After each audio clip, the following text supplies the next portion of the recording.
Good morning, chat. Hope y'all are doing great today. I figured it out. I finally figured it out, chat. It took some doing. It took some late night thinking. It took, oddly enough, the hazy time period in the morning when you're waking up to your alarm and you're hitting the snooze button just a few too many times, and that weird mental state you're in. That is the exact moment that I solved the compositing sprite problem. Figured it all out. I have a plan of action now. So, that's excellent. It just, resulted in a late start to the stream today. Sorry, guys. But I know what to do now. And before even starting startup, I'm going to write some stuff down. So, first off,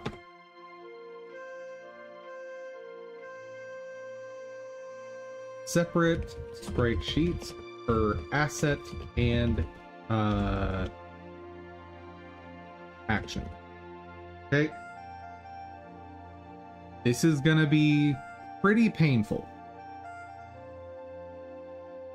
but I don't have a better solution.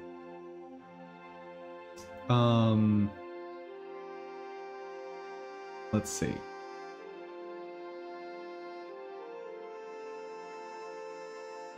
Also, part of this, rewrite part of Blender add-on to render separate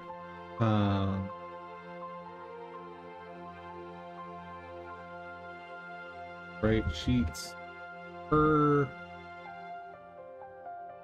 actor. Okay. And maybe I'll add a flag for that.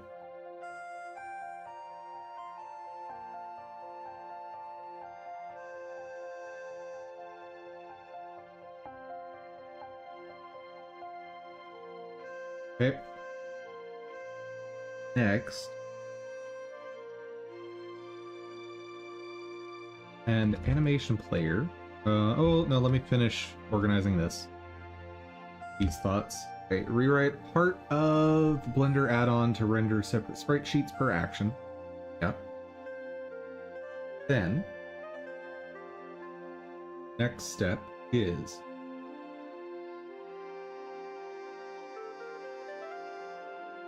for each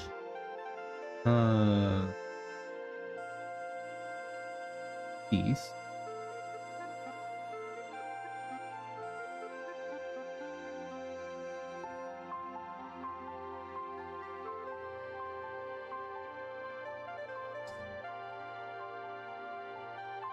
for each customizable piece,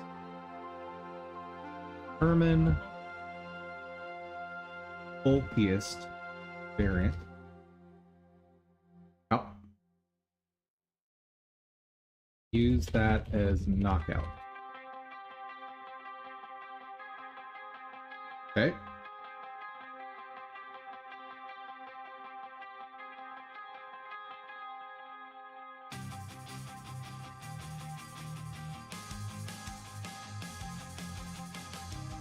For each customizable piece, use that as the knockout. Okay.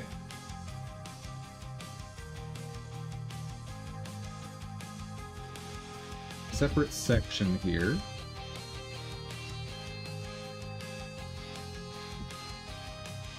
And go.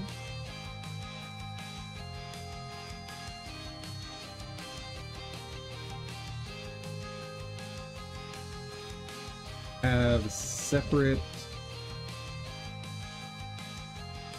themes for each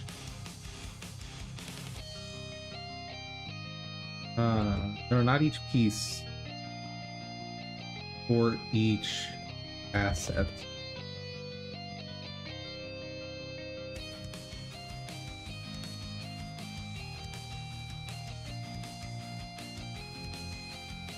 Oh, this is tied in with this.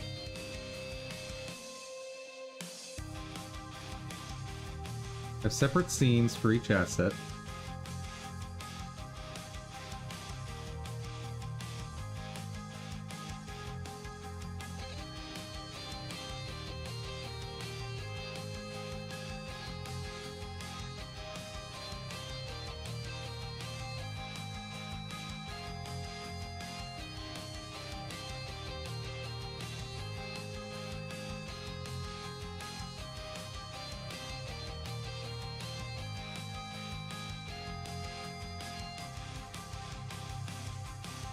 Scenes for each asset.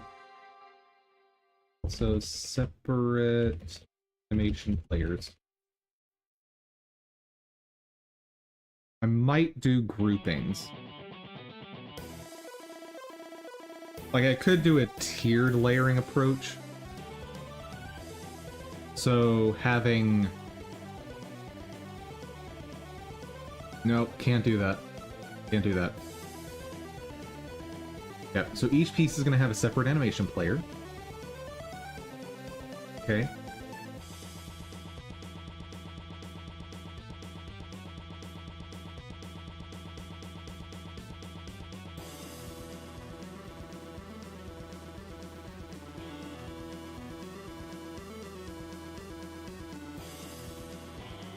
Shadows are going to still be an issue.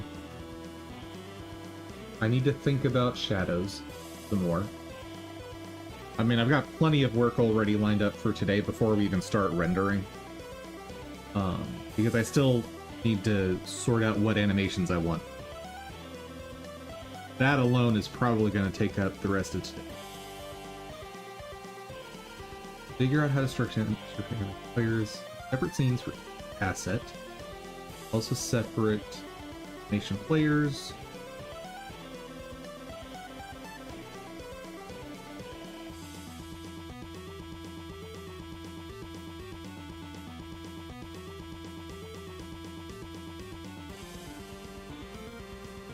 Okay. Separate scenes for each asset. For animation players. Create composite all pieces in single canvas layer.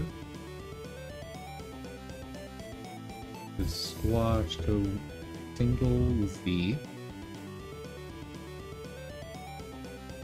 Okay. Create in paint shader. Similar to existing code. Full shadow.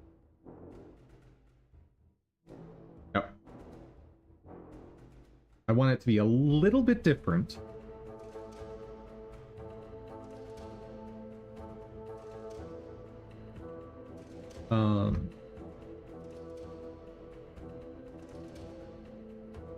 Pressure this way.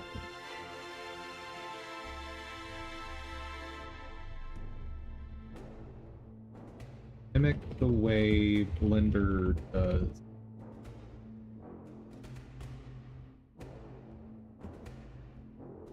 With alpha.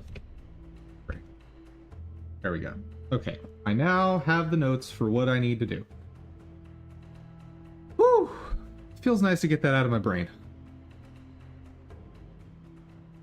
Okay. Now we can safely do startup.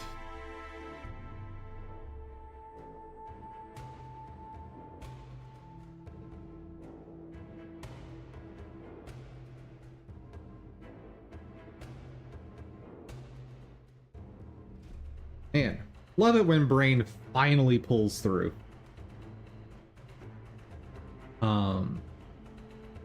Yeah, so the reason that we're going with the bulkiest of those pieces is so we know that we're not going to hit weird clipping stuff with alternate variations. That's the most important part. The in-paint is going to take care of any pixels that end up missing as a result of that decision. So if we have a bulky version and then that gets rendered, or so if we have a cutout or a knockout that's particularly bulky, and then the player customizes to the least bulky variant, the in-paint shader is going to fill those pixels in for us. And also fill in the outline around the character. So I'm not going to have any outline thickness in Blender. Hold on.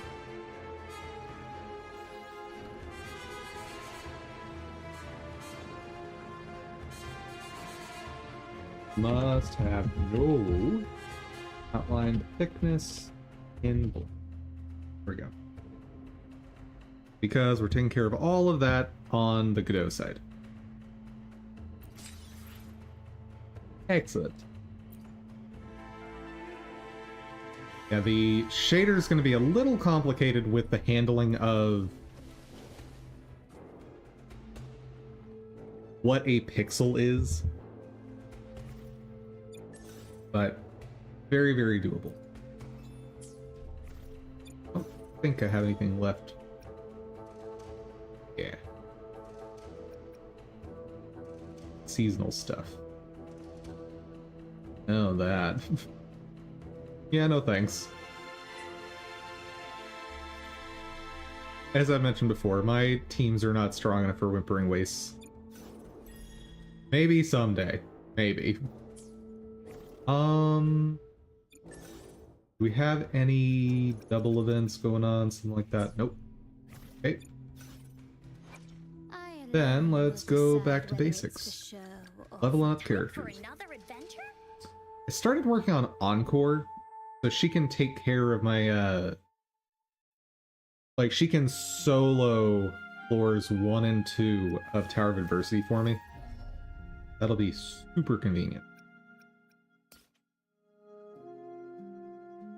Because if I'm ever going to push into the really hard Tower of Adversity stuff, I need characters that can take care of the low-level floors, without, so I can use my stronger characters only on the upper-level ones.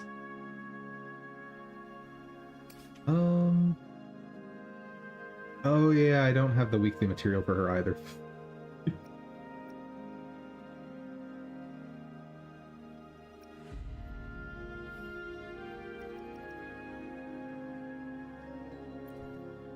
Okay.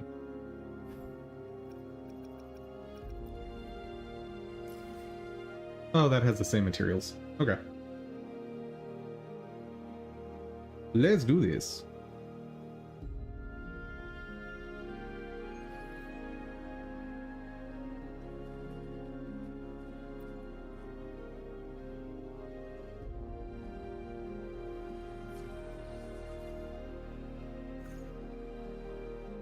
And boop.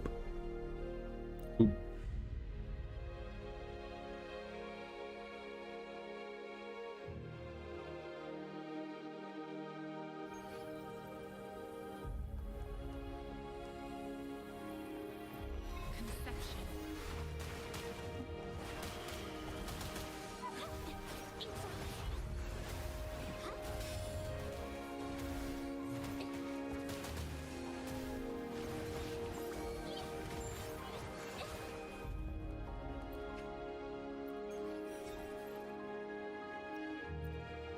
Oh, I only have enough wave plates for 2 today. Oh, that's right, because yesterday I did Genshin as our startup on stream, and then I played this afterward, after stream. That's why.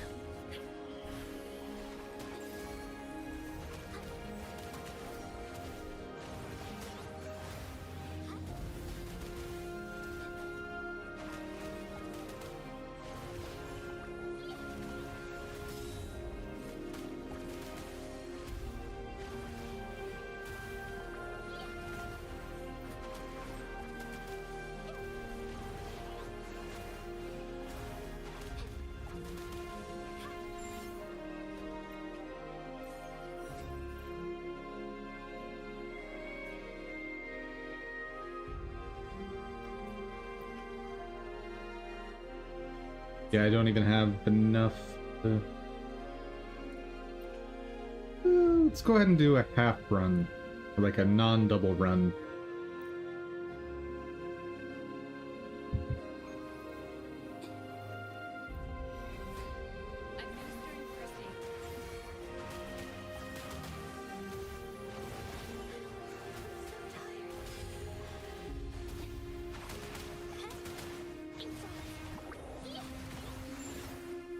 Love it when I get them lined up just right.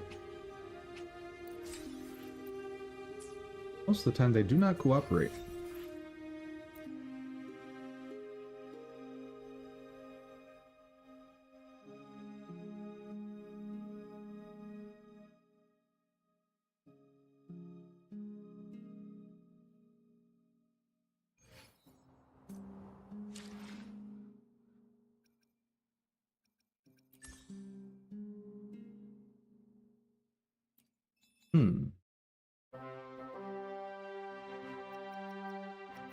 Okay, so I need to do just anything else. Can do.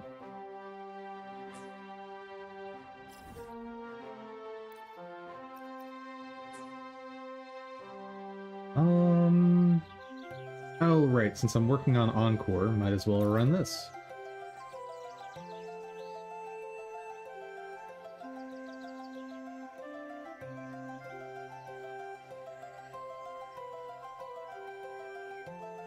I wonder if the reduced respawn time for bosses apply to these bosses as well.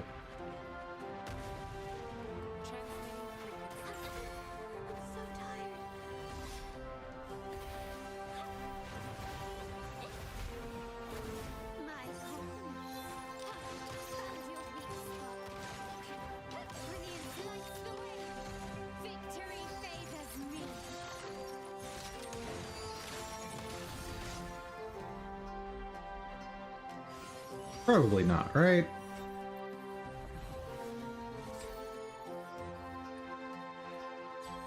Oh, nope, it applies. What?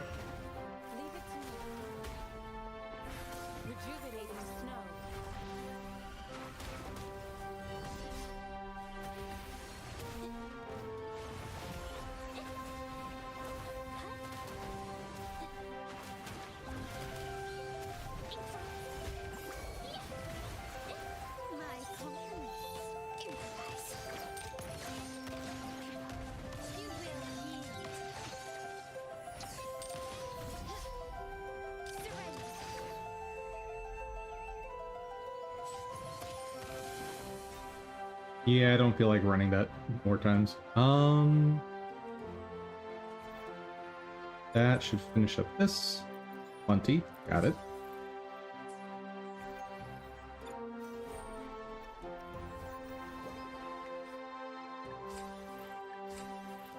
Let's see how far we get.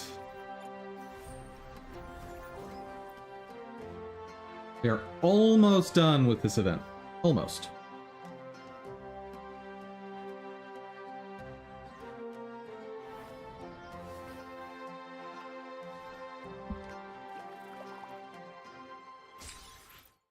But we're not finishing today.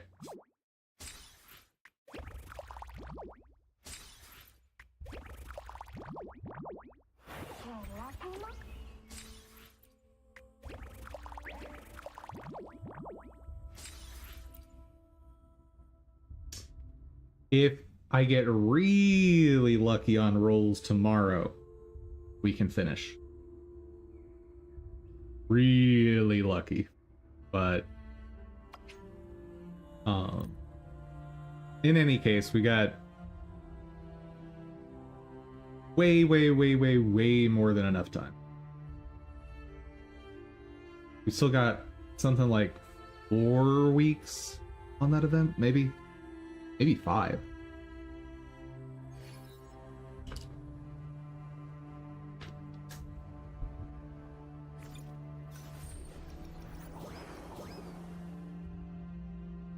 Yeah, so over 4 weeks.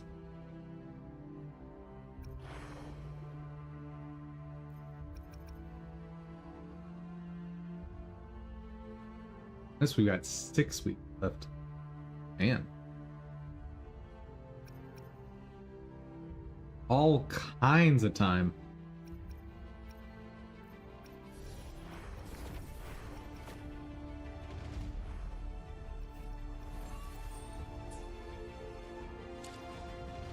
Okay.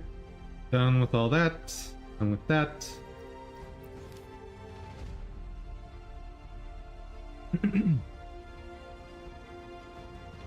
Okay. The animation sorting begins. We're not sorting, but choosing. The culling begins.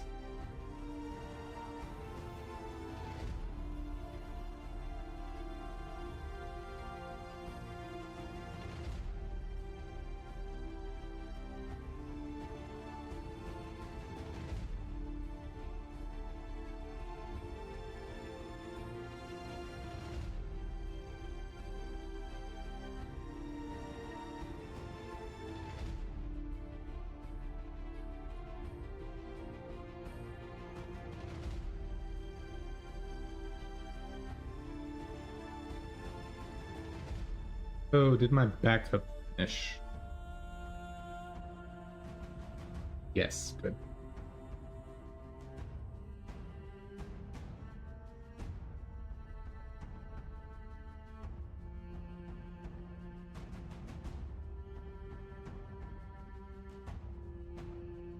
Oh, right, that's how I organized it. I'd forgotten. Okay, let's start with whatever folder is the smallest. What?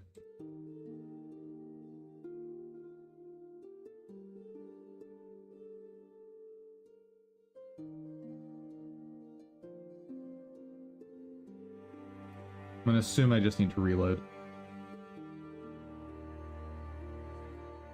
Oh, and we haven't checked on what the free Epic game is lately.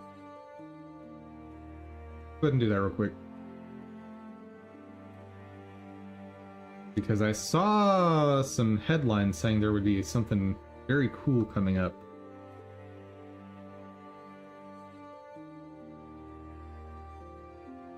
Not what I thought I had heard about, but what's this? Ooh. Very cool looking.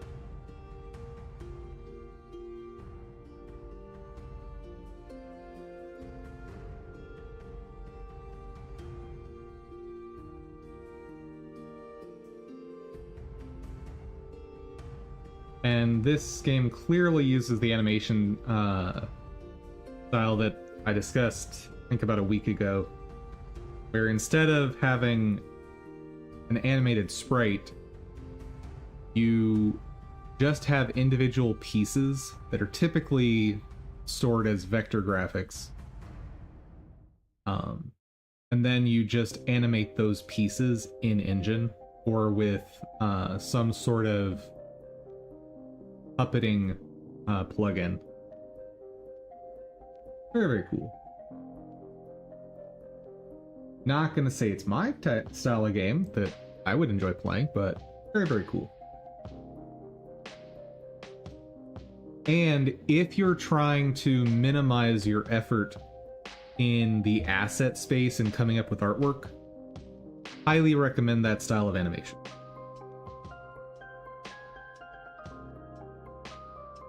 If you're not, set on what art style you want, that is a very good way to be able to buy assets or hire people to make assets very, very cheaply.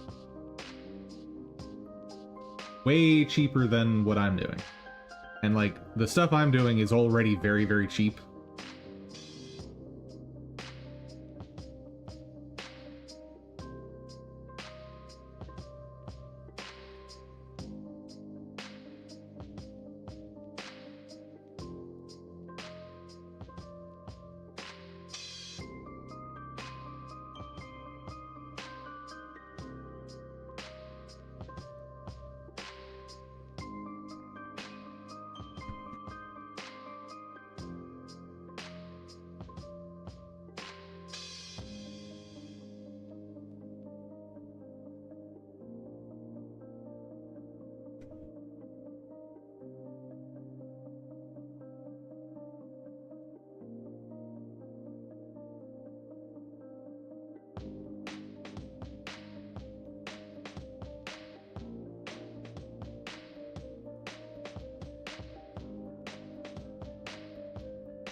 Yeah, it's taking its time.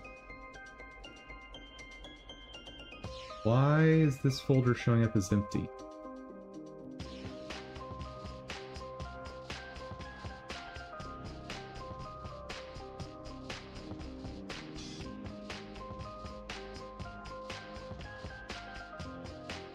Oh.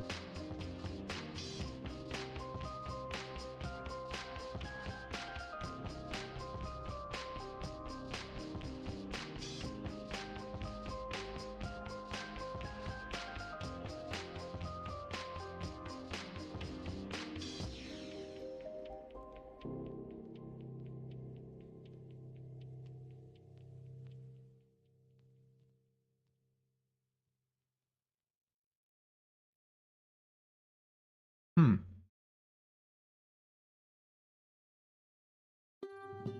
That's strange.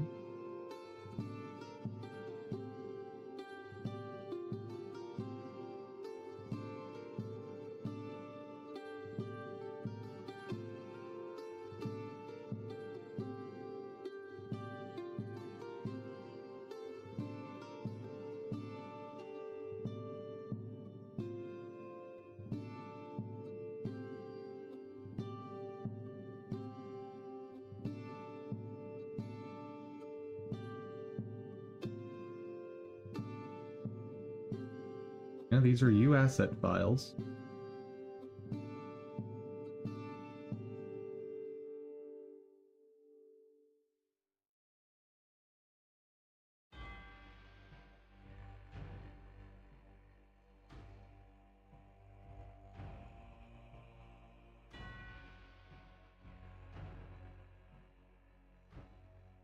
They're like a refresh.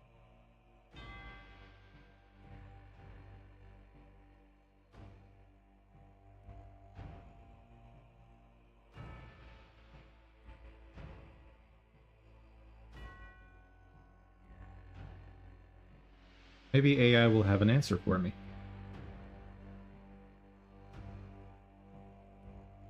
Try validating the assets, recording them, or migrating the assets from the project to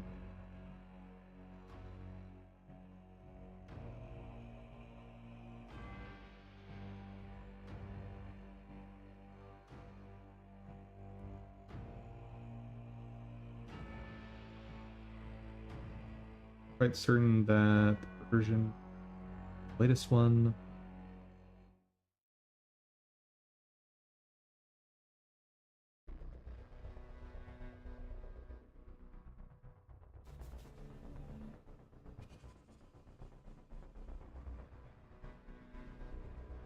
Sure that you keep the folder. Okay.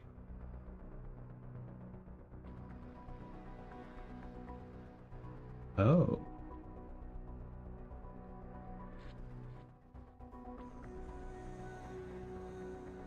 Folder structure change outside.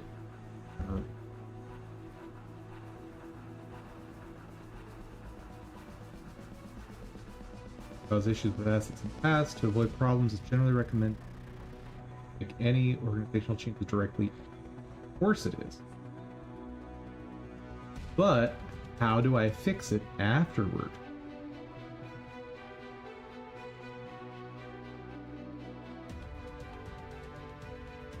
Revert the changes. That's not an option.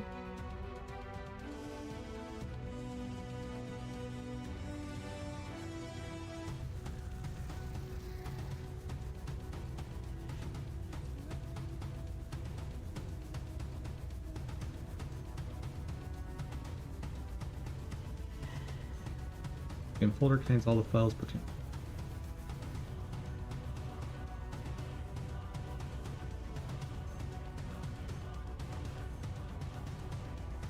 Surely there is some sort of thing for just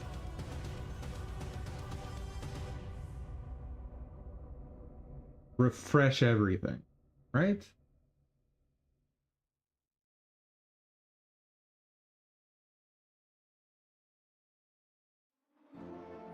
Right?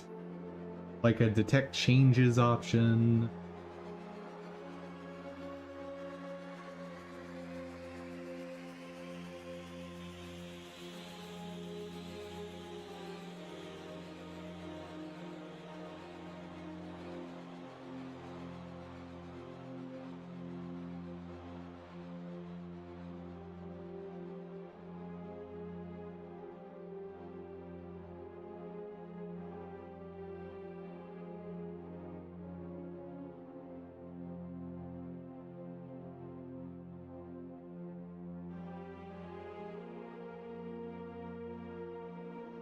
Unreal Engine, refresh content browser.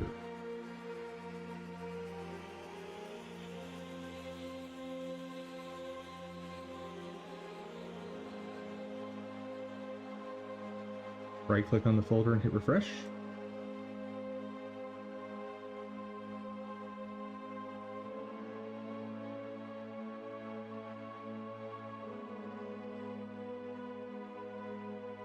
Right.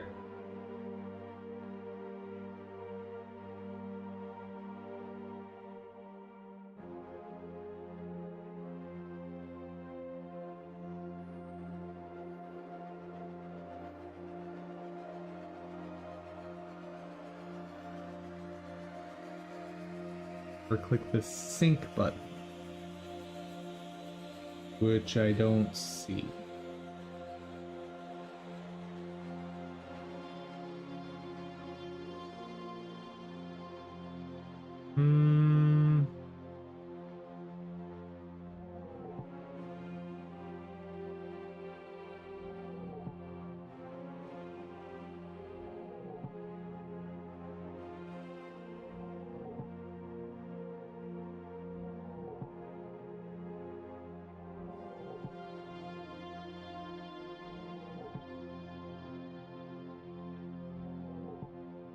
Heck is this?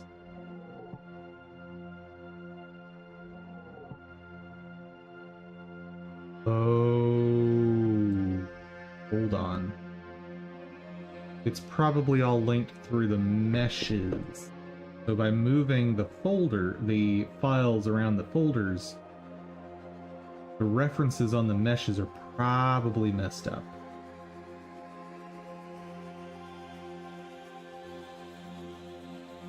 Ooh. Okay.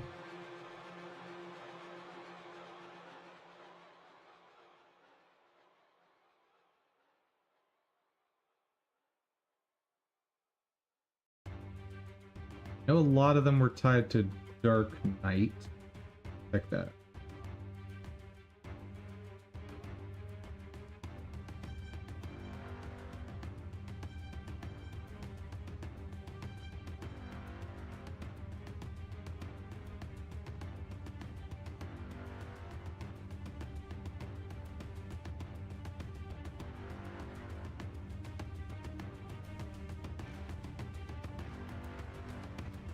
That's an interesting choice.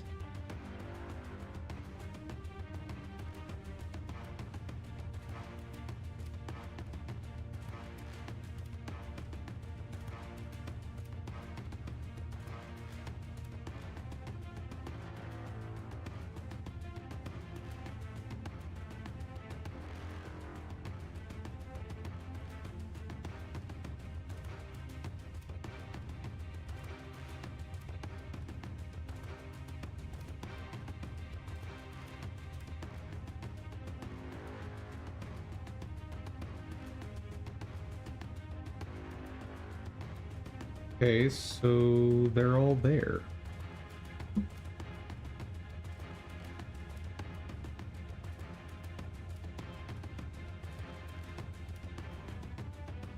Wait, what?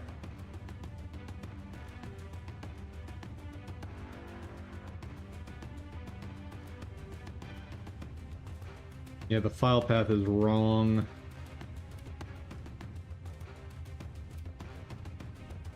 Unreal Engine 6 references.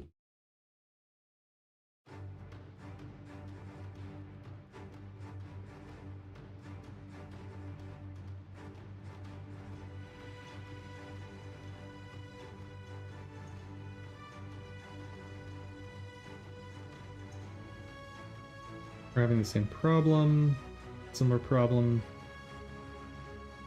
Not finding the invalid reference by opening the reference verb. Once in the reference view, type in the full path of what failed to load, navbar at the top. Press enter. This should show where the invalid reference is. Are you serious?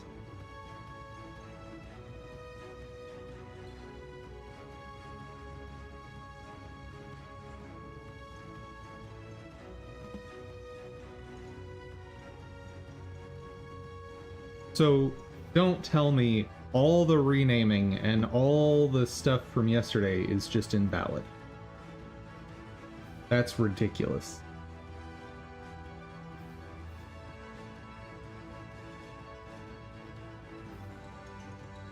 What? That's insane.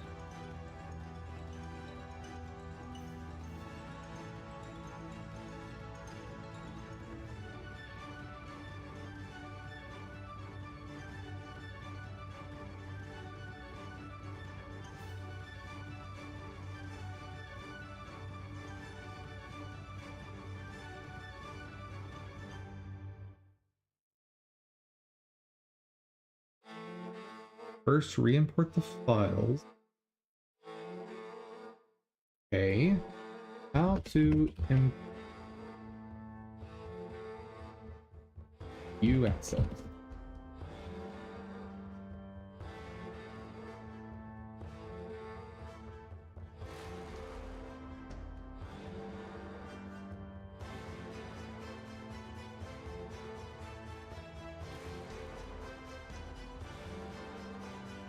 But what if the files are from someone else's project, such as a marketplace asset? If the assets are in a project, you can open and use migrate tool. For some reason, you can't open the project. You can copy over the UAsset files, but you know which files are related. You should maintain the same. Oh my god! So Unreal is insanely fragile in terms of project structure.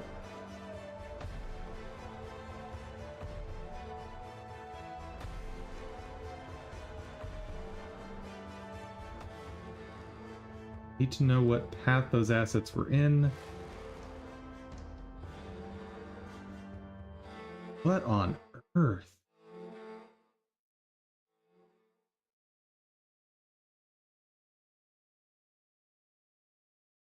Okay. Use the migrate tool.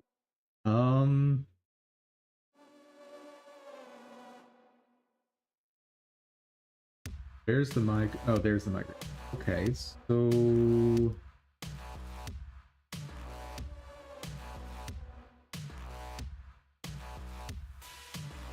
migrate.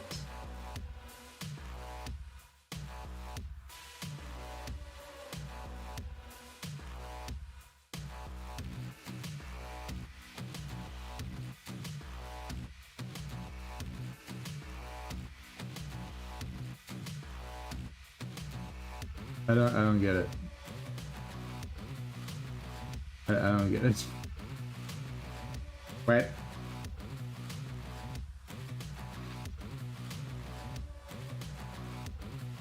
Oh.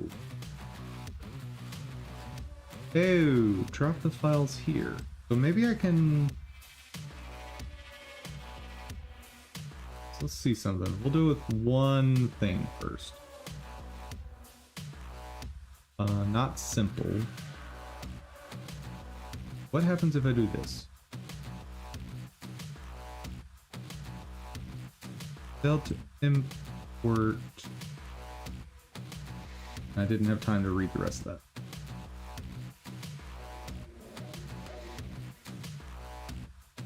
Unknown extension U asset. Okay, what?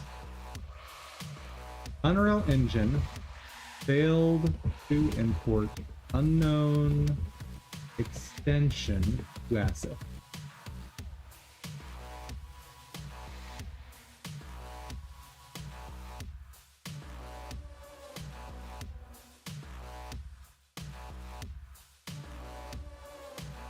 What? You will have to drag and drop them into your content folder. What? When I make assets in Maya and import them, yes, it works just fine. Well, yes. Try dragging and dropping to the content browser and receive errors saying the file name best is not supported. Same issue. That you have to drag it in.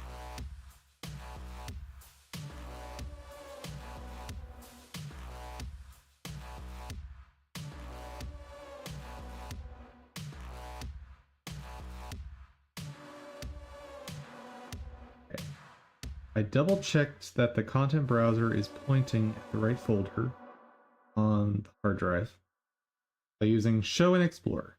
Everything seems to be okay. Okay, let's test that.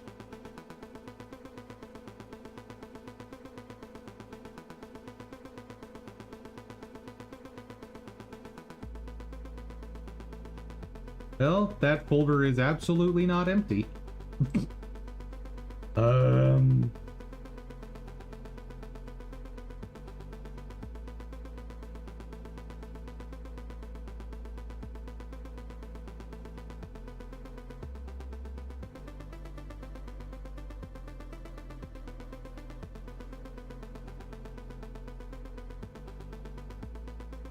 Rows. I've copied them in a subfolder of the content folder. They are sitting there in the Explorer, but nothing has appeared in Unreal.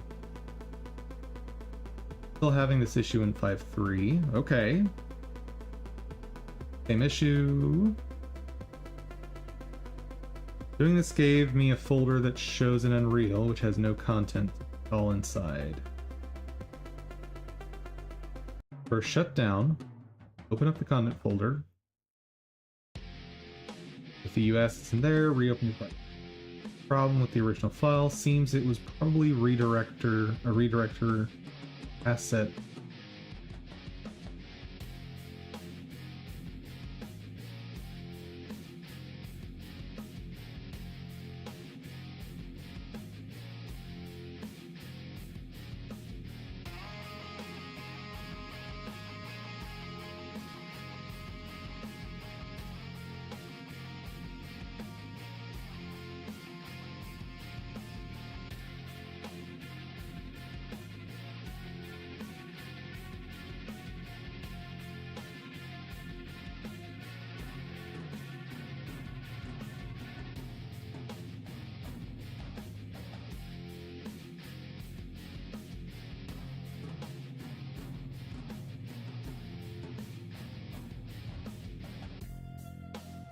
This is a joke, right?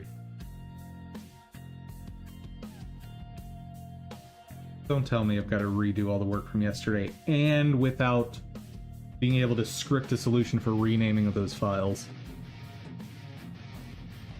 Well, if I needed a reason to be glad I didn't go with Unreal Engine, this just made one.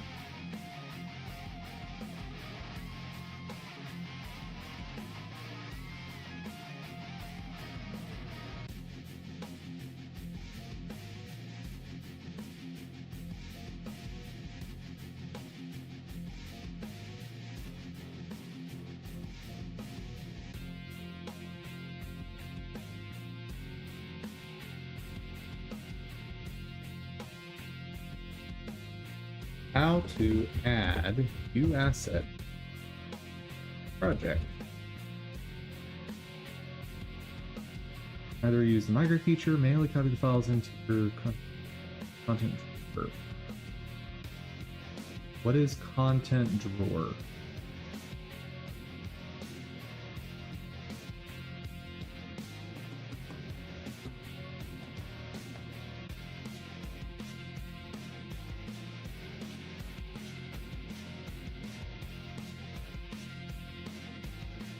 Validate data. That might do something. Who knows?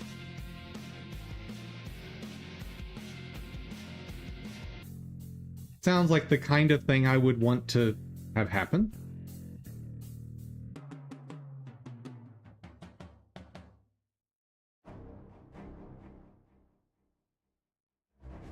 While that's going, let's keep looking to see if there's any more info elsewhere.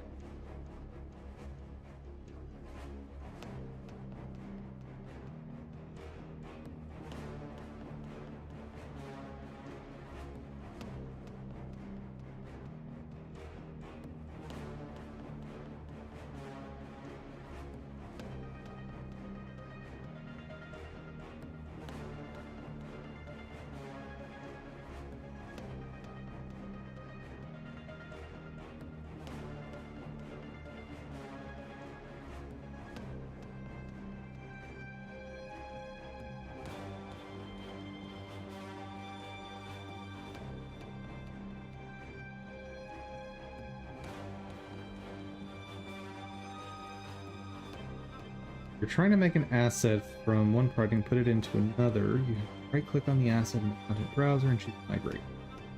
Oop.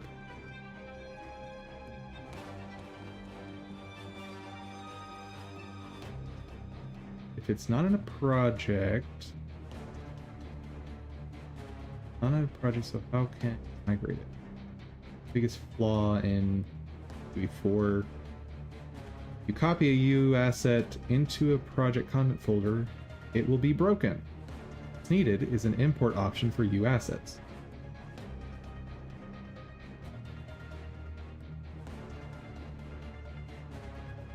But when I do it this way, fine, that might lose some references. You can't migrate the item into your project, just out of it.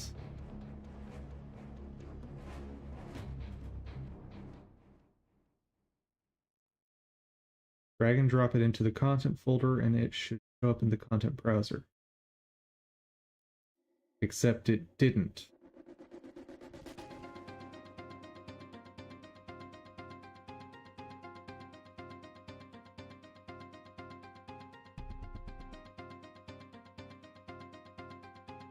This is insane.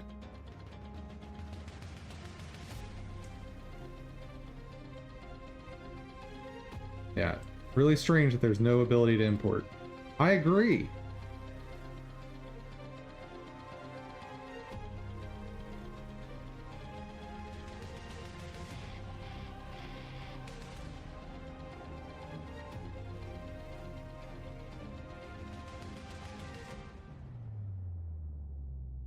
I think this is worth mentioning. When you open a U asset with a text editor, do the engines that are inside that map. Then you can make a new project using that version, dragging the content folder in there.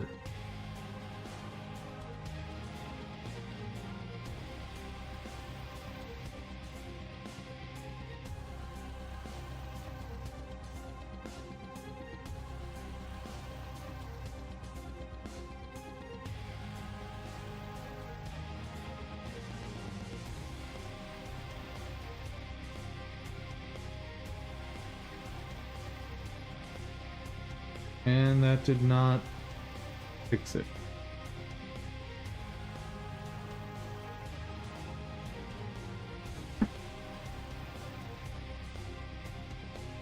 Well, let's take a look at this.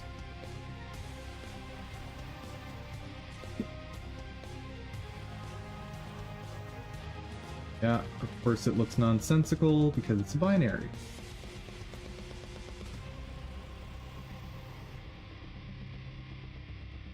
Is there anything that's not just pure binary nonsense in?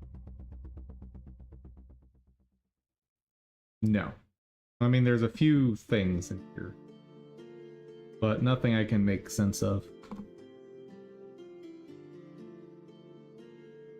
Okay.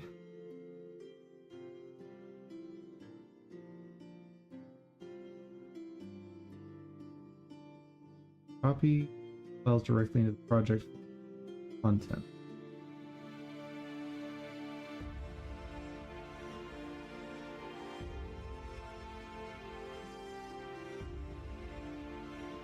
Not try to drag from Windows Explorer directly into Content Browser or US files only.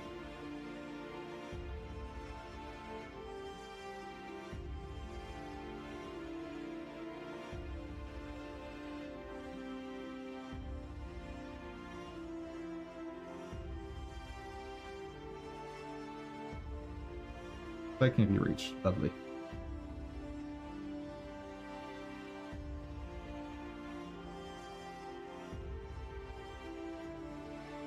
Tried copying the content folder and its subfolders over to an empty blank project, but none of the U assets are seen in the editor.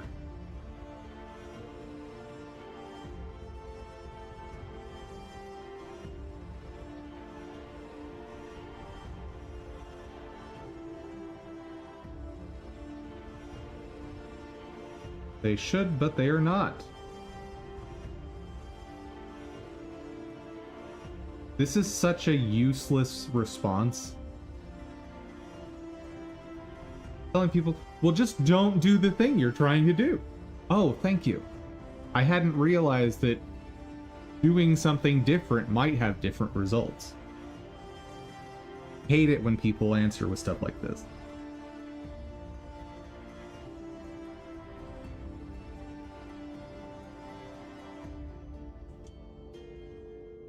I'm going to find a straight answer. I download asset or assets. How do I open them in a pre-existing project? About to attempt migrating.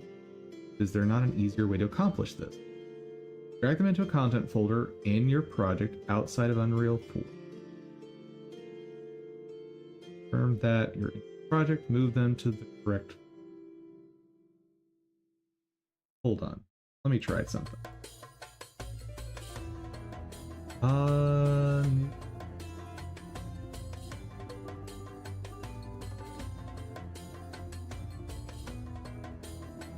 Add. There's something called a content folder.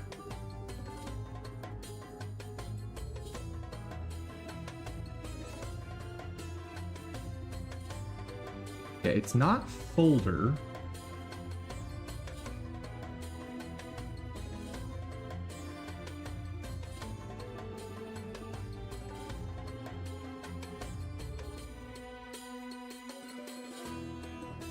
But for some reason I'm not finding it.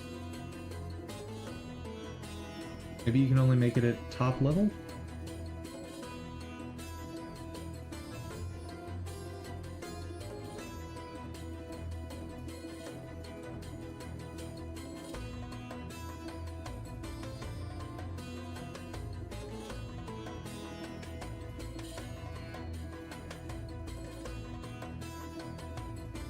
How to create a content.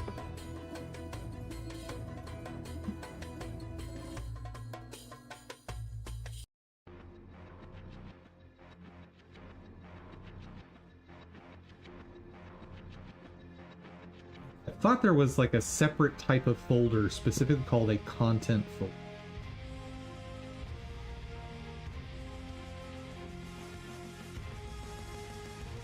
Maybe not. Maybe I just dreamed that up.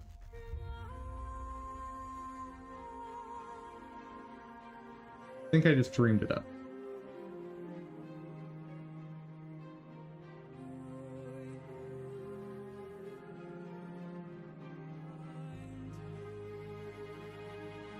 Validate assets in folder. That sounds relevant.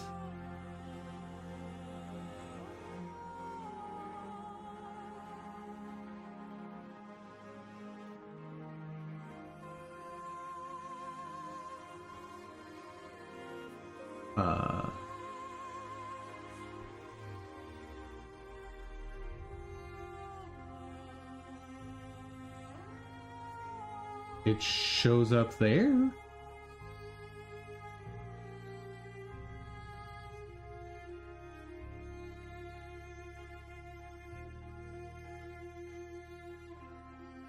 Okay, that doesn't make a ton of sense.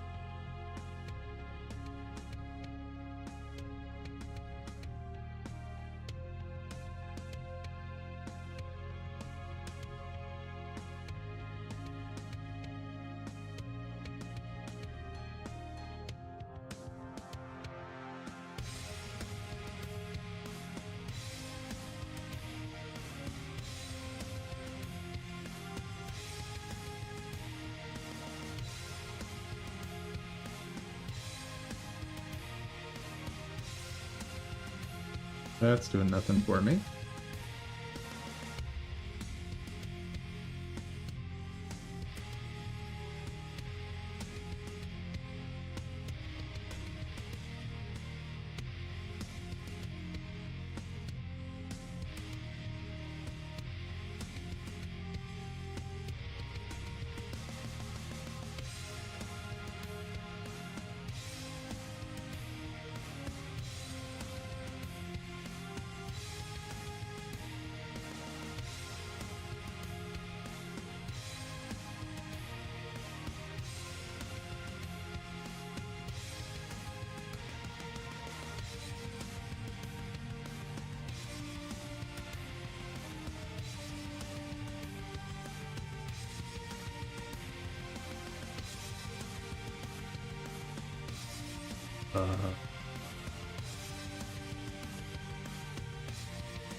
What?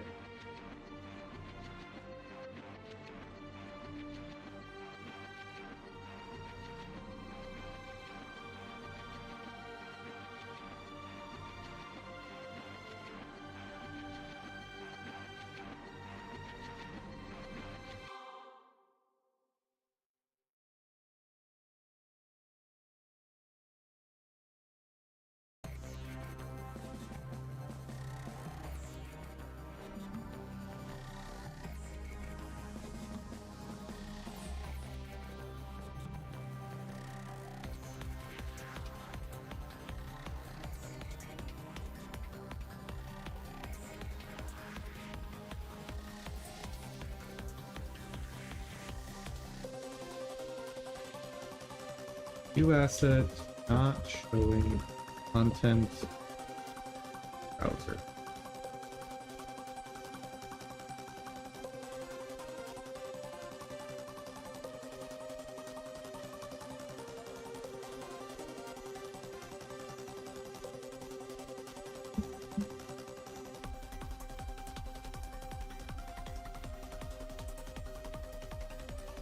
Failed to import that.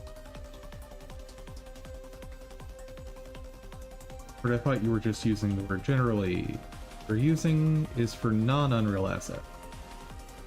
You just plonk them into the content folder. I disagree.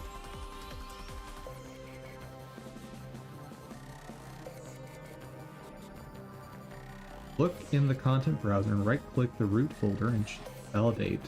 That may force Unreal to discover those assets. Doesn't.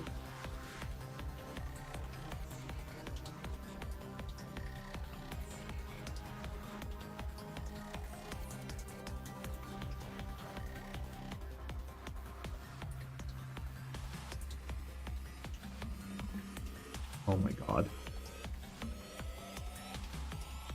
Okay, let's try something else. I'm gonna take this. I'm gonna try to move it here.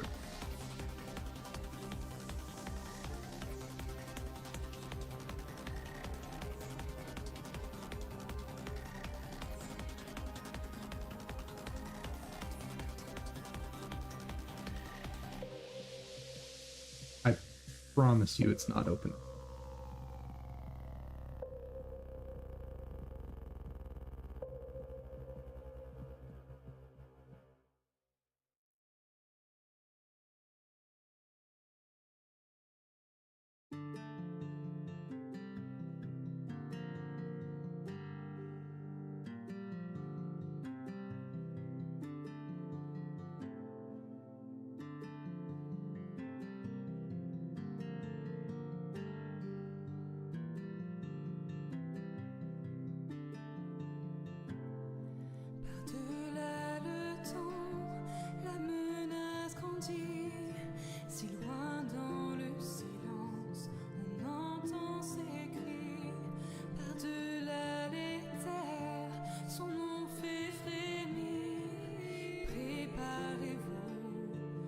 That didn't do anything.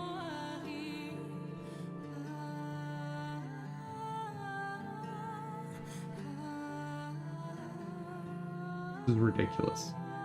This is absolutely ridiculous.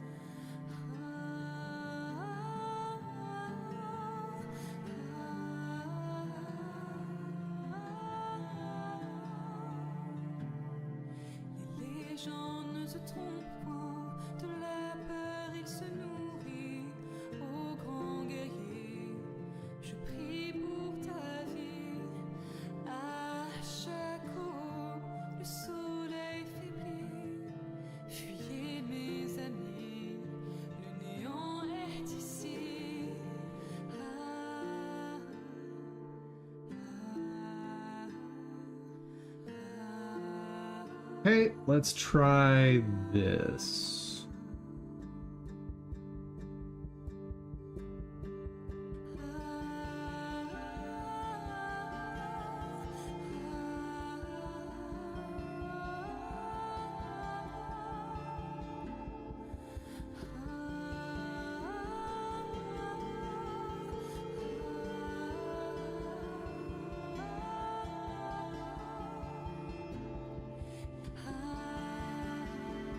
Migrated content only work if placed in a content folder. Content. Wait, what?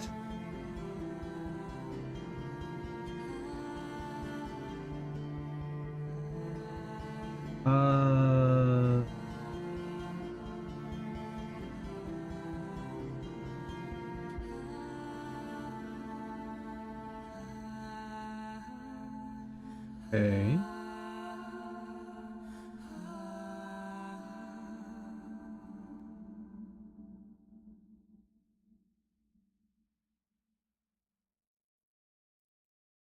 Migrate.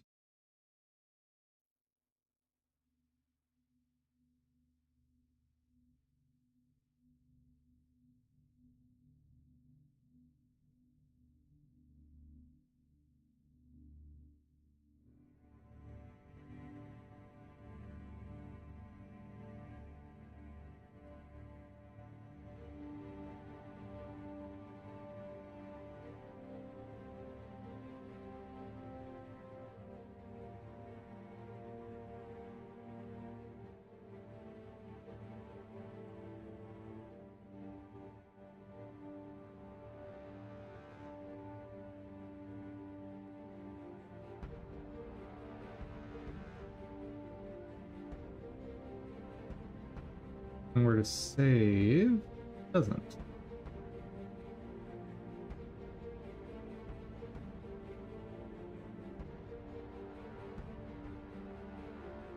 Initial migration has to be done in the root of the content folder. After the migration is done, you can move everything.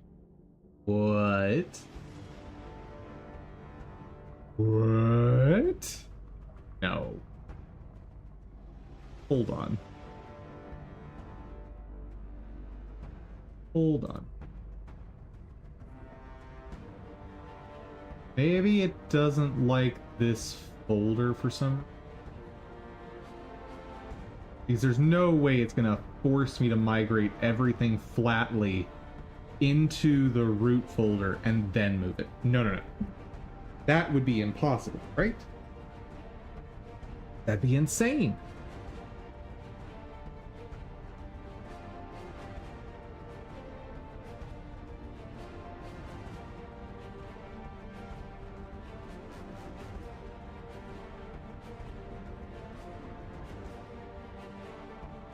There's something I can get rid of to free up some space here.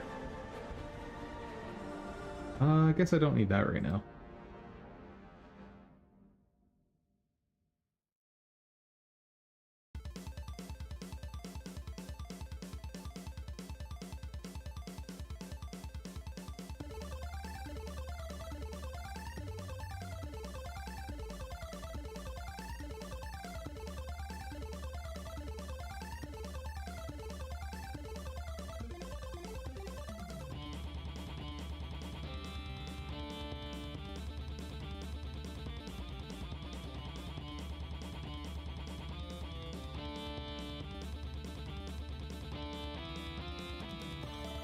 So you can only import to the root folder.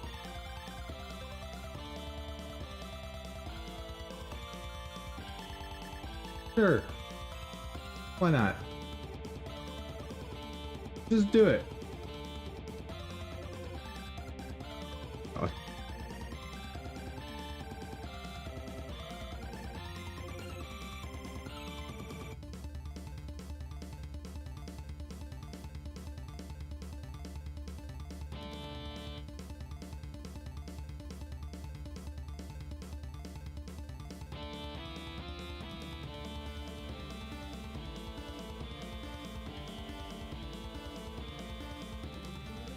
And they're still not there.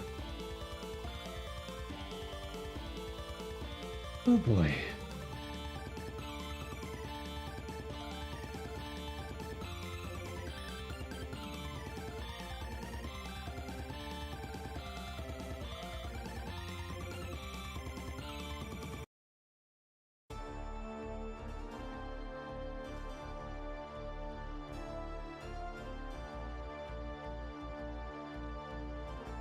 Okay. View asset not showing in content browser after migrating.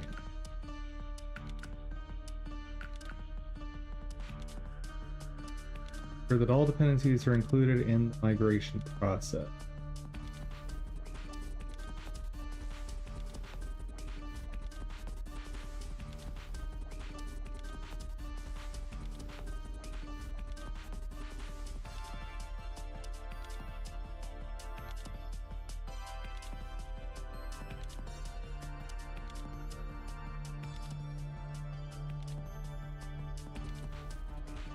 Probably missing a plugin. No, because I'm migrating from my own project.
I'm gonna have to start over, aren't I? I have to just start over.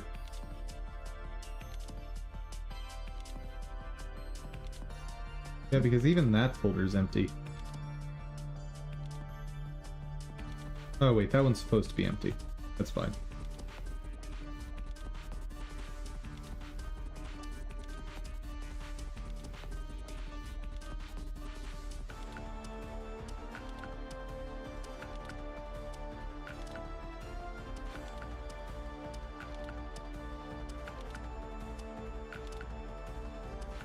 It's so wild to me that this isn't answered somewhere really apparent.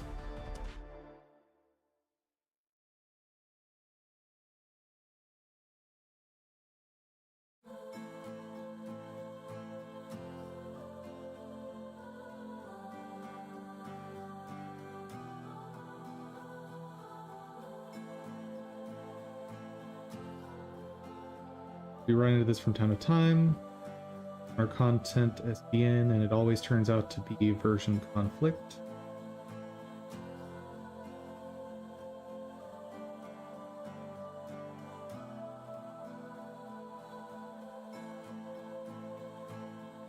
Create a folder. Move U asset files to created folder. Copy and paste the folder into the Unreal project.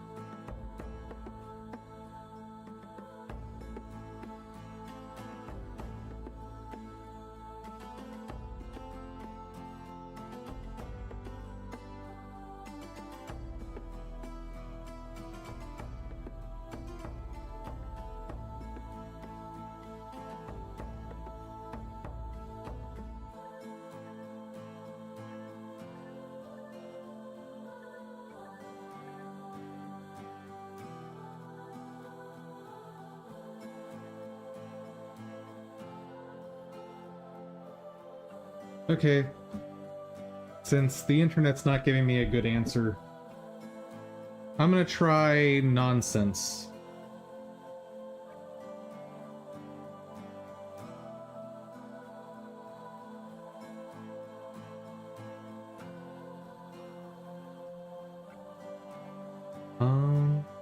Folder. And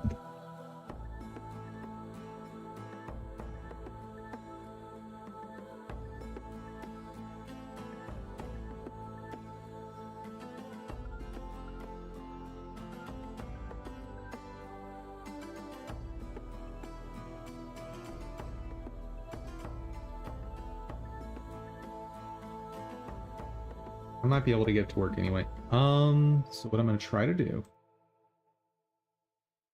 Exit. Okay. Unreal is closed. I try. Move this guy to here. Okay.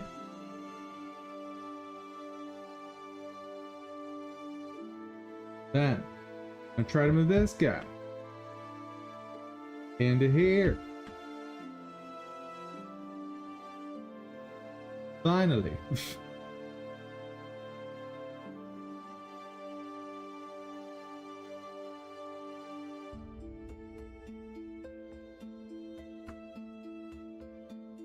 Please let something happen. Just something different. Pretty please.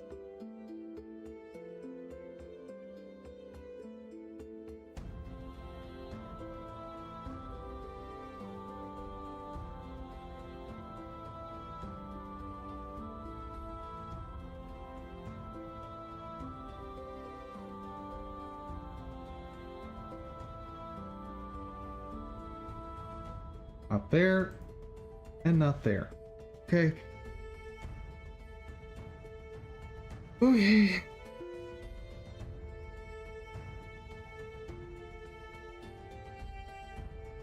Let's try one more thing to test.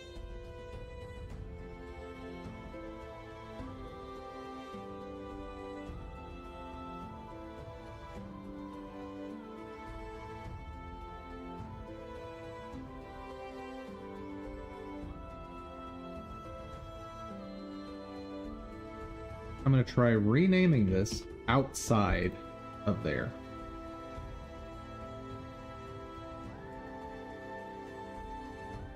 And it's gone.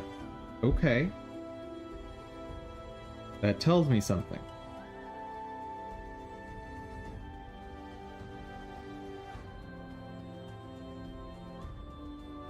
And now it's back. Okay. So, somewhere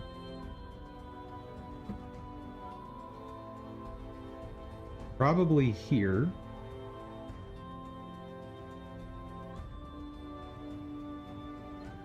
Nope.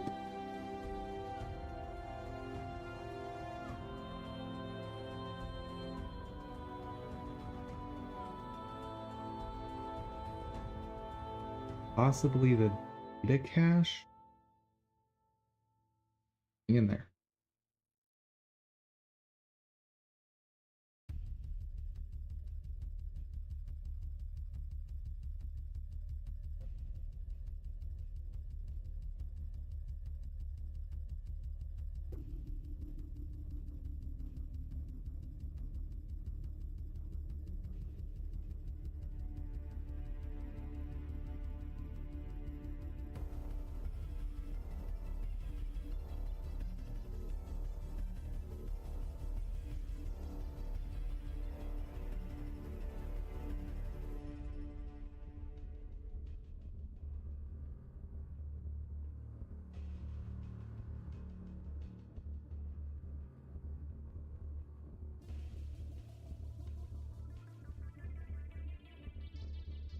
Nope.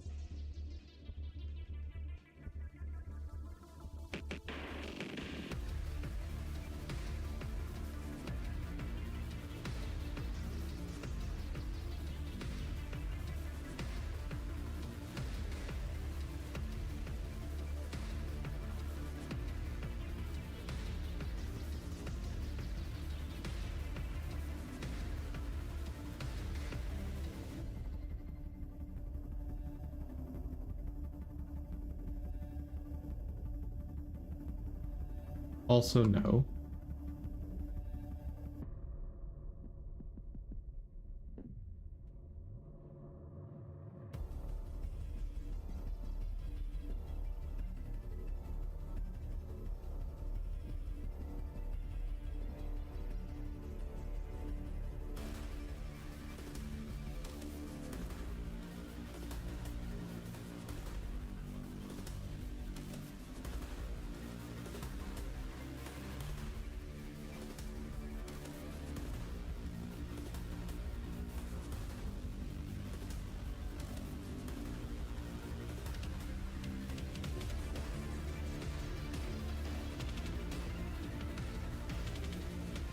Select.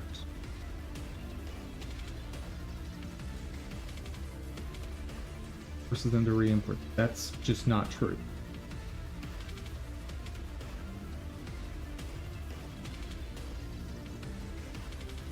Just completely and totally untrue.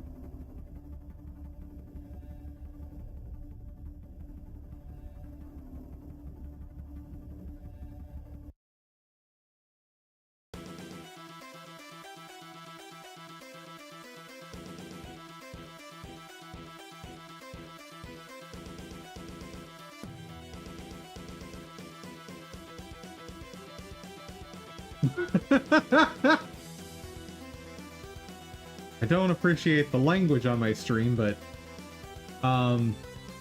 yes.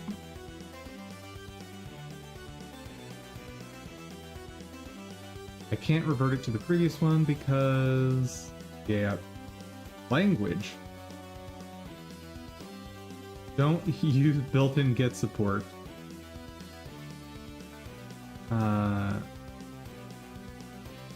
Naming issue described only witnessed and Git was enabled in editor.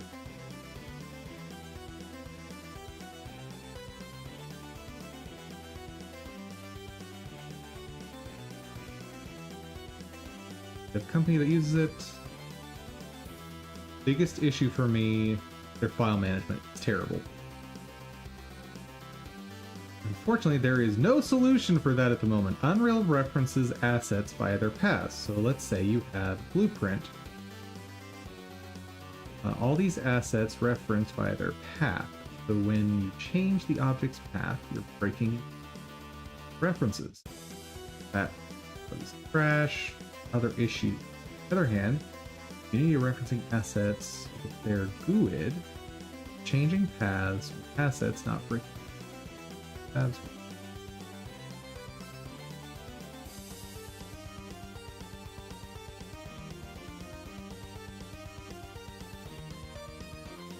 Not fully true. Existing references path remain the same, but a file is left the old path that points to the new path. It does work, but it often brittle and in weird cases. It will work though. Trust me, bro.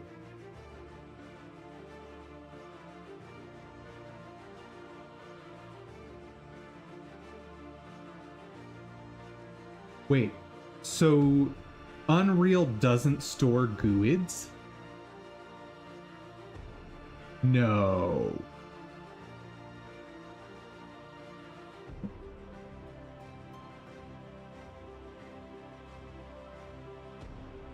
This way, something that exists in the base game can reference. See, not just about project structure changing. This won't be will change. Also break compatibility with a lot of projects. The truth is, once you avoid some pitfalls, not so bad. Never move folders. Oh, okay.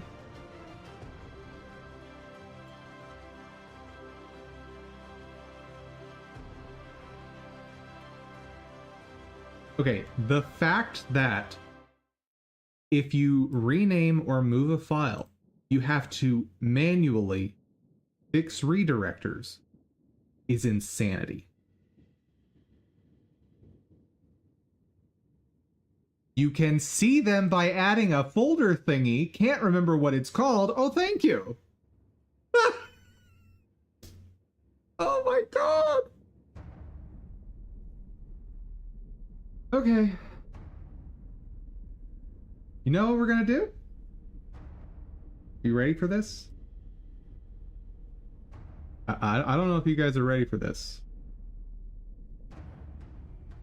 Because I'm about to do the most violent approach to this possible.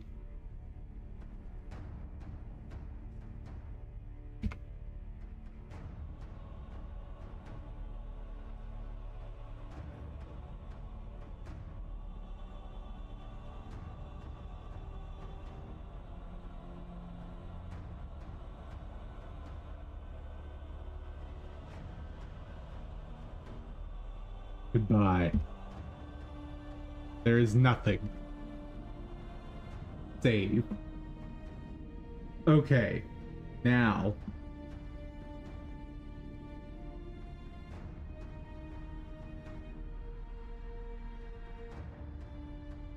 I'm deleting the whole frickin' project and starting fresh.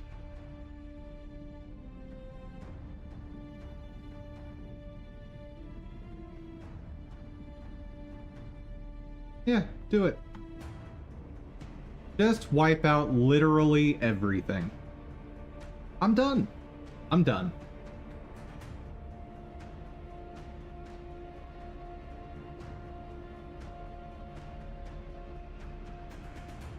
Yeah, I don't care.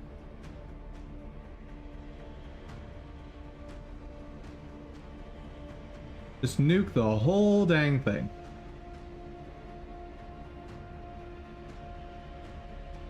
And yes, chat, I have lost my mind.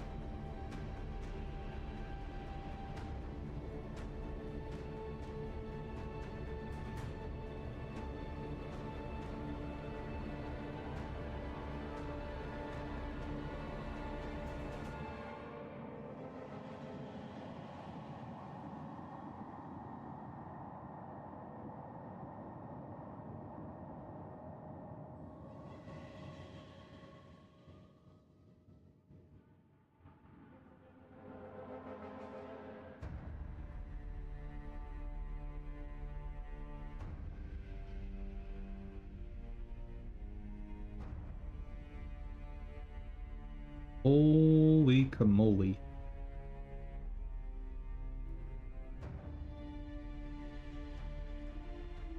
Why is it going?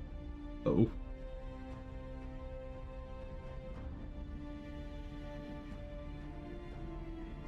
Okay. Maybe I can do it faster myself. I'm actually tempted to just delete the whole project and recreate it from scratch. You know what? That's what I'm gonna do. That'll be faster. Yeah, that'll be faster than this nonsense.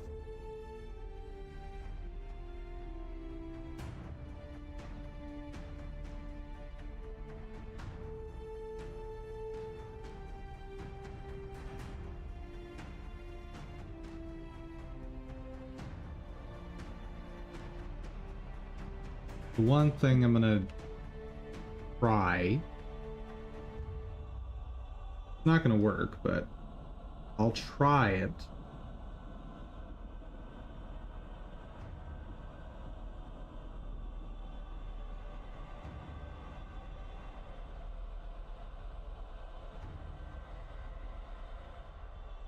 Okay.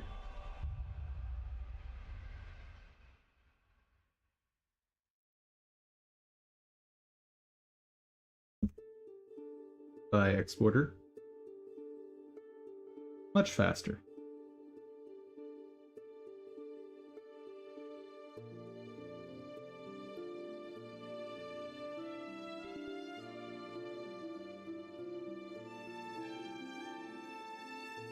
Yeah, I know. How do I refresh my project list in here?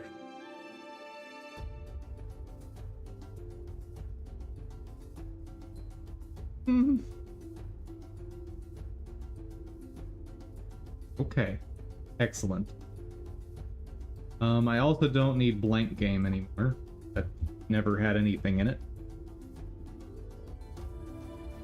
Reason to keep that around.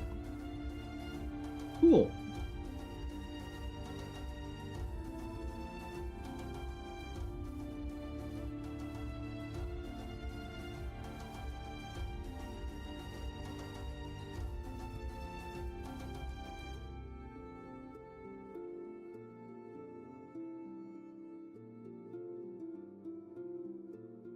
Sure.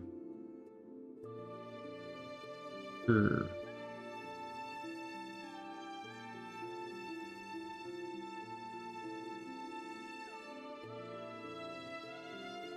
Oh, wait.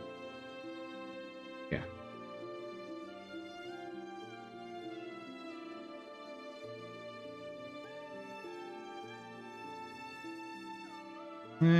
No.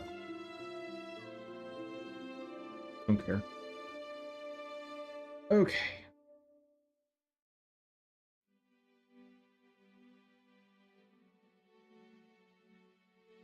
Man, the hoops they make you jump through.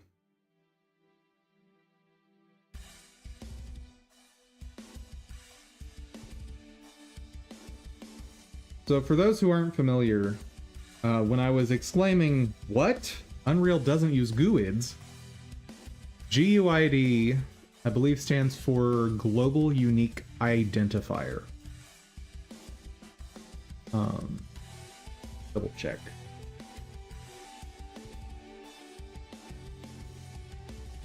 Global Unique Identifier. There we go. Globally, not global. Also known as a UUID, Universal Unique Identifier. So what that is some sort of string that is unique and says this is this asset that matches this long complex string of basically random characters, and that's how the engine knows what, or how your project knows what it is. And apparently Unreal can't do that.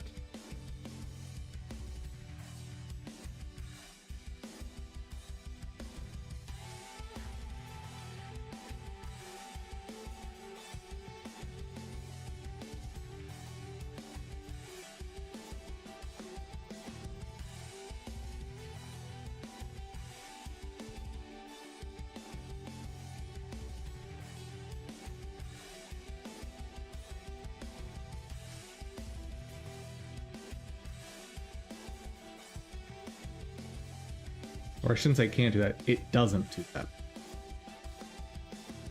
Instead, it seems to store everything just by basically cached file path.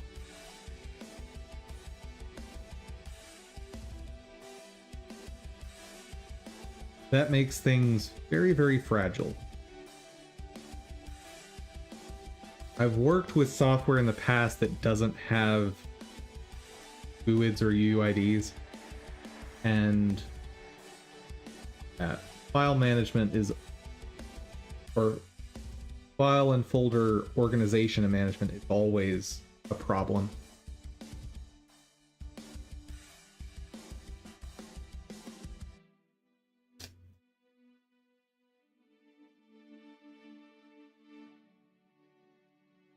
Very, very silly.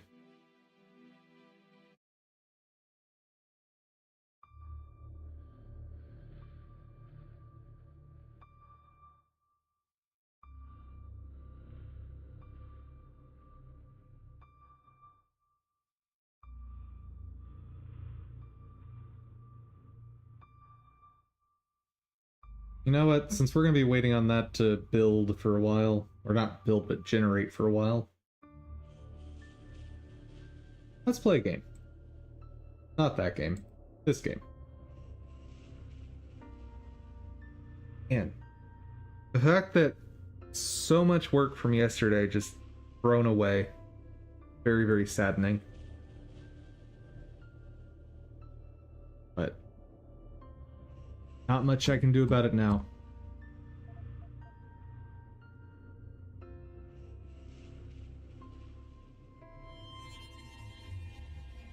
Maybe with a fresh project I'll be able to copy those animations in. Maybe. But they don't have their references set up, so it probably will be useless anyway, even if it's recognized. And I fully suspect it won't be recognized. But I'll try it. Oh yeah, we're in a Hengshaw now. Woo!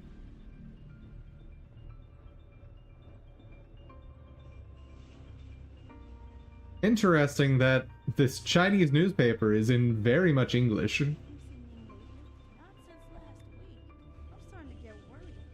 Where am I?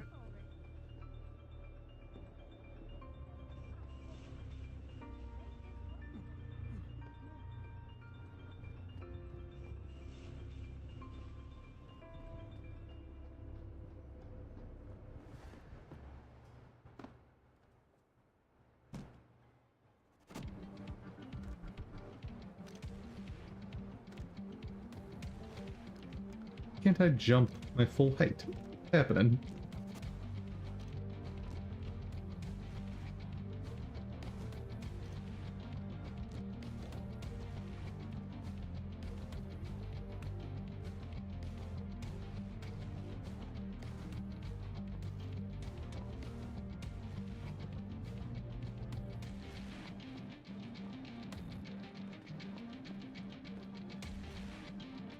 closer.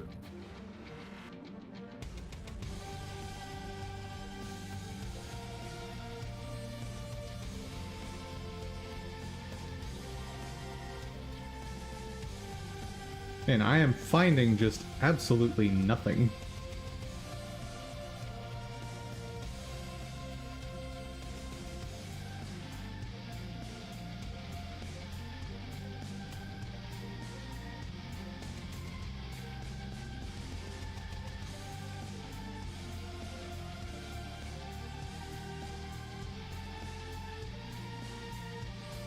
Yeah, Hengsha I've never really figured out how to navigate.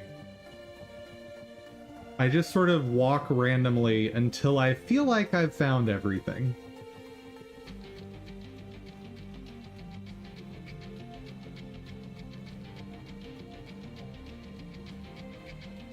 Like, I have no idea how I got here.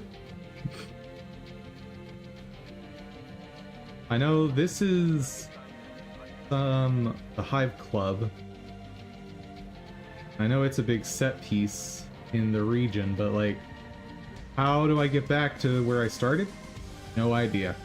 I'd have to retrace my steps exactly to have any hope.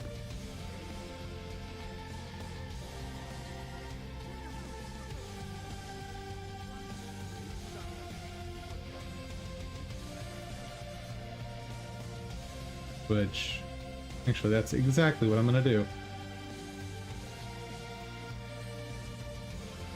Wait. Yes, I was here.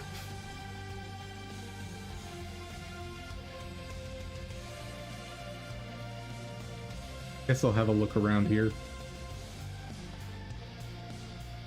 Oh, I think I actually recognize this spot. If I'm right, the limb clinic is over this way. Yes! I remembered a spot! Oh my goodness!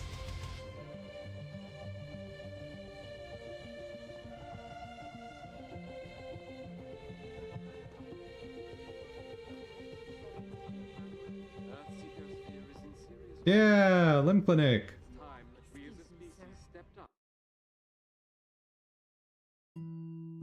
Guys, you don't know how shocked I am that I remembered a location in this city.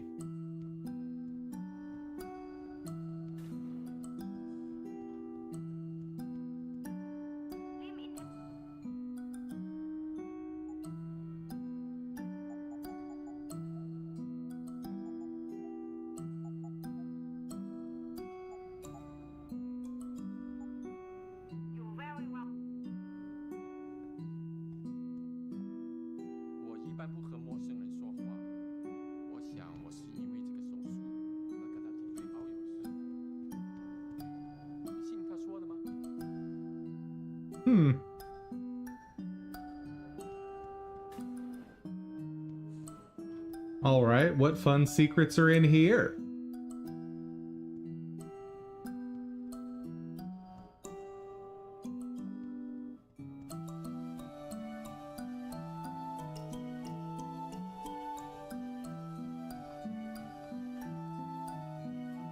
Apparently nothing. Seems a little odd.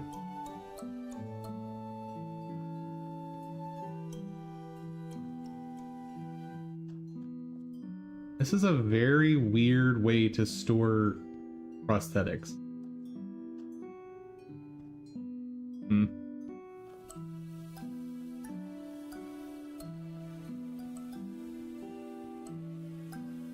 All right.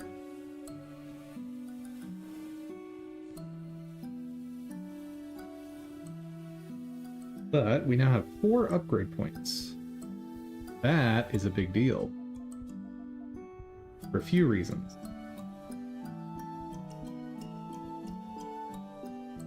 Sprint faster would be nice, but not necessary. Okay. We now can go through poison gas. Risk-free. Prevents deactivation energy loss from EMP grenades and electricity. Be smart to work toward that. but that is still 2 points away.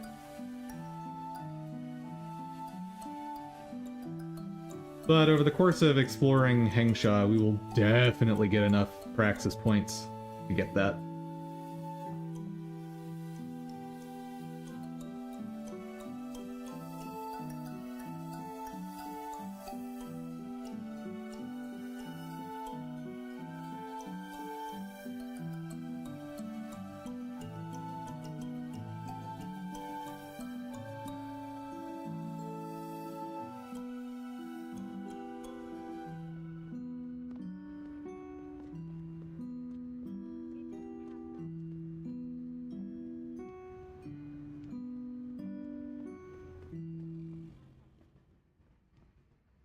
Sometimes these have stuff hidden in them.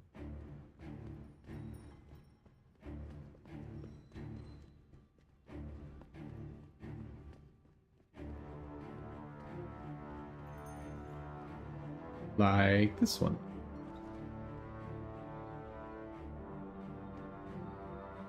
And even if there's no items in here, 100 experience for opening a door, pretty nice.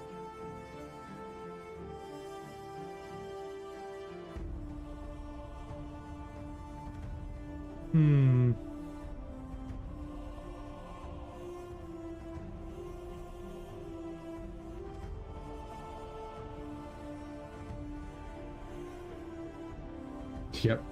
Just open a door. 100 experience. Ooh. Fancy.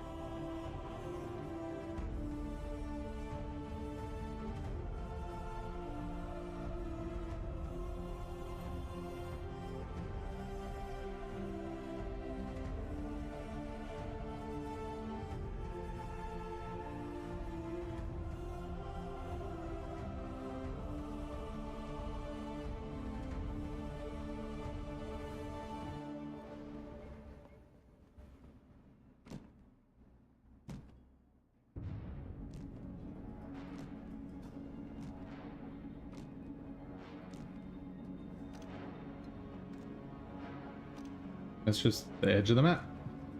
Cool.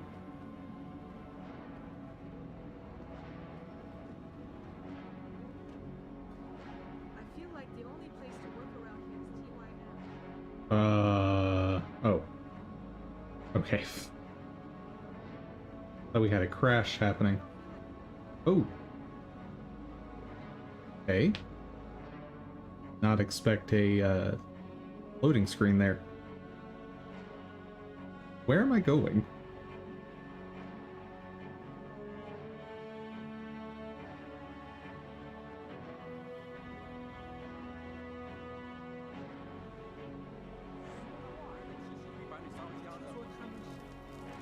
Everything I've got, real cheap.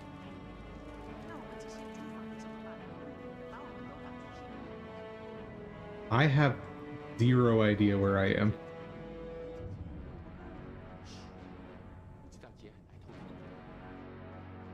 If I save, I'll at least get a map name, I think.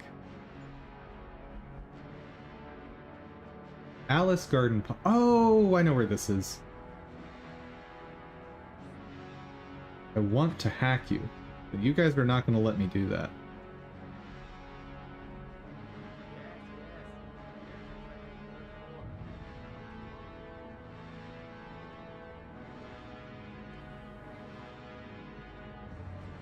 Maybe you will. I just saved. Yeah, he's not mad at me yet. This is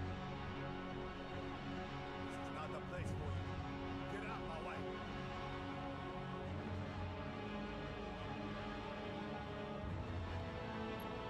This is your final warning. Leave. Oh. Yeah, no, now they're mad. Okay. You know, I kind of expected that.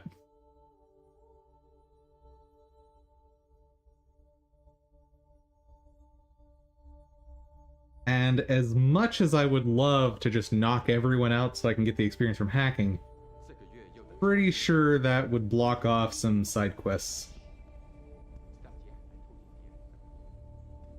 Oh, I never got super strength. Ew. Hold on. That's another priority one. Bloop.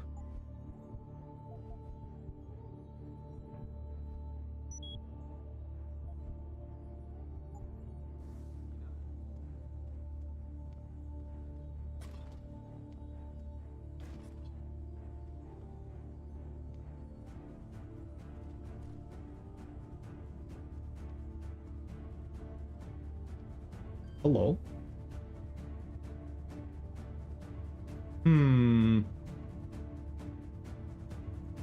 Oh wait, I can just go boop boop boop. That'll work.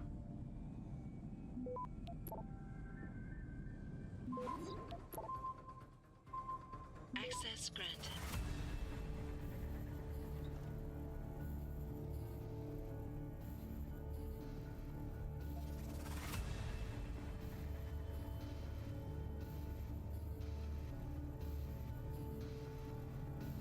Okay. Find in there.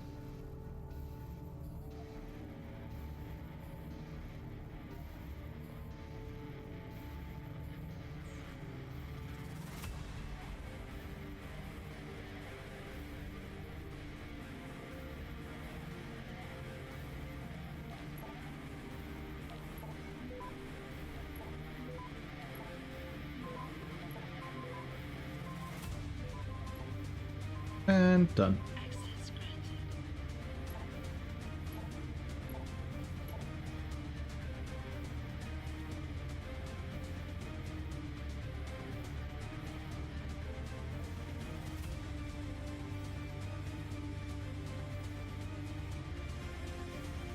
So the best bet is to go down and snake around.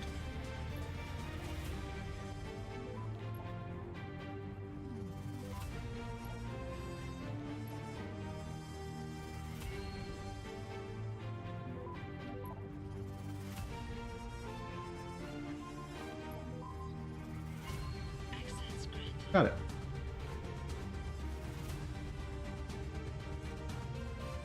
Nice. Big chunk of change.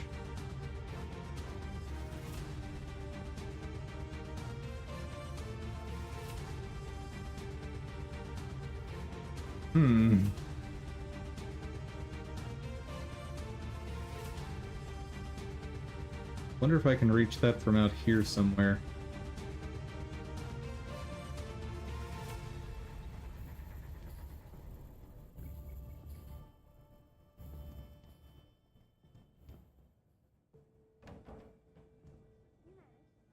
Maybe?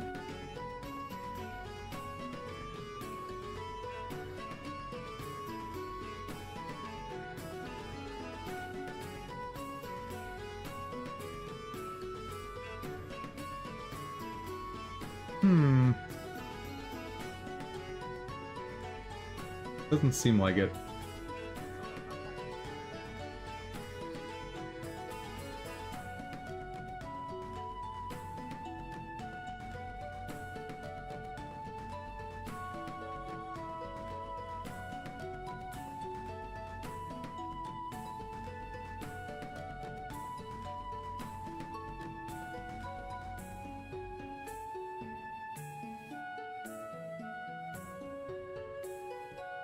Okay, so it goes this way.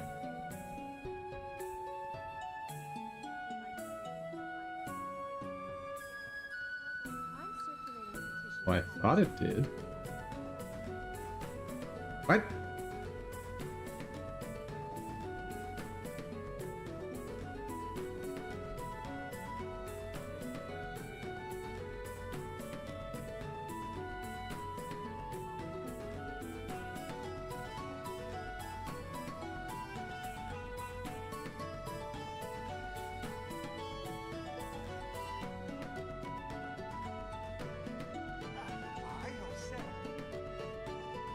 I'll buy. Floating rounds. That is for revolver. Ooh. Okay, a fire upgrade, I need 1 billion of those. Yeah, I'm good not buying those.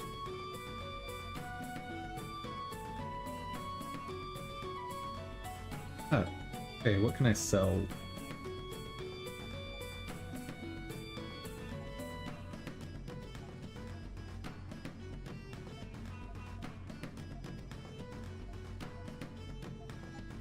Bye-bye.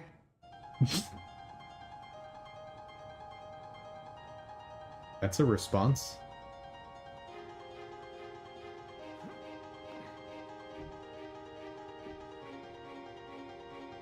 Okay.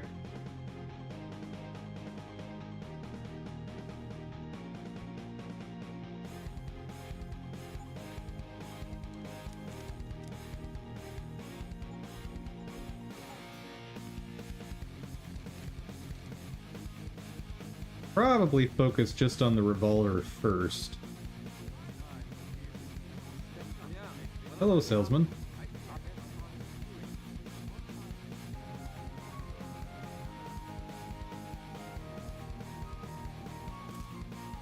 Armor piercing.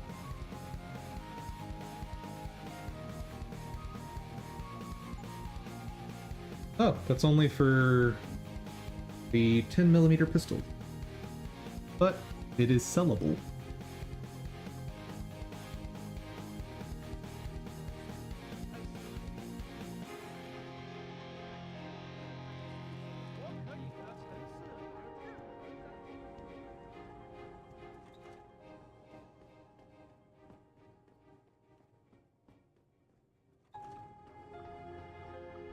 I don't want to start snooping around the pods just yet, because that's a whole giant undertaking.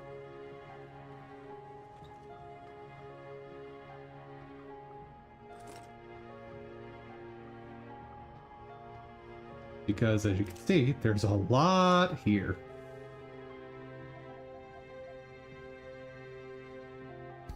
You know, maybe I don't need to store that much protein powder.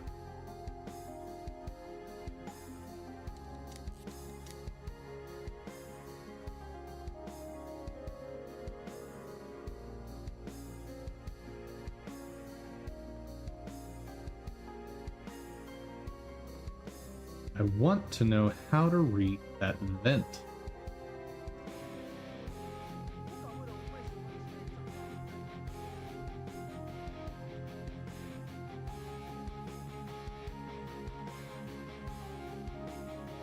Oh, wait. Hold on.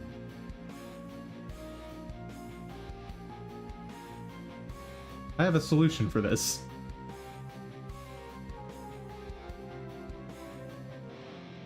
No. No! Please. Oh, yeah. How do I get this thing facing upright? Maybe I don't need to. Don't mind me, sir.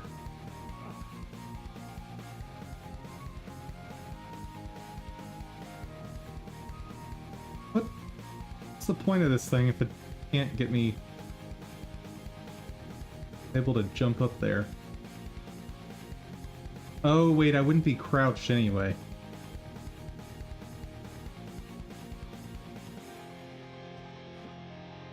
So I don't think I'd be able to get up that way anyway. Okay.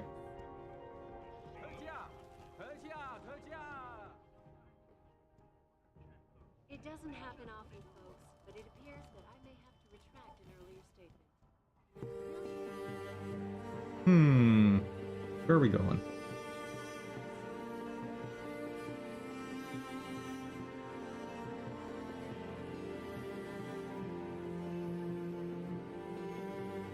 Nothing hiding there. Oh no, it's the pods. Okay, we can check out... Hold on. Are you the vent I've been looking for? Maybe?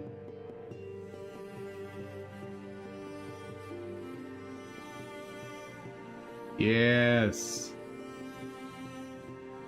Really? No traveler bonus? That's sad. Whoa, okay. Oh, don't mind me. Oh, that took up a lot of energy. Realize. Not realize that I ate through all that.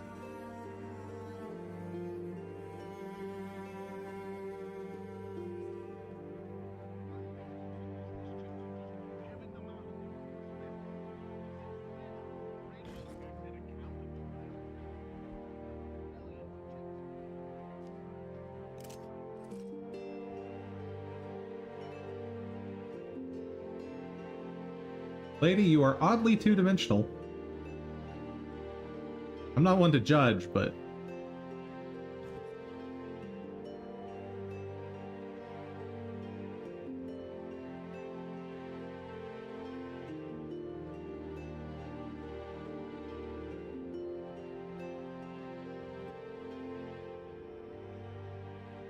and very stationary.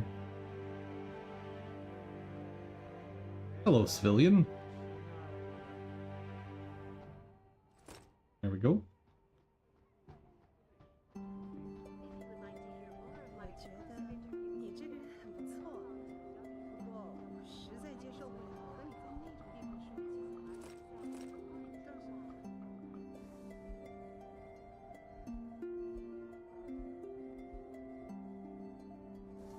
回家呀，一点意思。不过我家是大差了。All right. One section of pods complete. Just a billion more to go.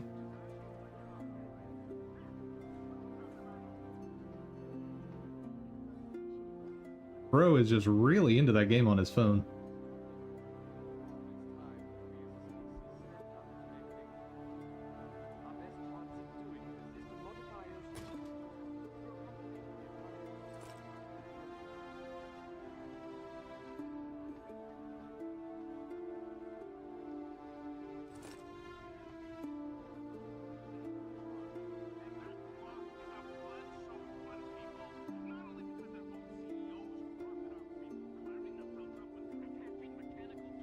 Well, not much to find over here. Yeah, once we finish this floor, I'll get back to work.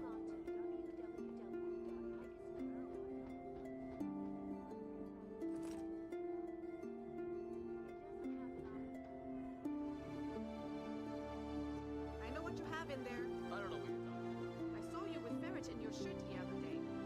You know pets are not allowed in hotels. That's not true. And tell Mr. Chow if you not get rid of it. You're a very mean lady. Oh, poor guy.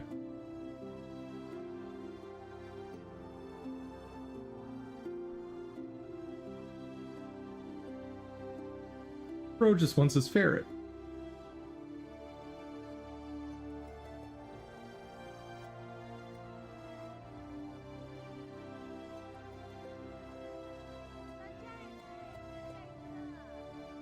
Oh, well, this was anticlimactic.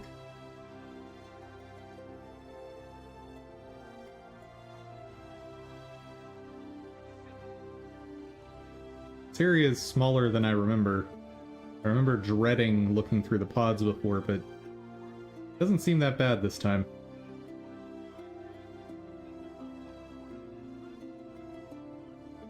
Maybe because I kind of know what I'm doing, but only slightly.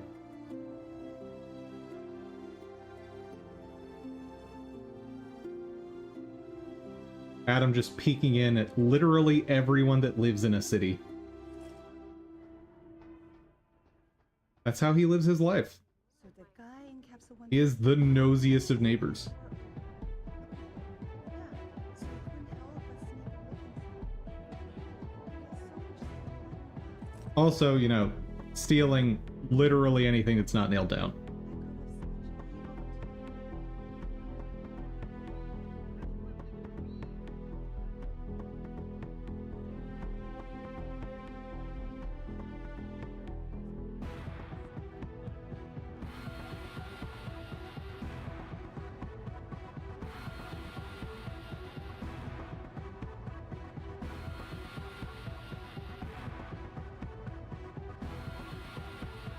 Never mind, we can definitely finish this before going back.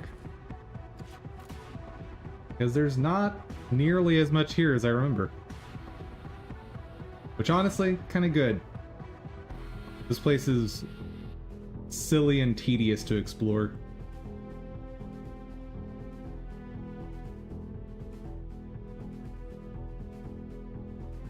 And I think we come here for like one side quest. Nope. Visible wall.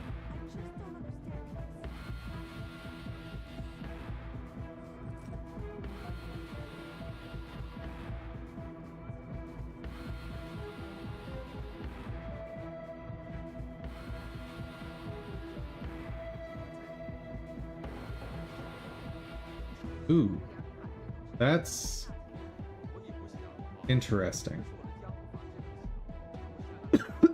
Excuse me. That spot is very interesting.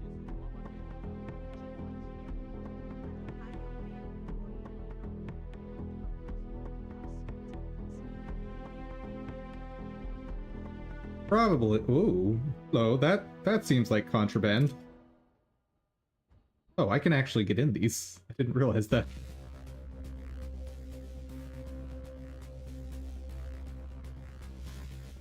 Okay.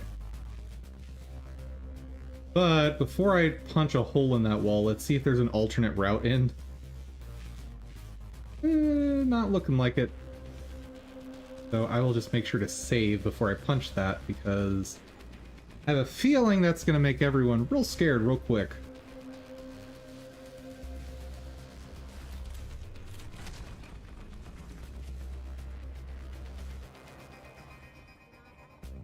Oh, well, they're not angry, at least.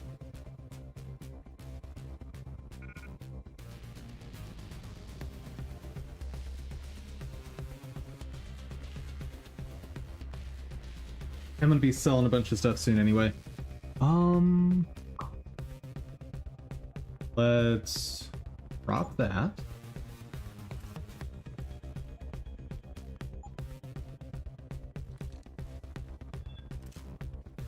Whoop.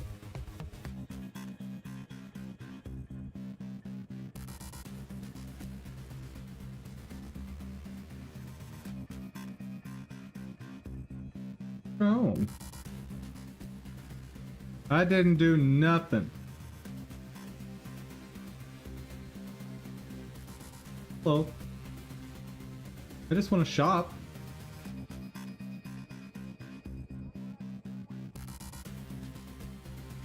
Totally didn't break into your hideout. Okay. Clearly I'm gonna have to wait for them all to calm down.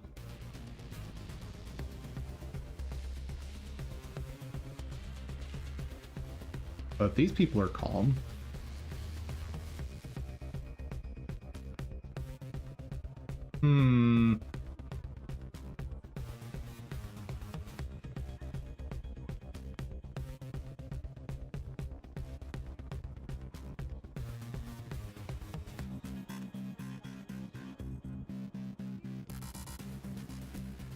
Please get back to selling things.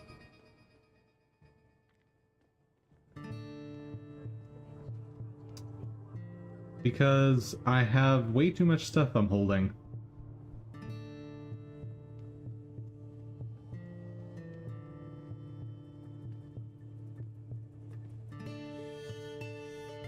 Okay. Finally calm down.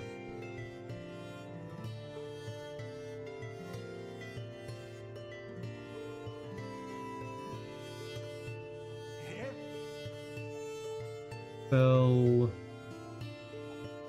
Pistol. Peps. Did I sell those?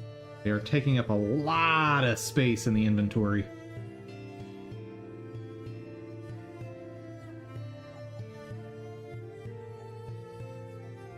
Those are safe to sell for sure. I want to hold on to them if I can. There's a couple instances in later levels where it's really nice to be able to just chug energy stuff. It'll be great.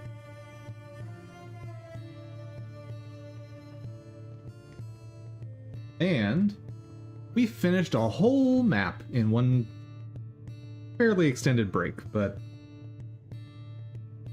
it was good to take a step away. So I didn't, just scream at Unreal constantly for being very stupid.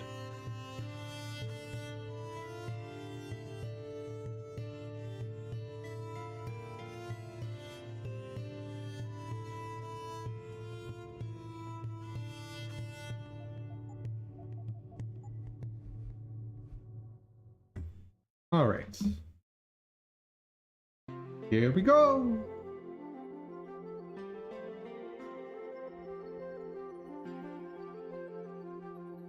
I'm gonna try just plopping this in.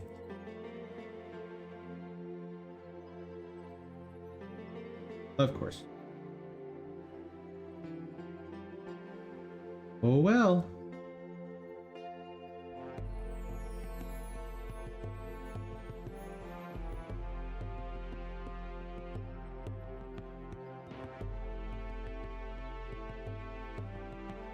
I probably need the project closed to add stuff to it, but we'll see.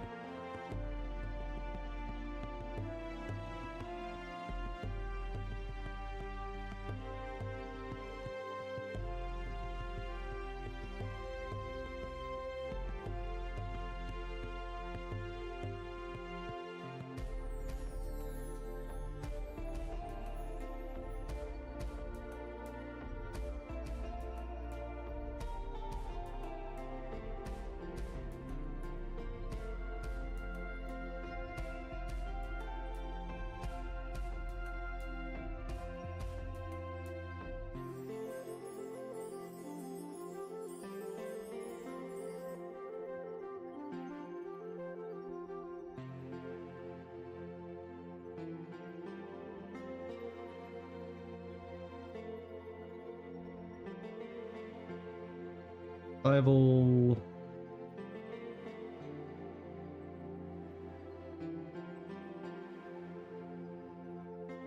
The tiny hero wait. That is the one I want.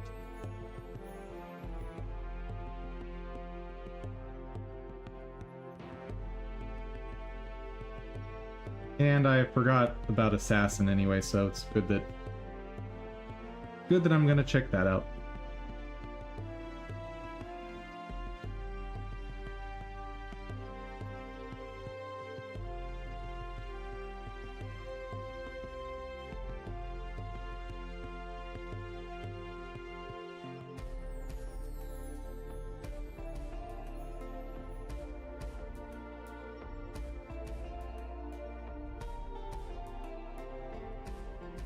Let's make a folder. Character animation. Okay.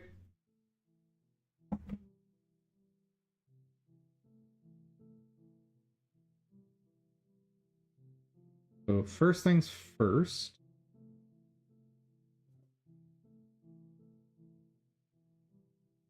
We need to do all the retargeting.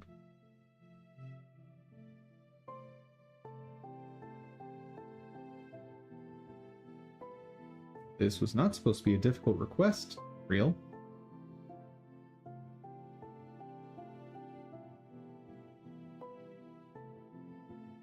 Yeah, probably not gonna use this guy, if I had to guess.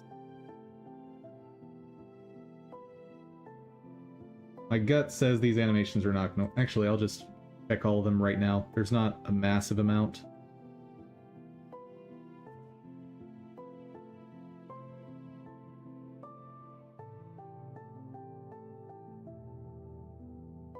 What?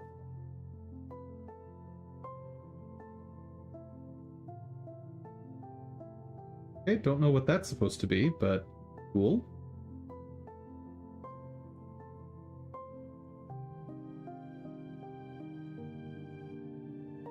honestly, if he doesn't have any attack animations that I want, then the rest are kind of irrelevant. Because I won't have anything relevant to pair him up with. A walk might... No. Not gonna work with my model.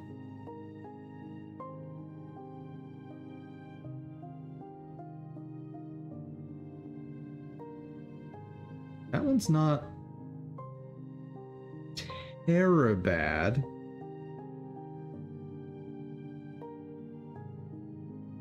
Yeah, no. Nope, nope, nope, nope, nope. Not gonna work.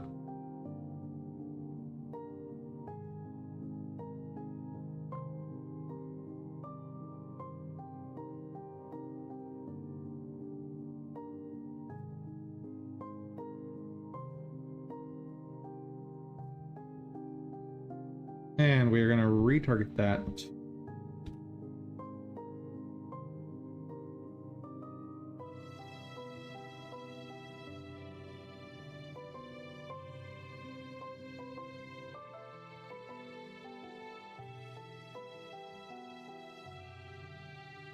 That is not the one I want.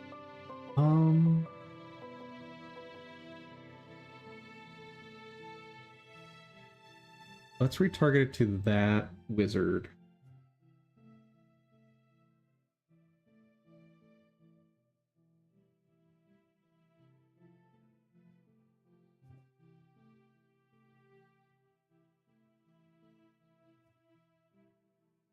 Where do I want to put it? Character animations.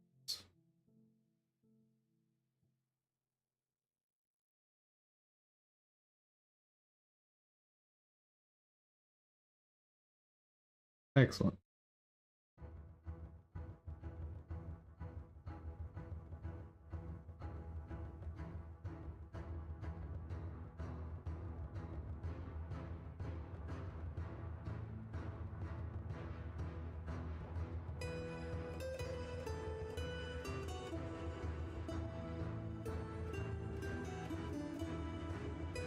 And because I'm curious,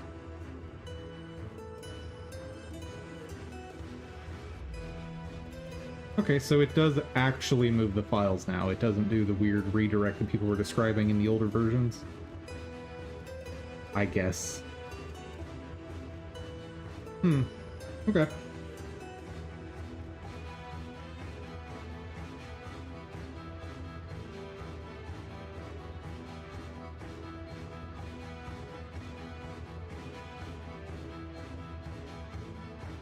Full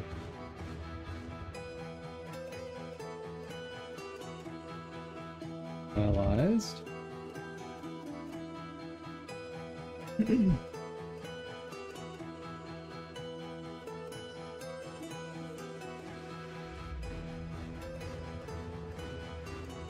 No. Modular RPG hero, nations.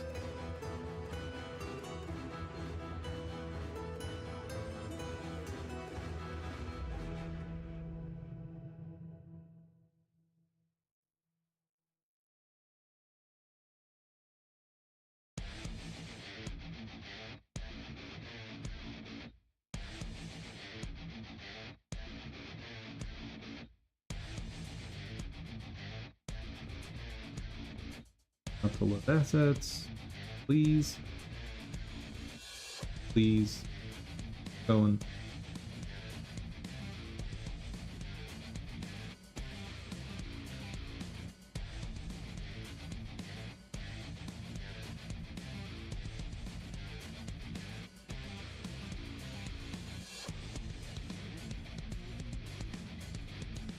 Out of curiosity.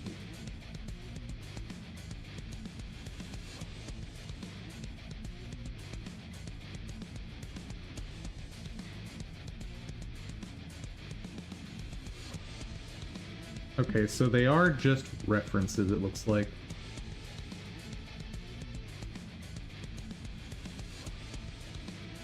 Yeah, the folders don't even exist.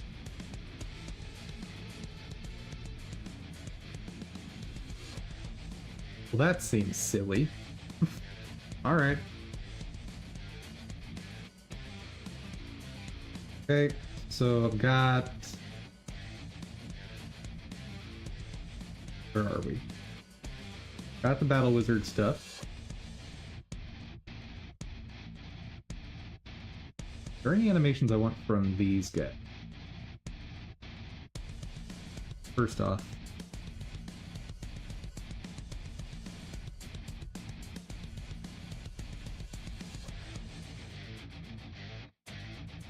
you know what? Maybe I will add these.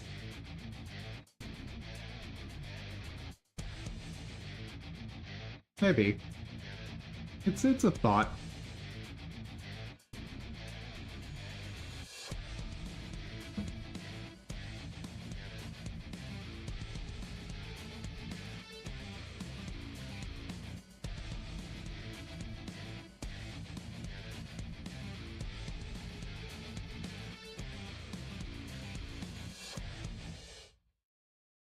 Probably nothing I can use from the, fortunately.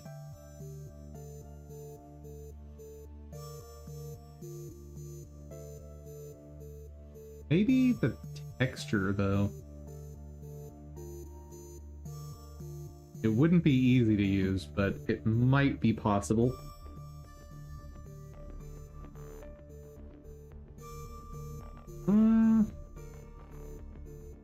Yeah, let's try grabbing the materials.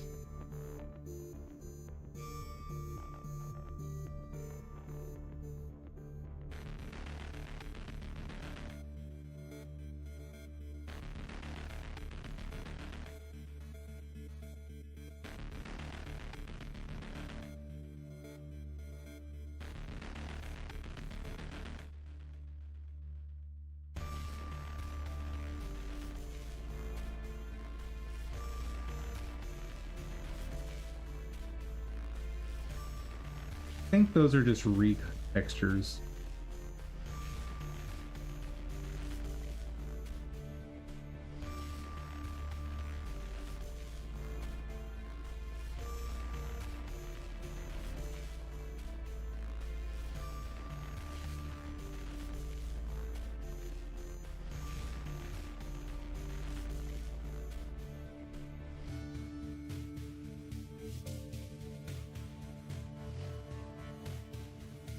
And I'll try importing those later, or probably not even today, but at some point.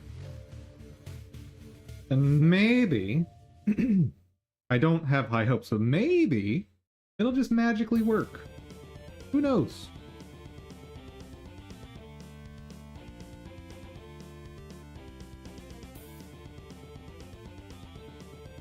Now, animations, though, those will almost certainly work. Question is, do I care?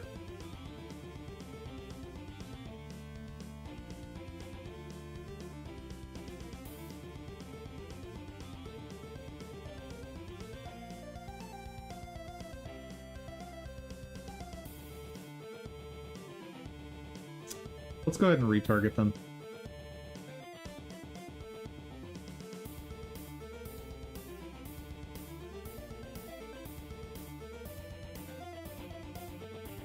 Oh, right.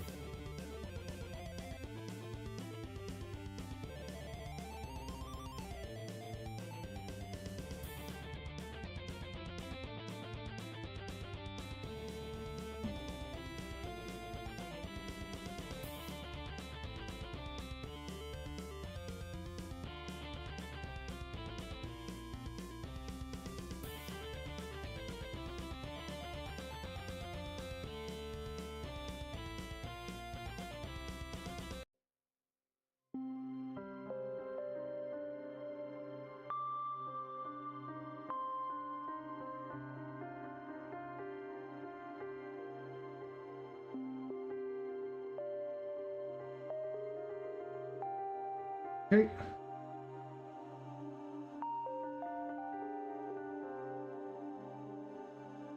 All of that's good.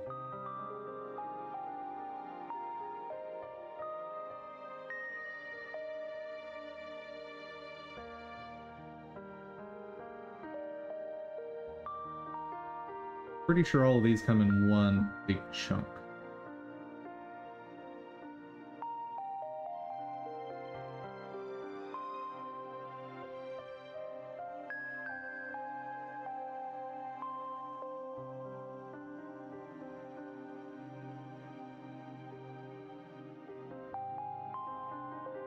wrong thing.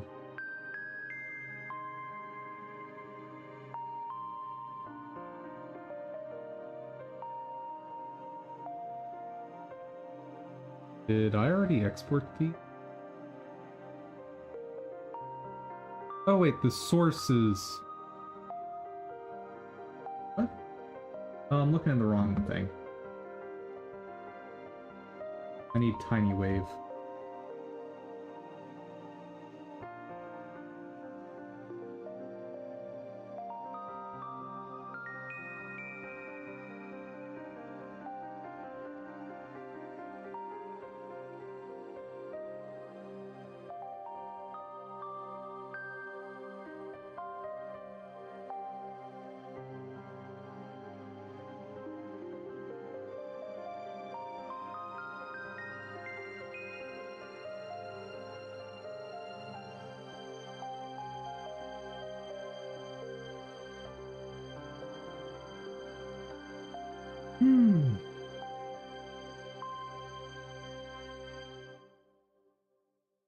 Did it do it? Oh, it's taking its time.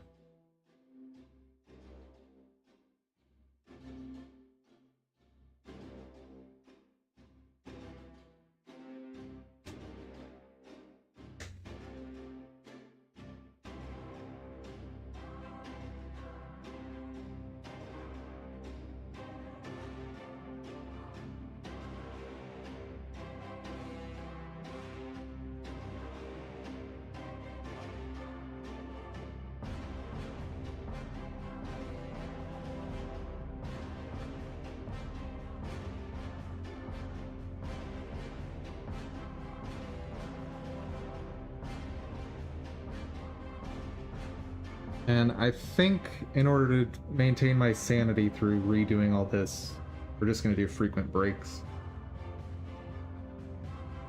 Because Unreal has shortened my fuse by quite a bit.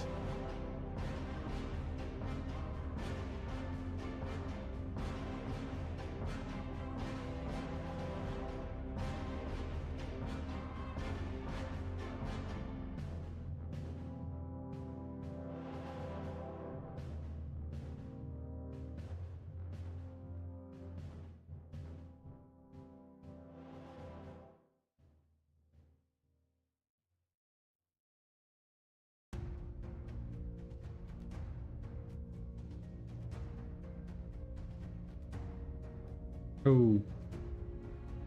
Stylized.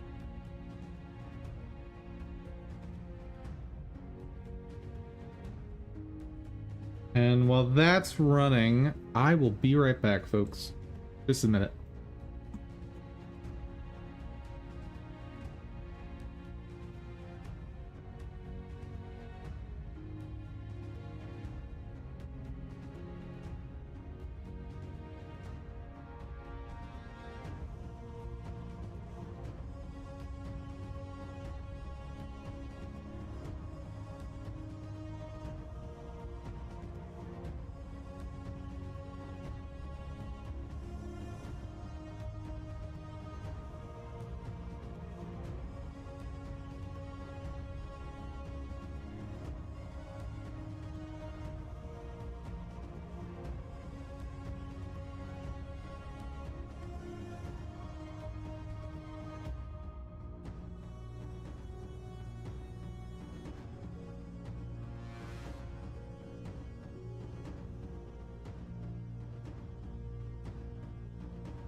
Hello, chat.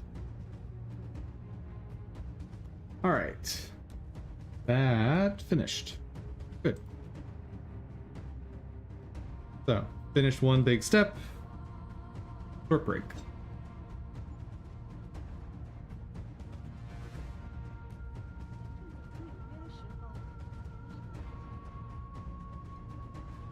Ah, that's weird looking. Huh. So the way they're seemingly achieving this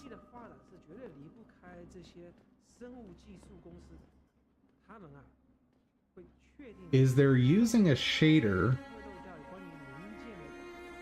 that is a view into what's kind of like a skybox. I know they use this in several places in the game for windows into buildings. That one in particular, though, is not quite as effective as most of them.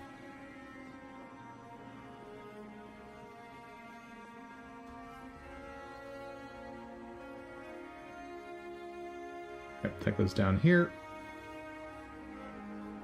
We will explore that, just not right now.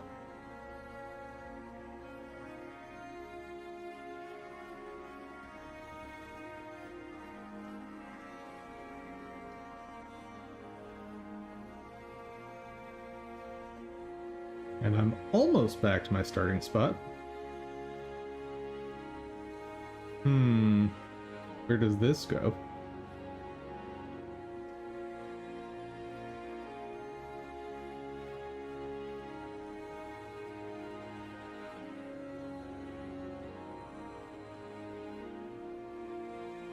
Oh wait, this is back to the starting spot. Okay.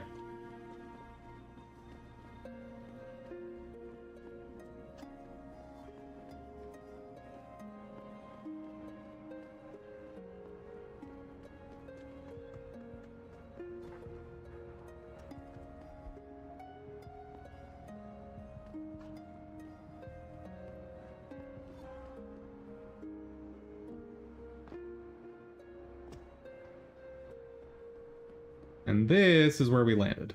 Got it.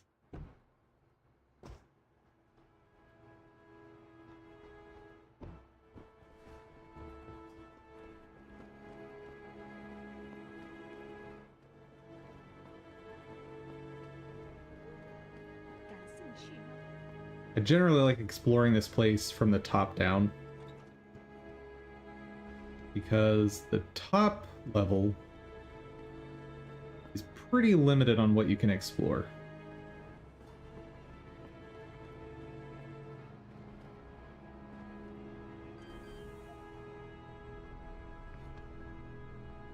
Whoa. All right.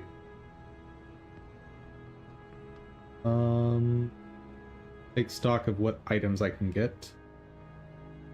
Okay, nothing on the left side, so the left side is totally irrelevant to me. The right side. 1, 2, 3, 4, 5. So it's just a straight shot.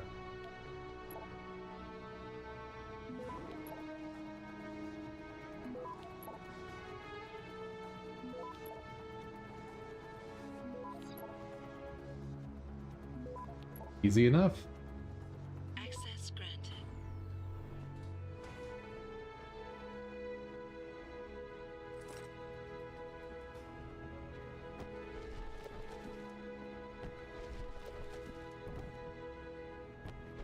Oh yeah, because I have the upgraded strength, I can break those much easier.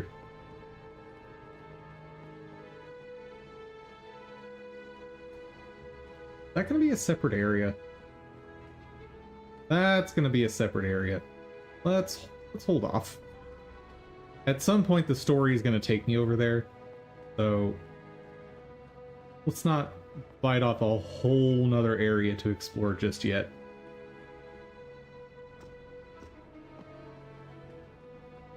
Hey, you know how to get to the Konghua Hotel? Oh, I see. Someone's looking for some action. Don't mind me, sir. Totally not going into your back closet and stealing your money. Definitely didn't do that. Don't know what you're talking about.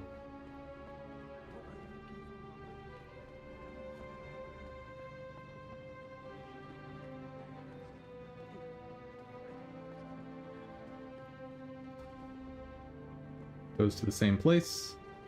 Cool. Who can help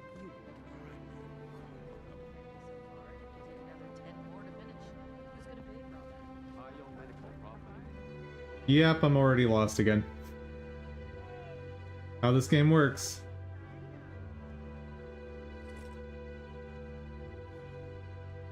Oh.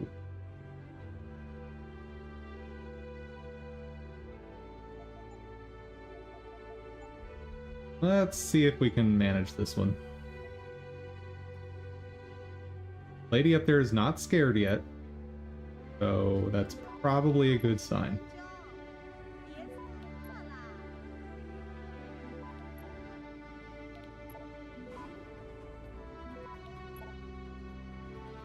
Access granted. Sweet.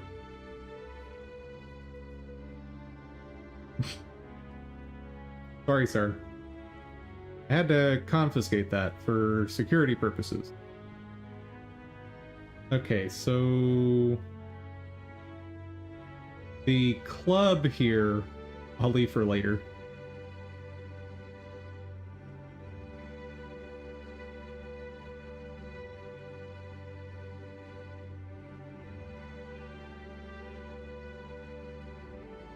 Okay, I did go this way, but I think I turned around once I got to the hive.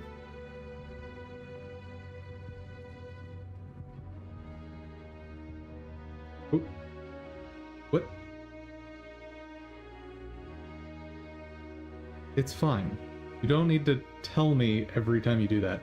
Unreal.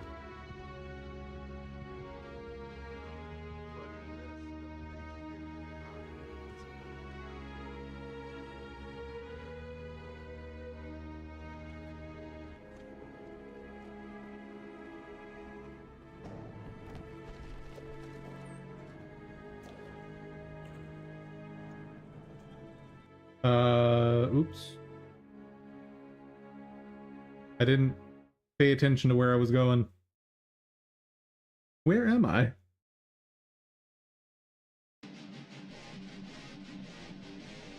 What is this place? Hive nightclub. Yeah, definitely not doing that right now. I'll explore this room because I'm already here, but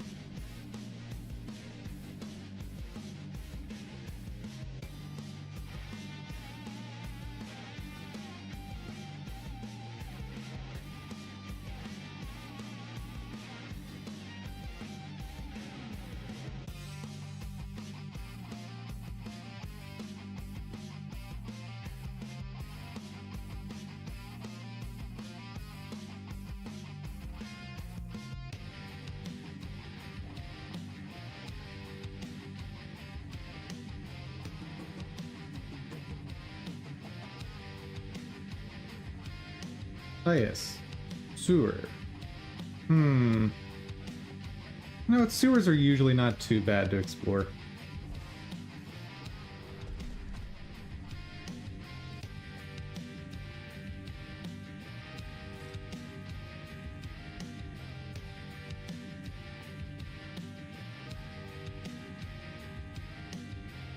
They're usually pretty limited in scope.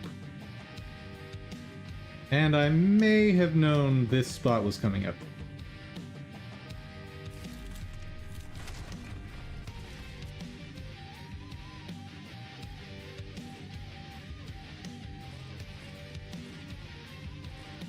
Oh. Apparently I did not need the gas protection.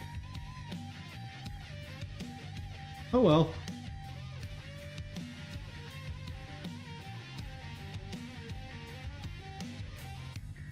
And this goes to the hive, yes?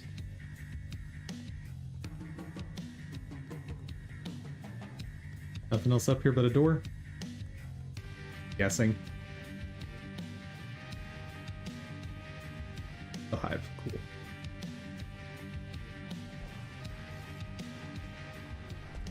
Yeah, after the sewer, we'll get back to work.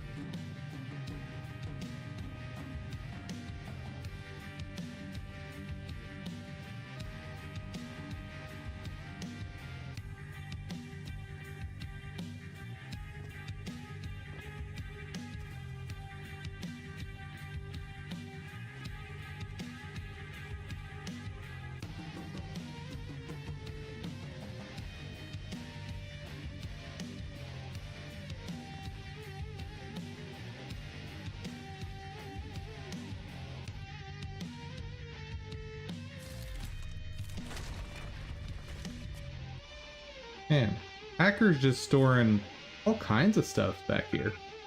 Oh, I guess that's not from a hacker.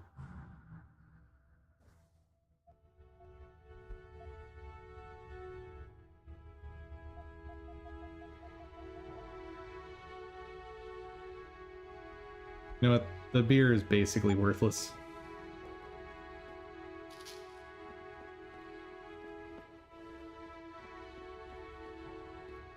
Okay, one way up.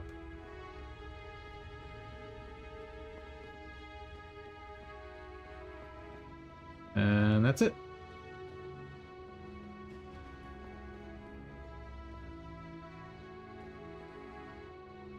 Songhua Hotel. Right.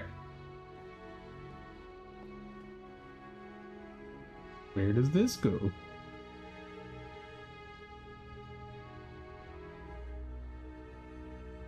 Oh. Fancy.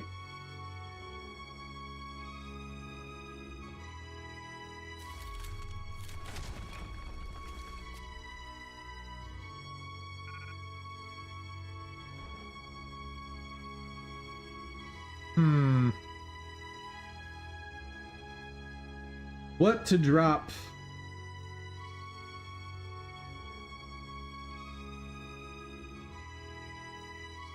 Probably drop a weapon. Oh wait, I'm supposed to sell this anyway. Here's what I'll do. I'm not gonna go up this manhole, so whenever I find it above ground, I know I'll come down here, and I won't forget that. That'll work.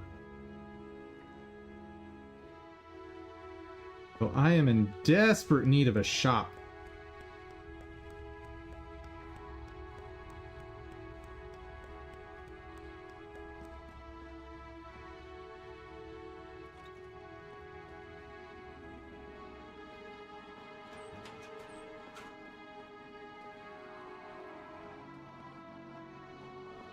Oh, well, looky here.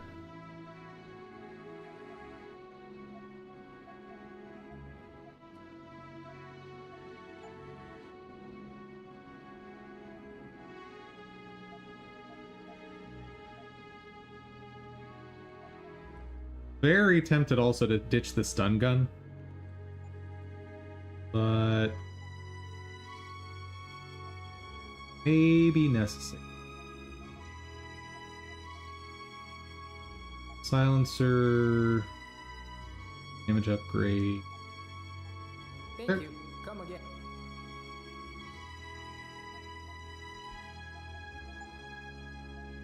Oh, I can silence that? Alright. Sure, why not?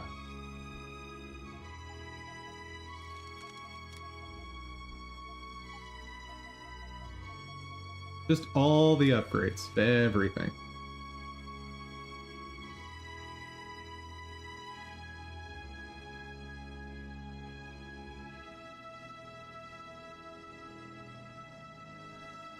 Might need to sacrifice some of my ample ammo at some point. Because this is slightly ridiculous. Oh, wait. Forgot to sell this.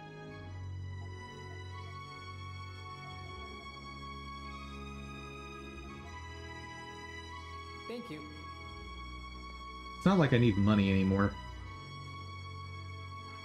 Okay, you know we're gonna have to do the hotel at some point. Oh. Go grab that stuff.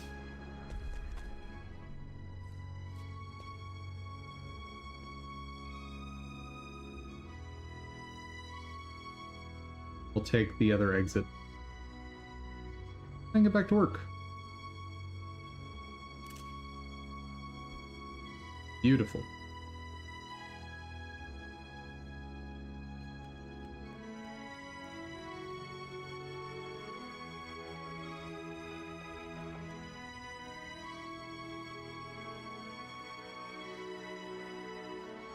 Where am I?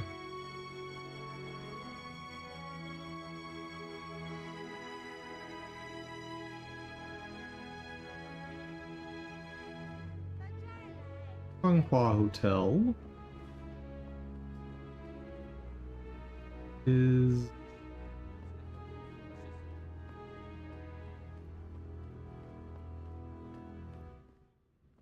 How exactly do you drive here? Okay, there's Hive. Got it.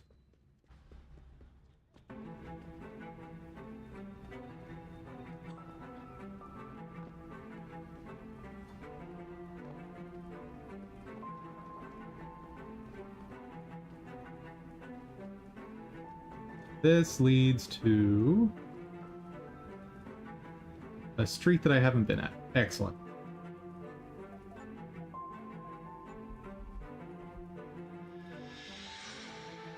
Okay.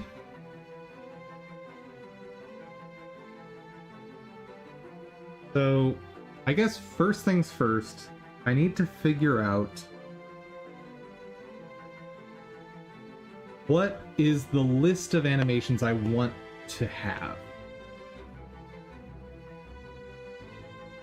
Okay, so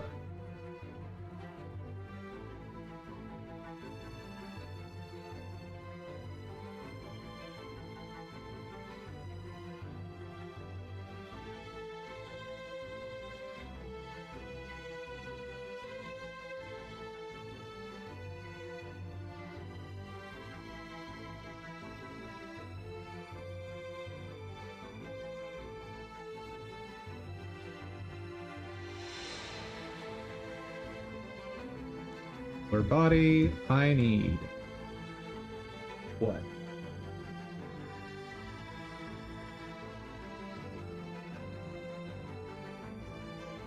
I guess because I'm of how I'm going to structure this, it won't be too hard to add stuff later. But it would still be good to get a decent list here. So I know I want walk, forward, back, not backhand, left, right, idle, and anything else.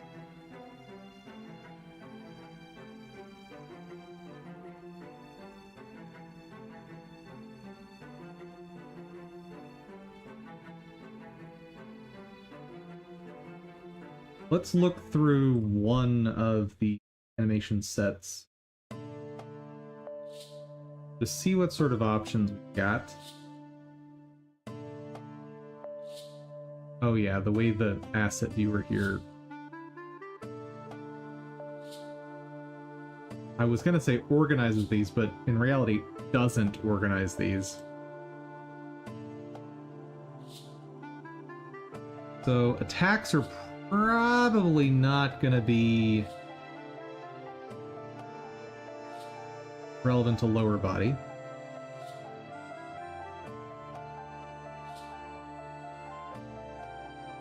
Dash. That one's gonna be totally irrelevant to us.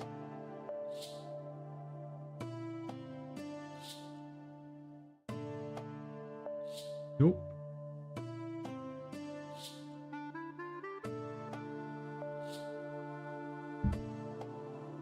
I mean, I guess maybe. In theory, there's something I could do with that.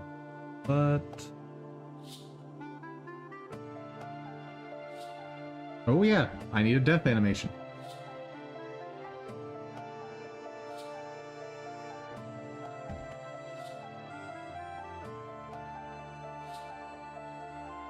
That will certainly affect lower body.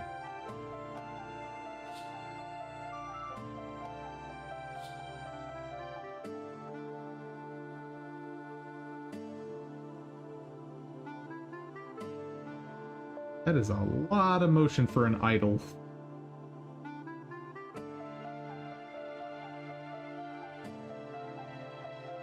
That's more like it.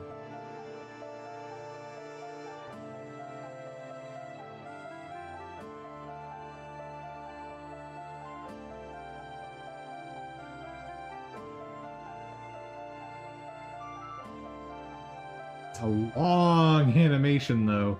Holy cow.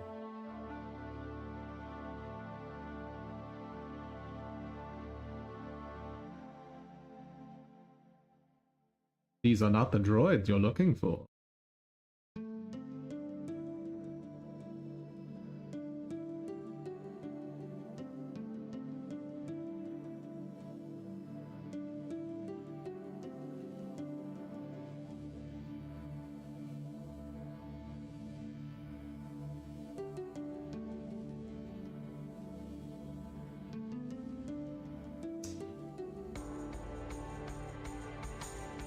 Oh, wait, these are the Animal Night ones. What am I doing?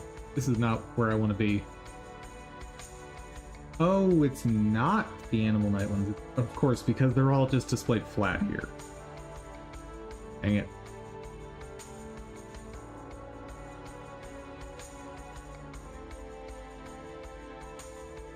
Here.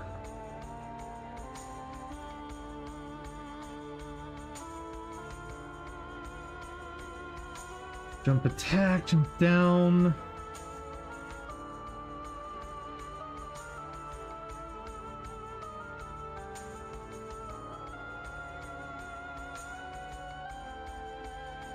Do I want jump animations? Maybe.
Hmm.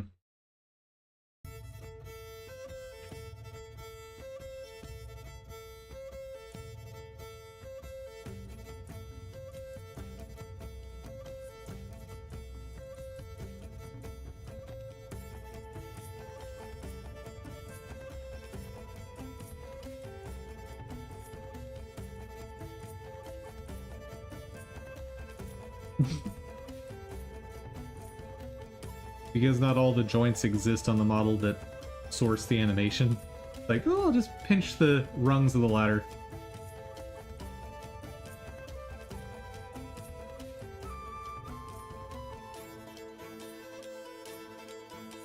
Yep, no need for roll.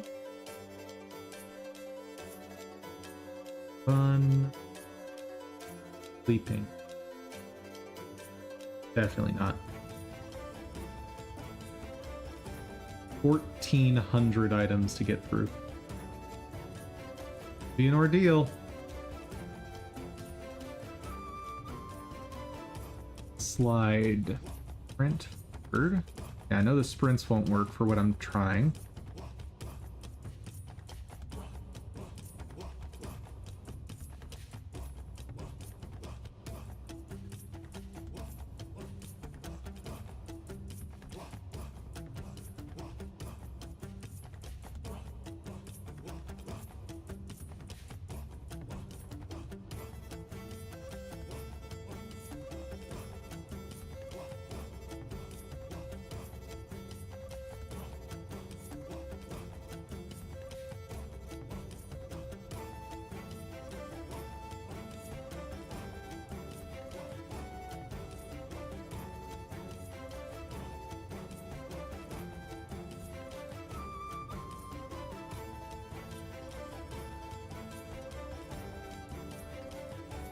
Hold on. Something that just popped in my head.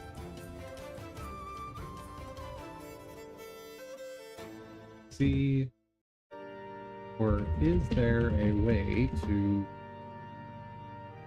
wild card texture file?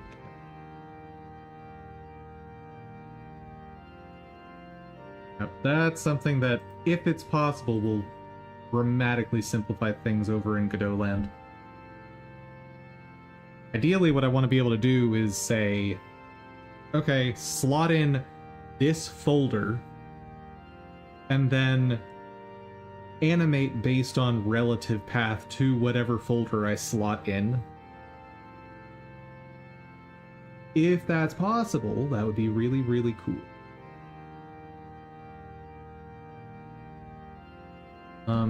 And this is actually an instance where making a unit test probably makes sense.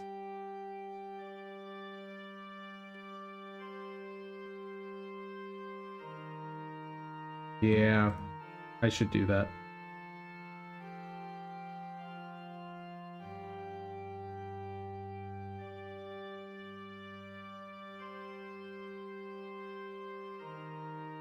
Make a unit test. Okay.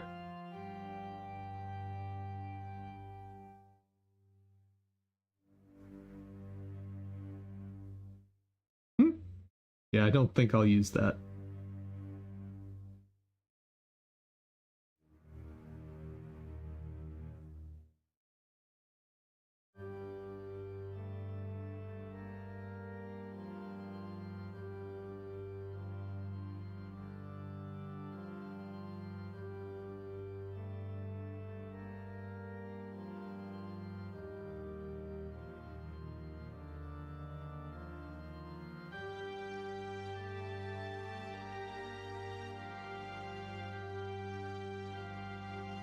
Yeah.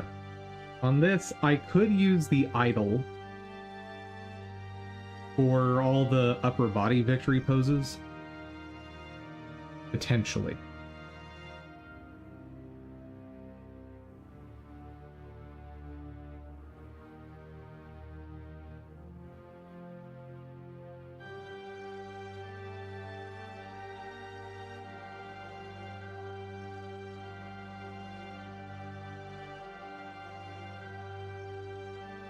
Why is that so much smoother than the other one?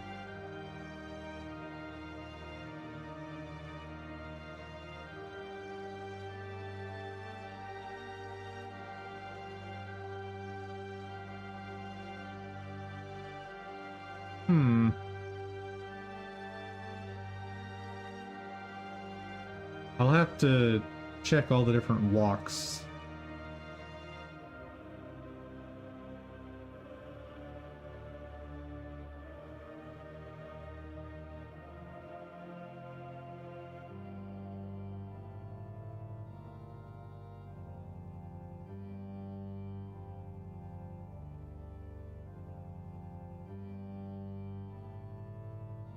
I definitely don't want to have separate walk and idle animations for the legs for every single stance. There's already going to be a ton of stuff for the stances.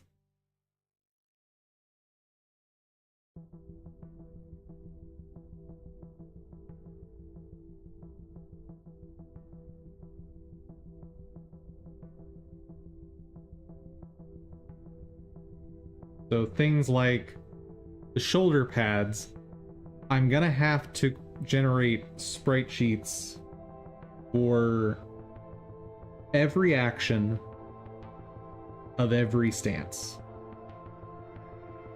For every version of the shoulder pads. It's gonna be a lot. And then multiply that by what? Helmet, clothes, shoulder pads, hands, and face, and hair.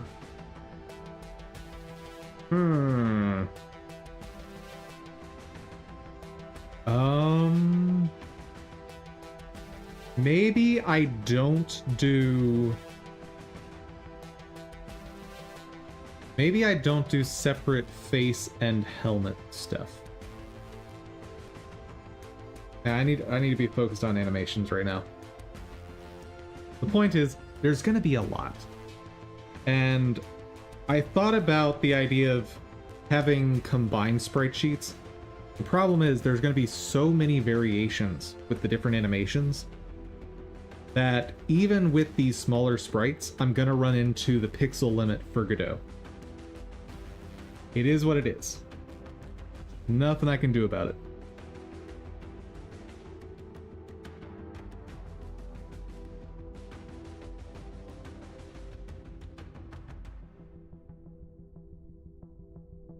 I don't love how much back and forth motion there is in this animation. But in any case, attacks are not what I'm looking at right now.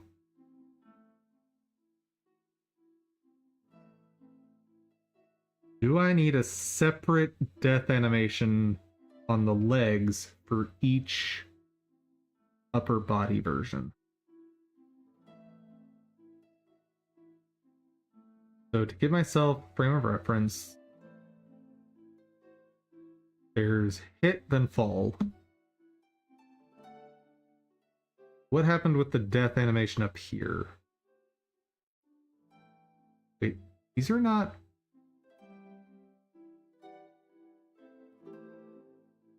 The path is the primary sort. Got it. I think.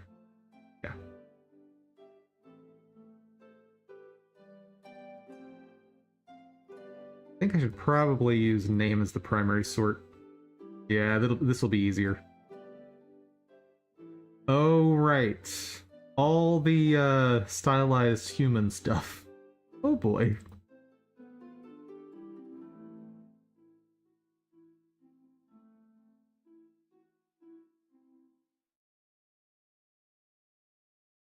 Yeah, for this stuff, I'll have to make sure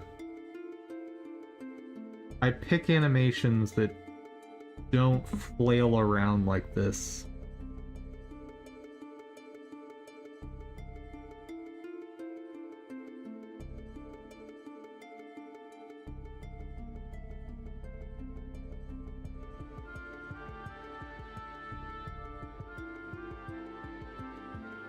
Yeah, some of those might work, but most of them probably not. That's an absolutely no.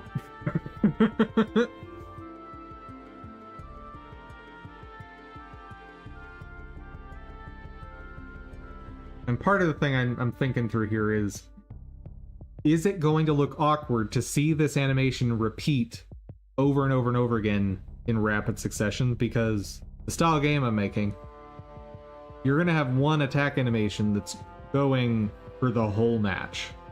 So they need to be pretty simple animation. Because having your characters do this constantly for like 10 minutes is going to look wonky.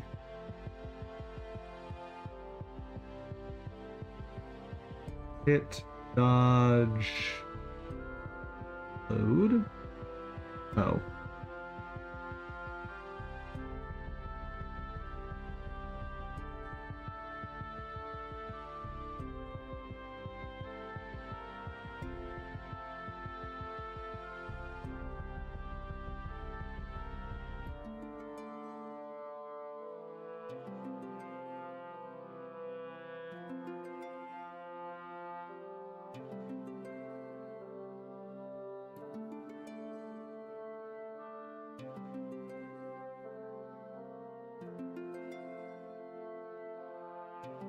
I like that animation, but I'm gonna need to do something about that arm over here.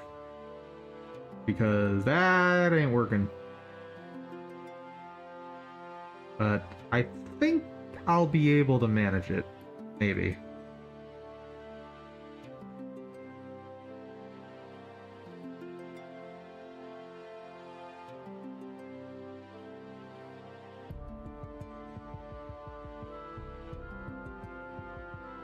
There is the option of having, like,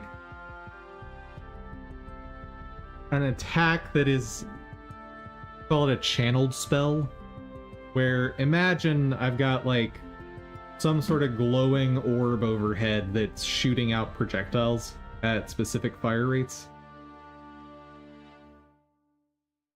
Could be kind of neat. But that should not impact the legs at all.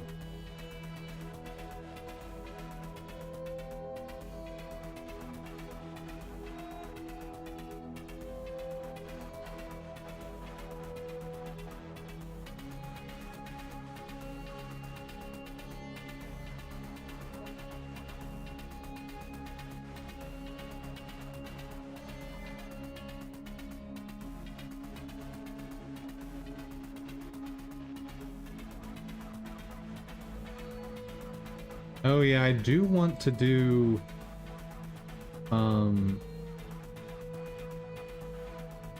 levitating stuff.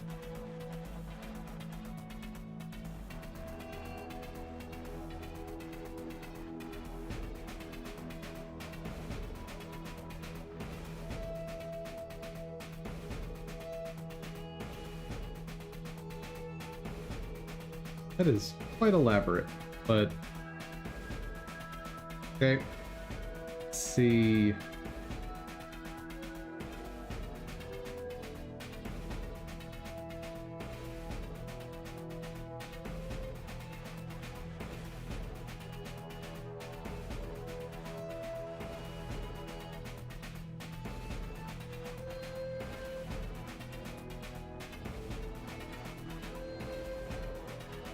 Combat. Fly attack. Emote.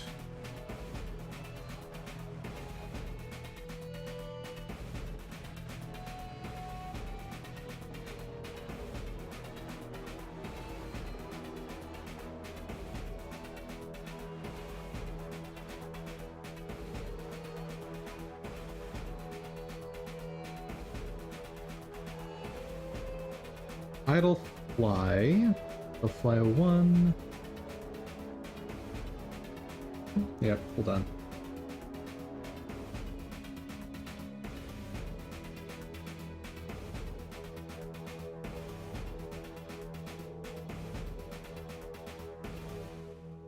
Let me...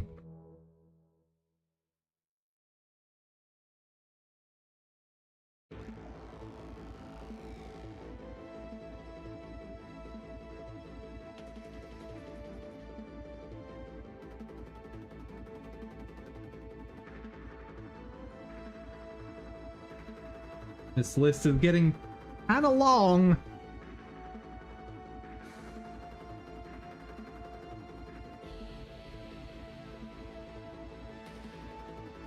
The fly, idle, die, start, end.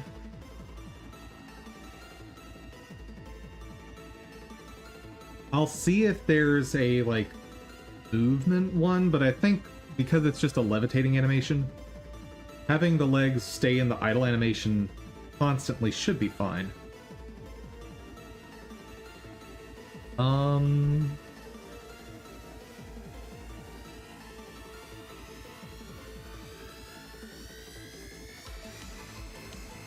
Actually, interesting thought. I could tie unlocking this as an animation to a specific class unlock. So one class that I have a thought to maybe make is a psychokinetic. And maybe you unlock flying animations to use with any class when you unlock that. Or maybe not. I don't know.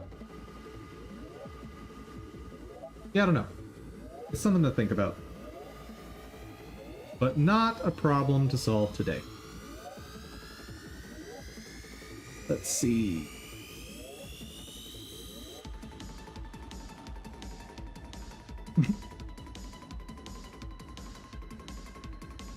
Guy's just like, please don't notice me. Ah. That doesn't look right. That really doesn't look right.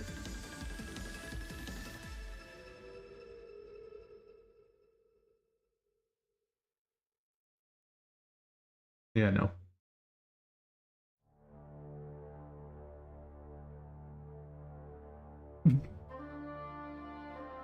That doesn't work. A human.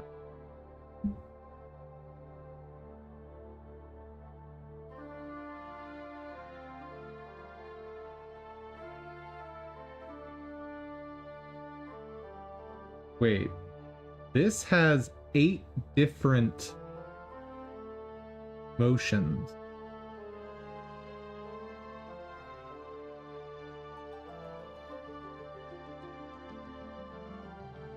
But they don't really look right.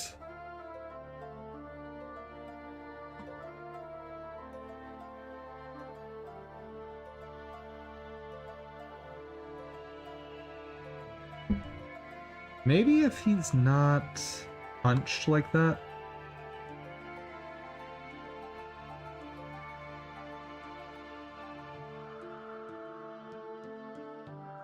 I should test that because if those can work, that's extremely interesting.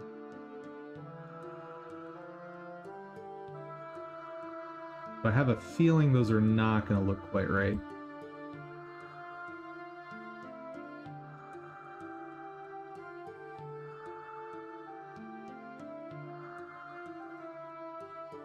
Yeah, like the leg here has almost no motion. And with it constantly bent at this angle, character looks like he's constantly off balance. See one of the other backward lefts. Yeah. If anything, this looks more like a swimming animation for the legs.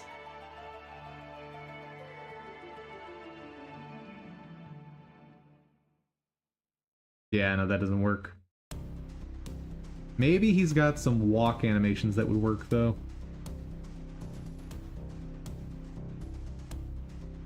Ooh, aren't awful. Definitely something to consider.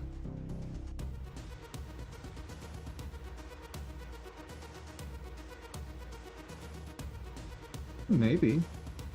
Hold on. There's maybe something to this one.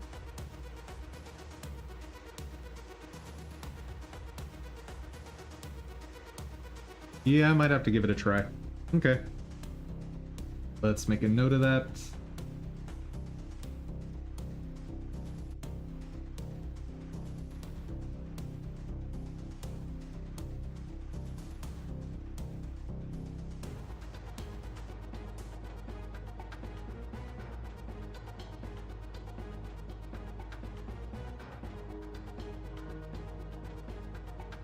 Yeah, and I was gonna say, oh, I don't want to do that because I don't want to have a bajillion sprite sheets, but I've already got, what, 4, 5, 6, 7, 8, 9, 10, 11.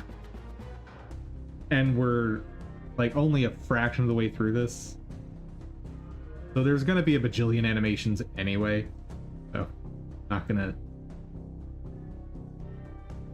worry too much.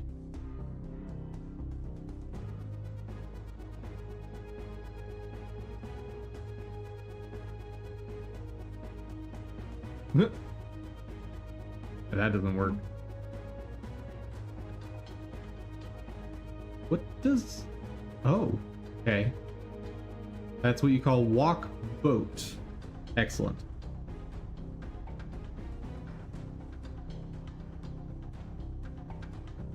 I don't really like most of the walk animations from the stylized human. I never liked them. But maybe they'll be okay. Maybe.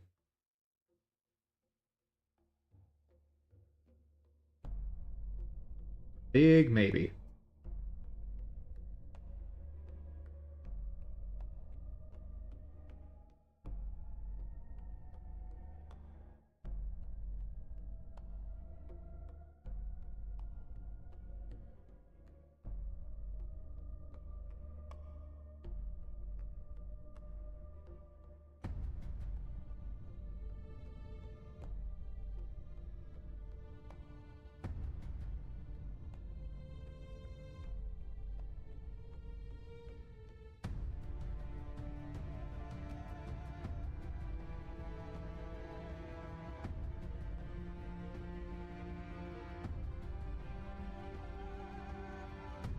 And I think I'm going to build this new character scene such that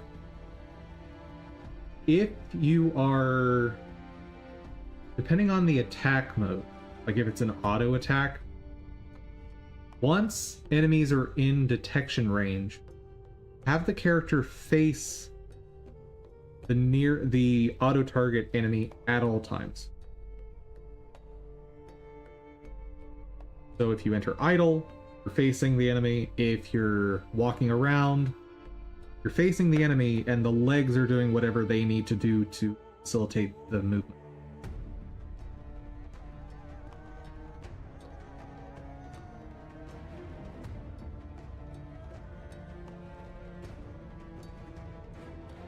That's garbage. That doesn't work at all. That's like the laziest way to do left and right walks. Just rotate the hips. That's all you got to do. That's not how humans sidestep, sir. That one's so much worse.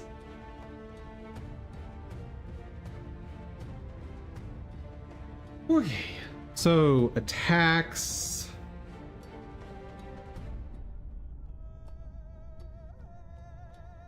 Yeah, attacks need to absolutely not impact the legs, no matter what.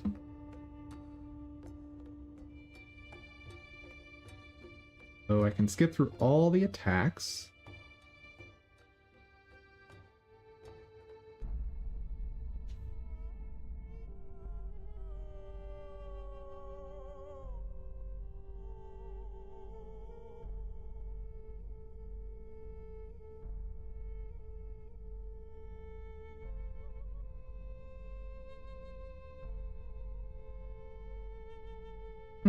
There's not that awkward pause like there is in Blender with this animation.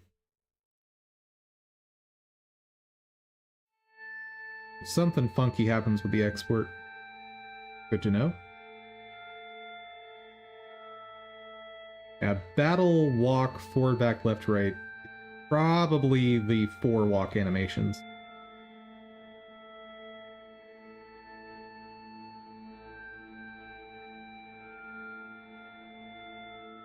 Wait a second, let me go back up to the human stuff. So much hip motion. So much.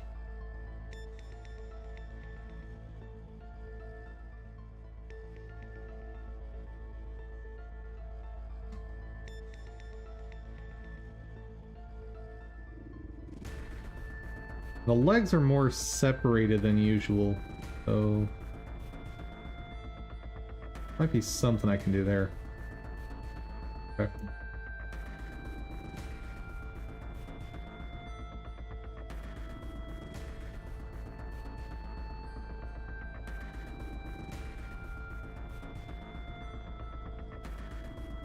So walking, yeah, no, the like unarmed walking from this is useless.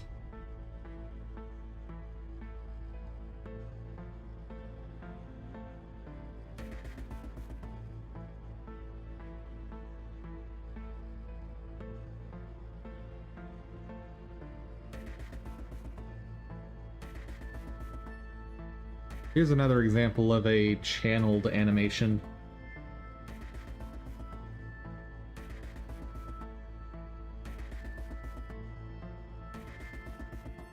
Those shoulder pads are not doing what they need to be doing here.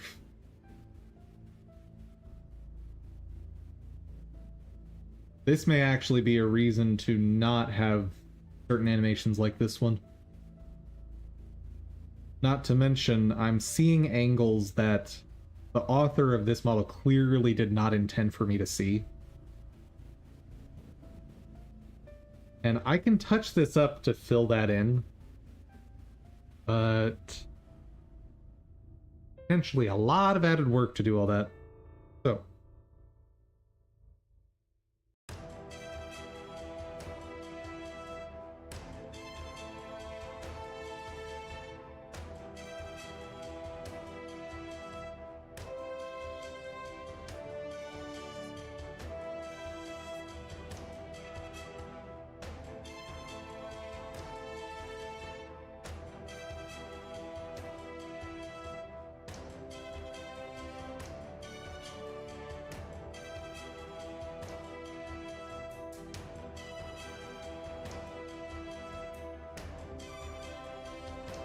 Where was the animation that looked good for this?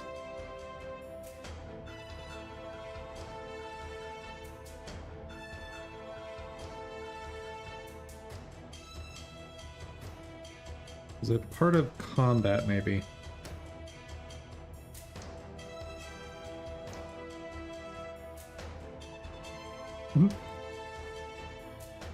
Oh yeah, that's absolutely the animation I want.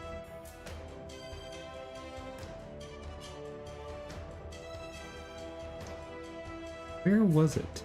Like, there was one set of animations for the walking that looked good, but I seem to have lost it.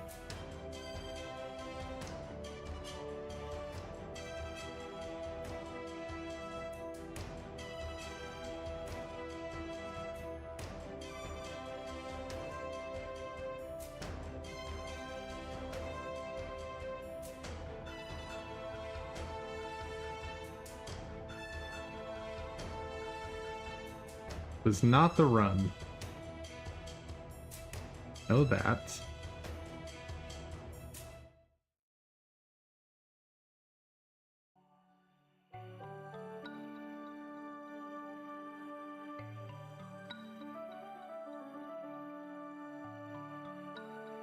Was it this one? I don't think so.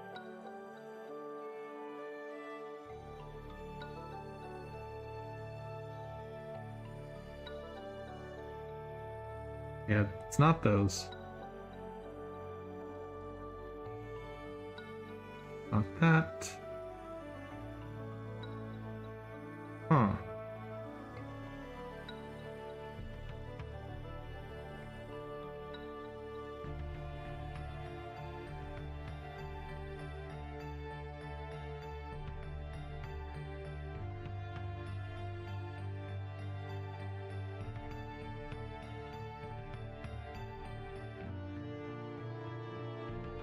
Because remember, I'm not going to have waist rotation on it.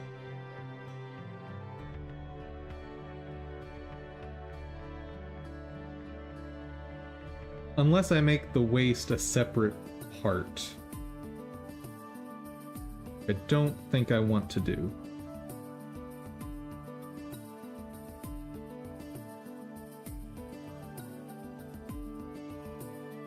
And this was the super weird crouch animation.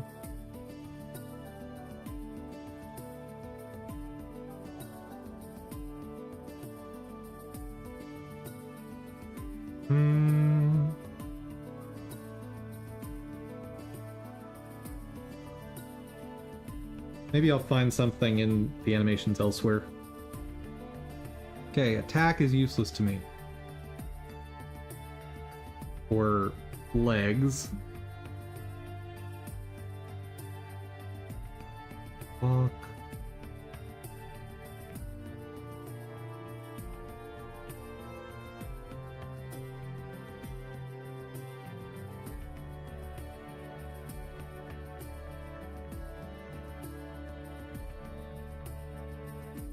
Theoretically, I could try to use these types of animations for the diagonals.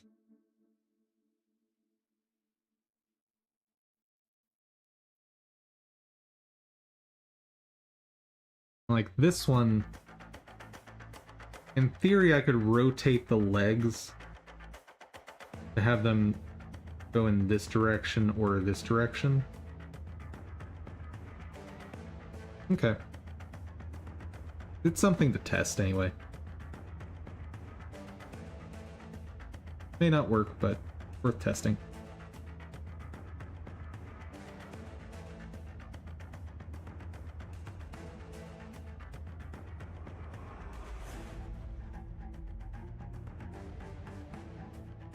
Not gonna have him carrying stuff.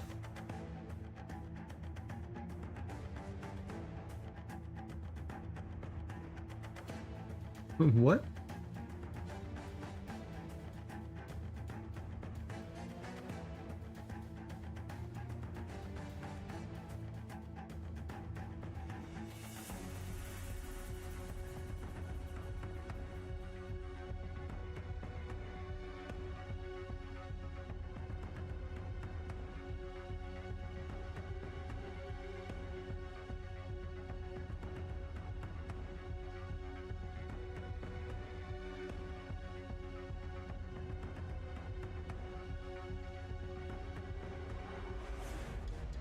I think the challenge animations are probably a no-go.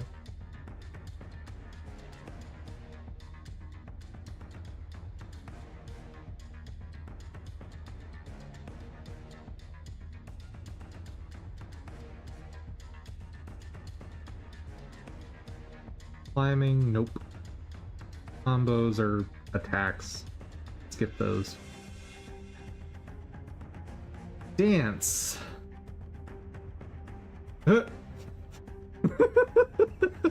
Oh, that looks not great.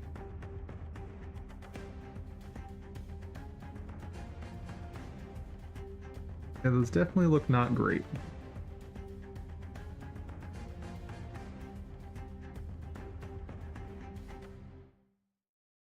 Like, in theory, I could use that. And it wouldn't be a massive increase to the number of animations, but oh boy, it's certainly a special one.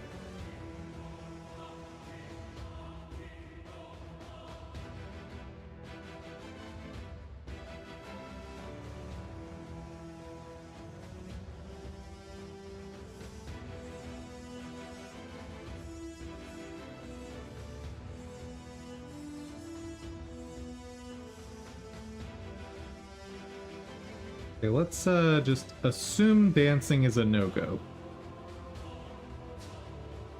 Dashes are not helpful to me.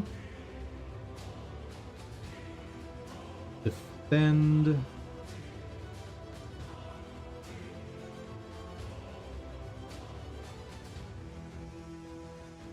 Probably not.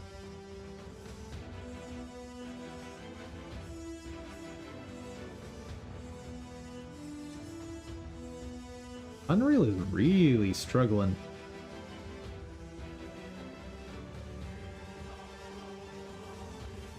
Once we hit the halfway mark, I need a break.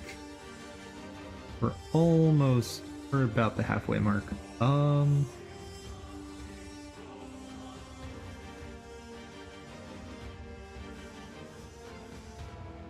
Yeah, if I'm gonna use something like defend, it's gonna be used as an attack. Something like an energy pulse that comes from the shield. In which case, I don't want it to impact the legs anyway.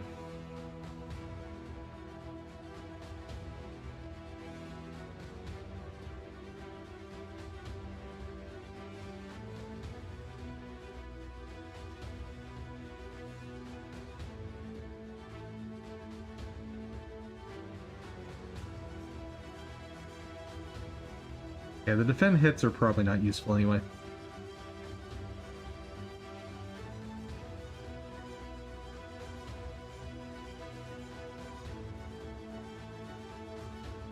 This. Oh. Staff stance.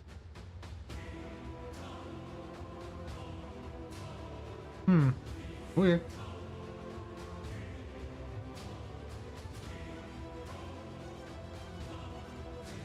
Bow and arrow.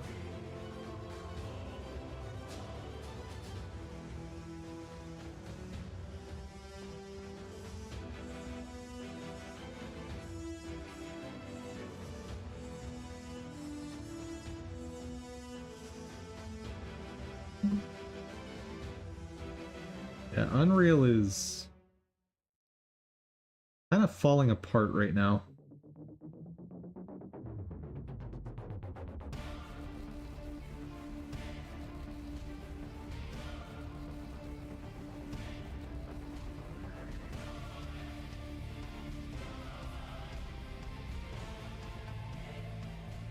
Okay, so the death animations for all these stances are the same when it comes to the legs. Okay. Good. That keeps it simple.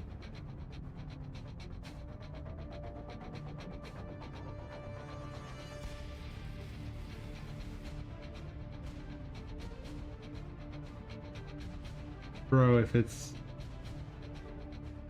a single, like, there's no animation here. Just one data point for each bone, pose.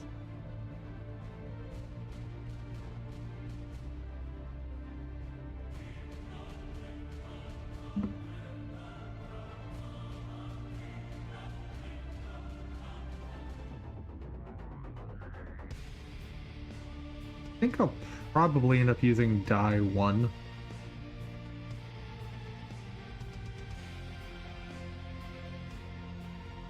Because in theory, this will...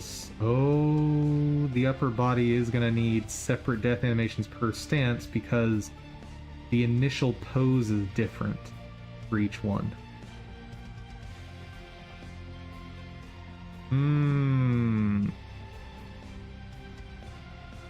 Okay. Now this one...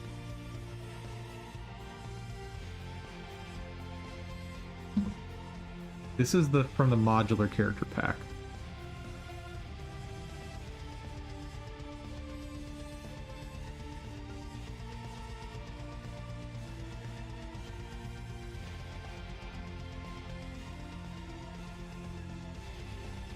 Okay, so no matter what death animation I decide to use, the legs do the same thing. Fantastic.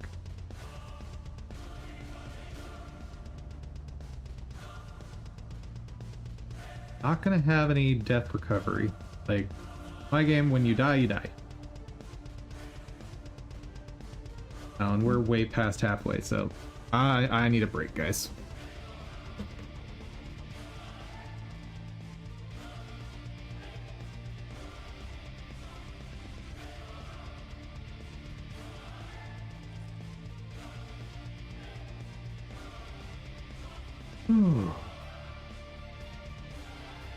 That's the hive. This goes on the left. There was the sewer entrance.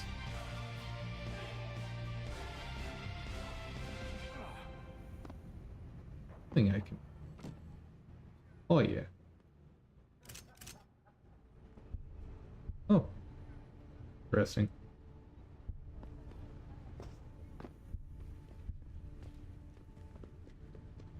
Cuckoo. Oh. Brought me back here. Wait.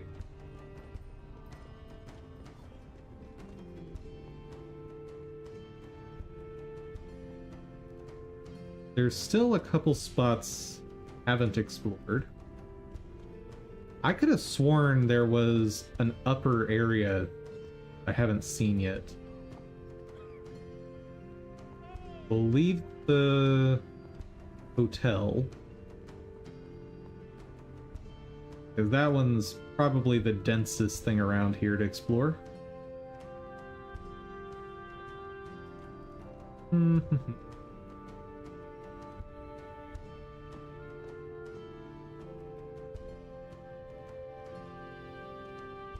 Over here, I think down here is the last thing I haven't looked at.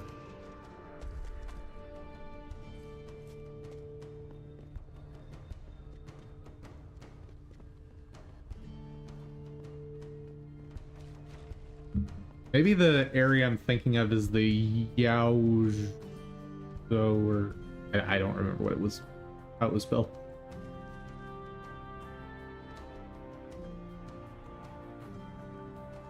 Hooray, beer!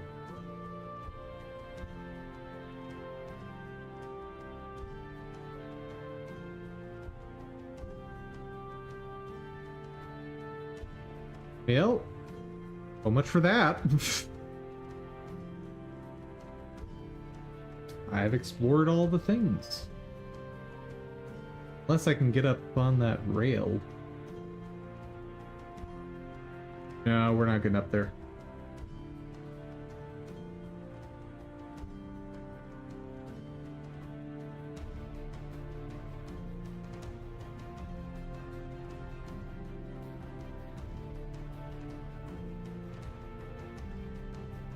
Did I finish exploring around the limb clinic?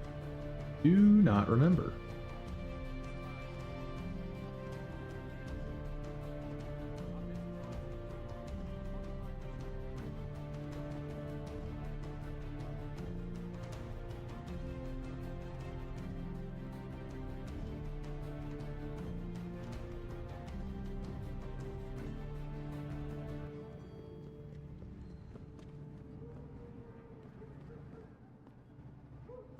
Don't remember this spot.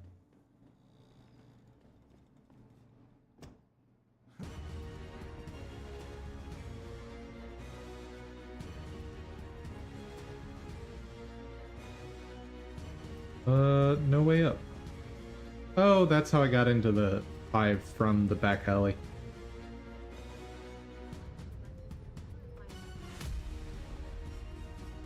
Okay, so I did not progress this way after the limb clinic. Got it.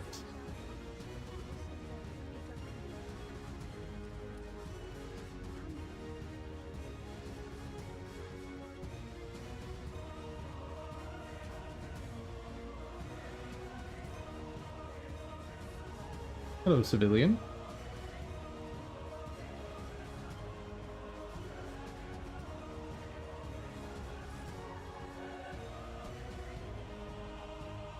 New access. What? Storage unit is... Once you're on your own, I have no idea how to get into the safe. That's Olay's business. Okay, so I have a code to a storage unit that is somewhere.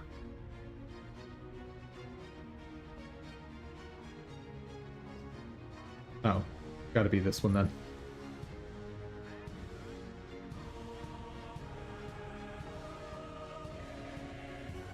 It is.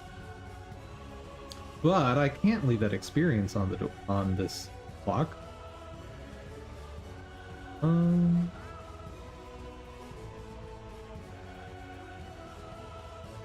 Oh. Hello, sir.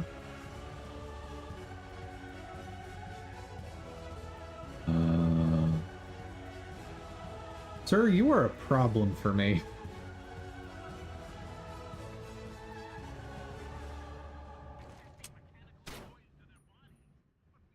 Not mean to do that. It was very unintentional.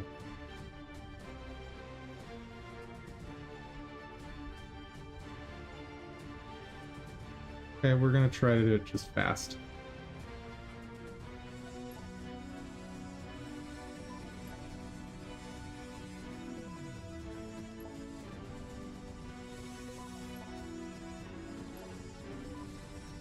Access granted. Cool.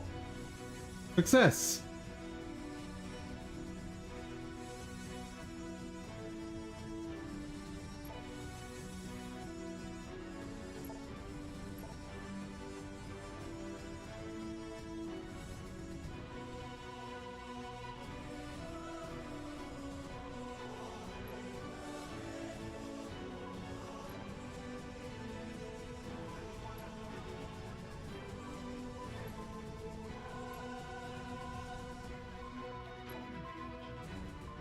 Access granted.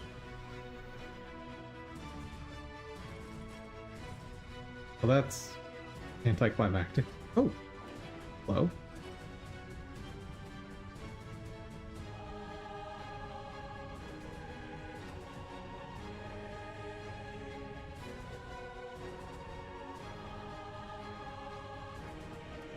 Oh.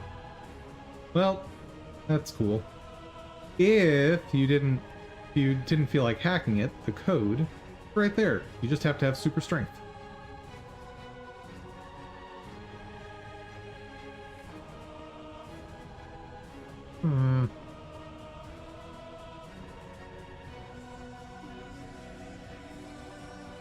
I am Adam Jensen. Nice to meet you.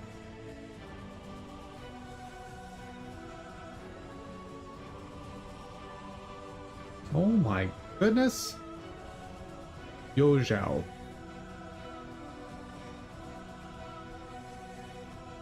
Okay, so there's a bunch of ways to get to Yo Zhao. Whole bunch.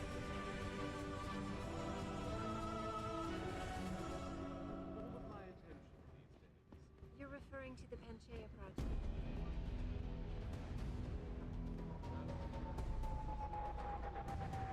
It's time that we as a species stepped up to make things Oh. through a combination of iron. Oh, this way.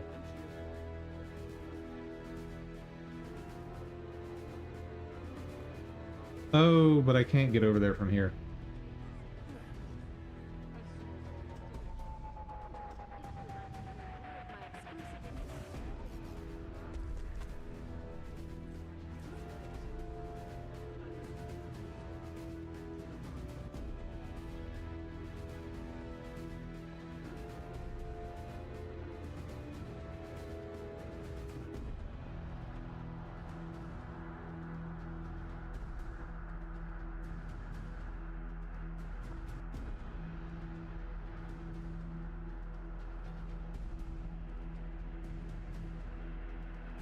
Oh. Wait. Oh.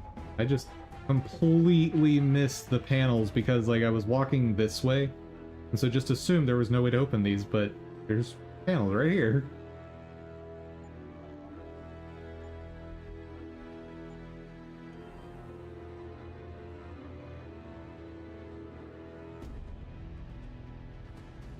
Okay. Bunch of items.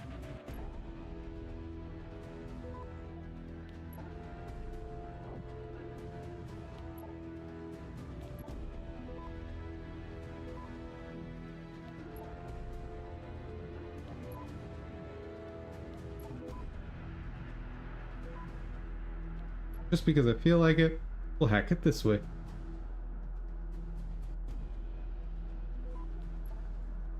Haha. Access granted. We got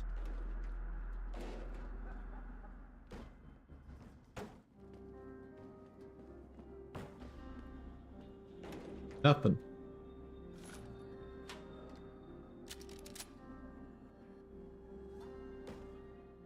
They don't seem to care that I'm hacking, so great.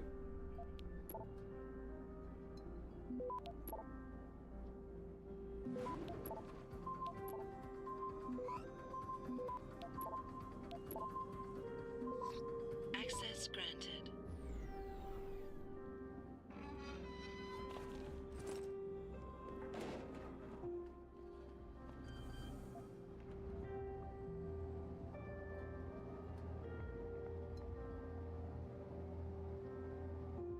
Item. Yeah,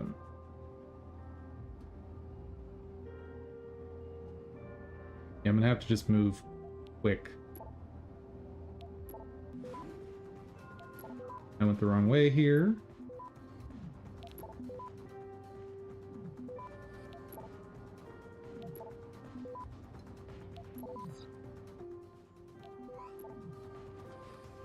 Access granted. Got it.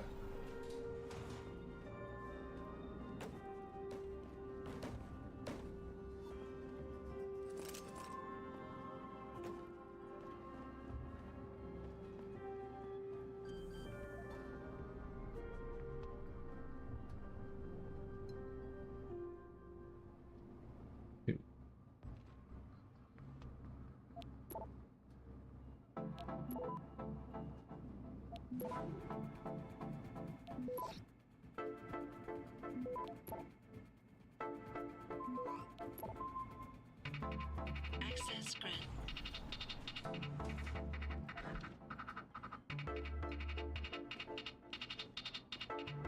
Oh, something I should look for is vents inside these. Just in case.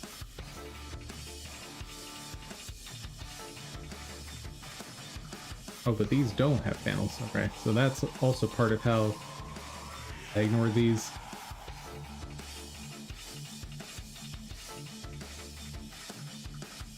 Okay. Item. Basically a straight path to thing.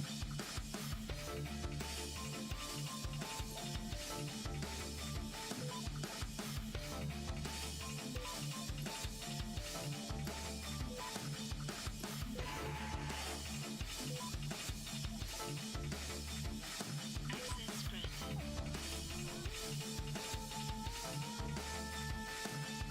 Crossbow arrows. I always forget the crossbow is a thing in this game, but it's a crossbow in sci-fi future. Come on.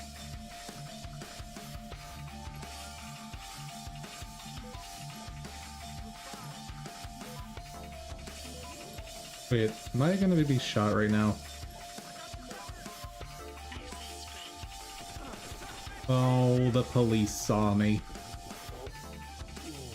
Oh no, when did I save last? Oh no! Mistakes have been made. Mistakes were made, chat.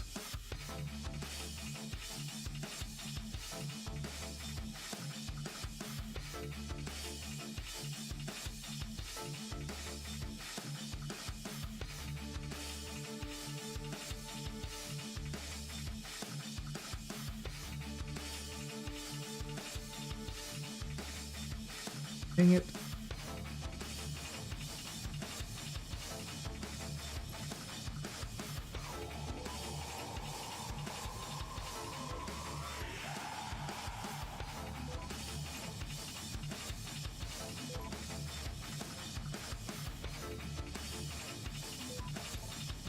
Freebie.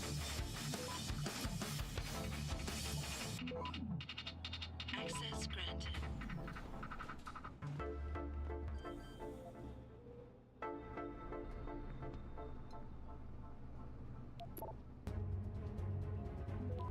Oh wait, this one I just need to go this way. Oops.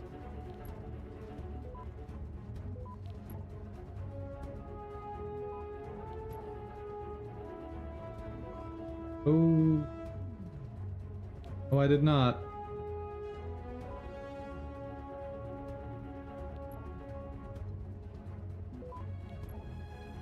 Now we're good. Access granted.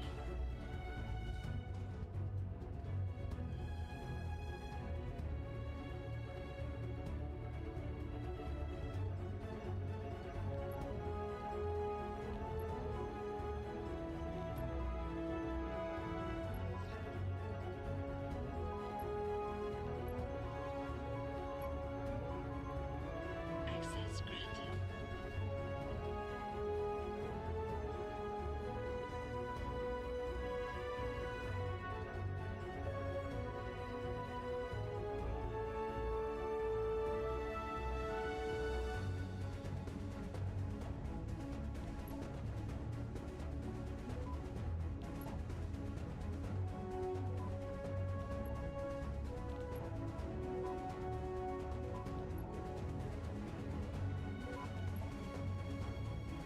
Access granted.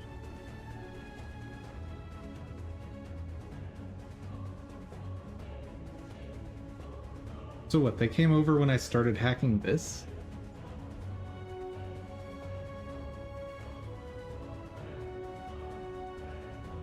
Doesn't seem right.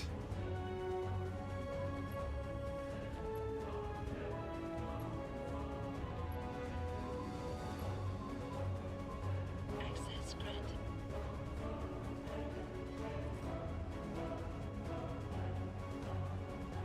Oh, they're not coming over now.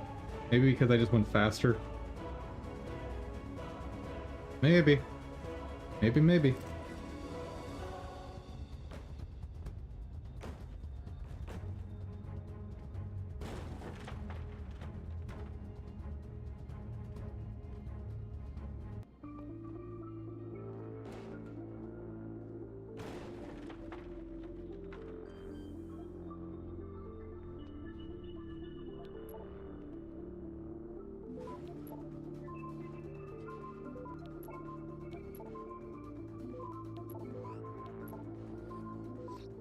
Access granted.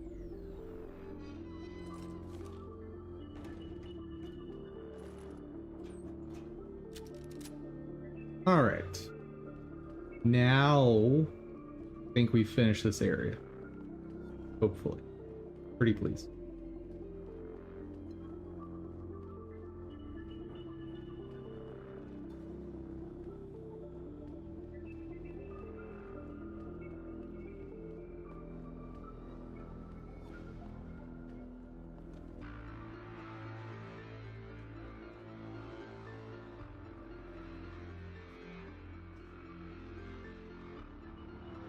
Hmm.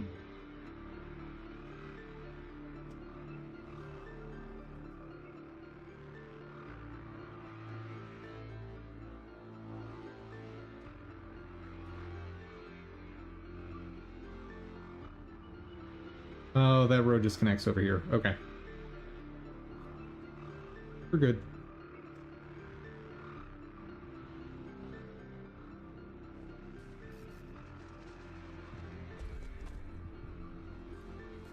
Don't mind me. So the hotel I'm looking for, I thought was right here. But per usual in this city, I'm lost again. I could have sworn it's here.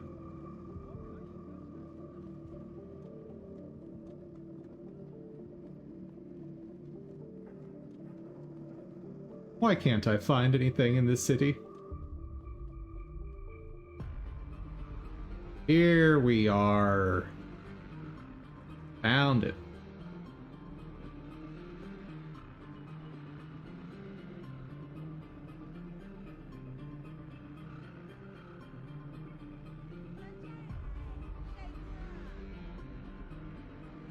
Cool. Look here. Their shop. Don't use those. Those. That.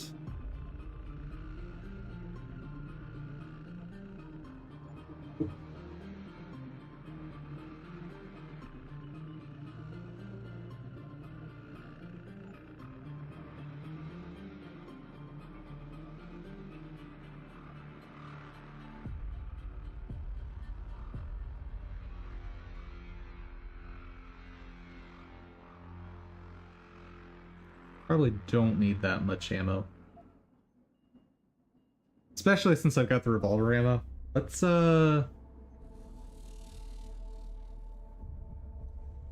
keep 100. Because I will be picking up more as the game goes by.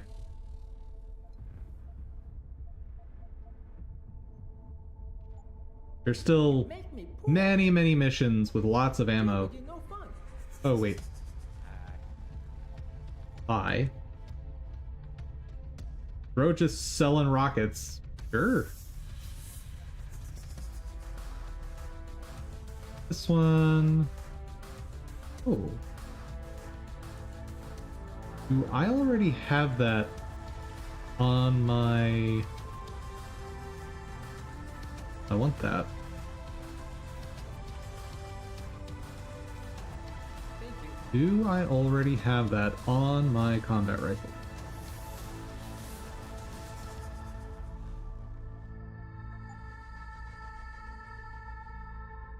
No, I do not.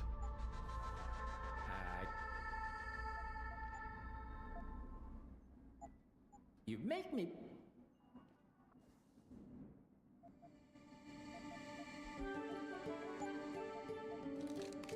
Excellent.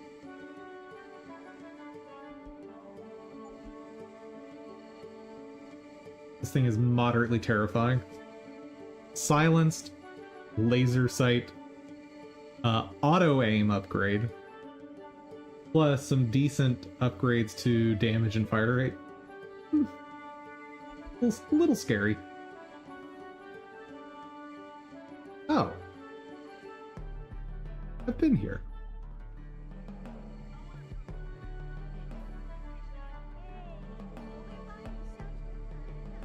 Now, the question is, will I be able to hack this without people getting angry? I don't think so.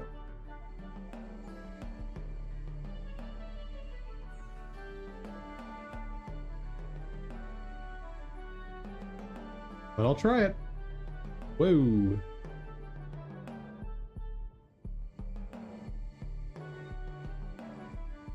Okay, so I need to get to the center there somehow. Okay, so either 3 3s or 2 2s and a 4. Probably the safest route. Well.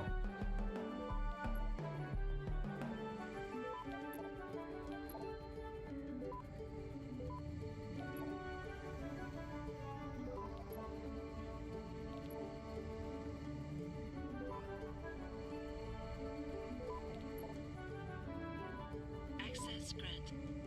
Cool. They oddly did not complain.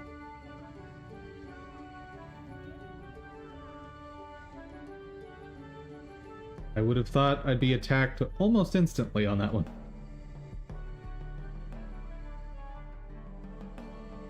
So 2 items on top, none on bottom.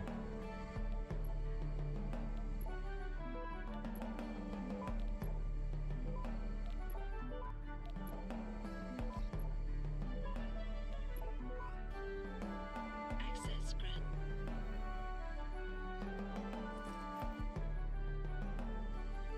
I'll take it. I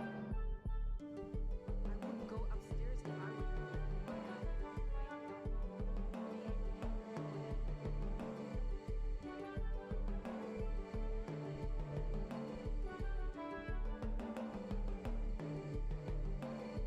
Wait, there's no way to... No. Second floor is blocked off. Got it.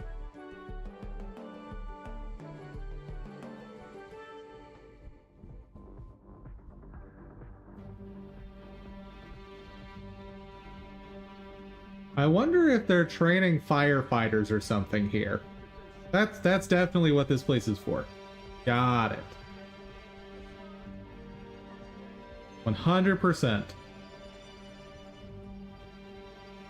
Yep. See, that's why there's so much red.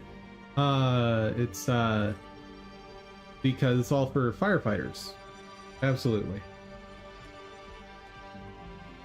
And nothing else, YouTube.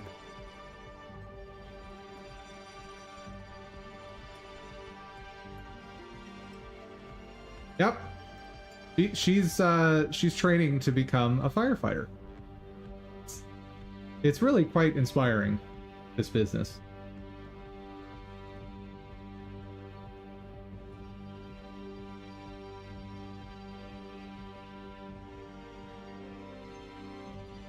Wow, there is a lot of nothing in here.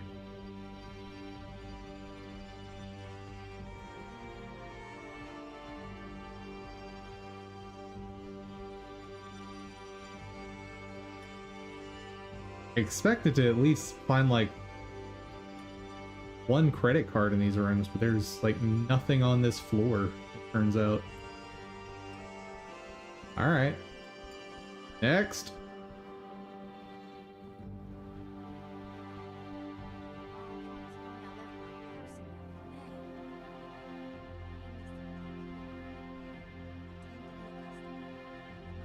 Go in there and pretend to be a customer? What? Why would I do this?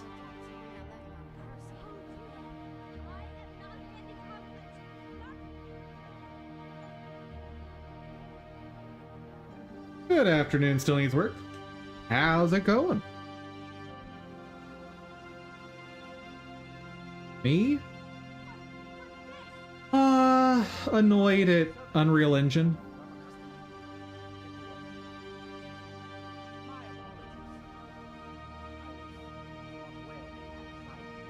Because apparently if you copy and paste files in Windows Explorer, Unreal Engine just doesn't recognize them. Like, no, there are no files here. What are you talking about?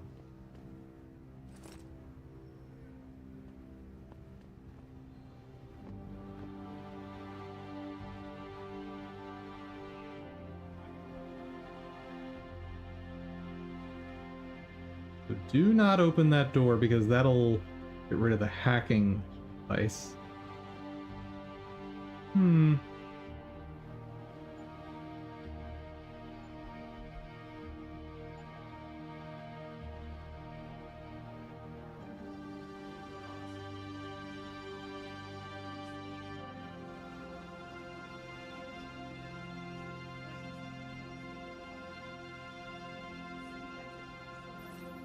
Jensen, you lost or something? Didn't think it would take this long to check out one apartment. I took a detour. Tell me something, Alec. I think a smart card with a tied-up medical logo on it will come in handy in this town. TYM, the global leader in augmentation technology? They put up almost half the cash to build this city, so maybe. Why are you asking? No reason. Just thinking ahead. You're not a customer, are you? What makes you say The that? copying of it changing the formatting or compressing it or something? Nope. And what's my attitude? Please. It has to do with the way Someone Unreal business. stores data. So why are you here? It doesn't have GUIDs or UUIDs, and I think that's the root cause, but I don't know. Obviously, like, I'd have to know how Unreal is built, It's sick. I quit at the before I low can let level. them touch me. and that's all proprietary. They don't. I am lucky, I guess. Long story short, it just doesn't work. Here the longest. Allegedly, I should be able to just copy it into a folder and then it loads into Unreal Engine, but that doesn't happen. So lucky. What do you mean? They are forced to get augmented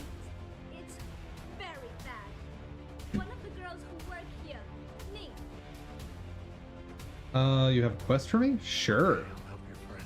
Thank you. Could it be a path thing? Yes. It almost certainly is a path thing.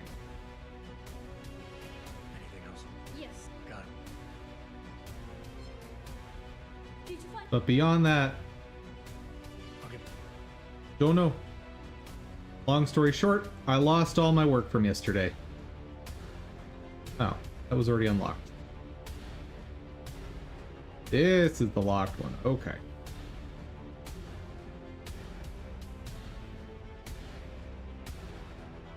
Yeah, but it happens. Not the end of the world.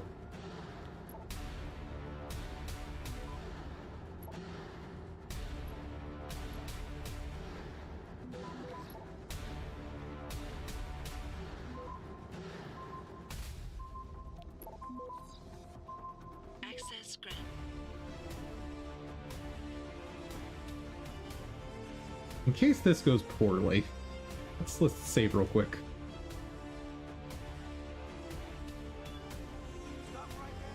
Well, that went poorly. Oop.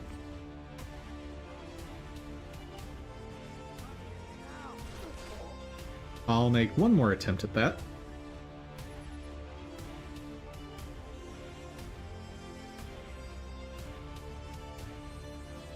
Oh.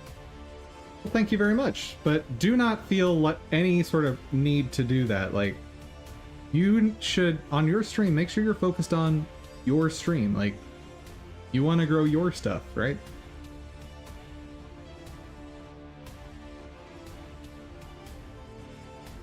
Still needs work over here, turning advertising my stream and Ko-fi into a part-time job.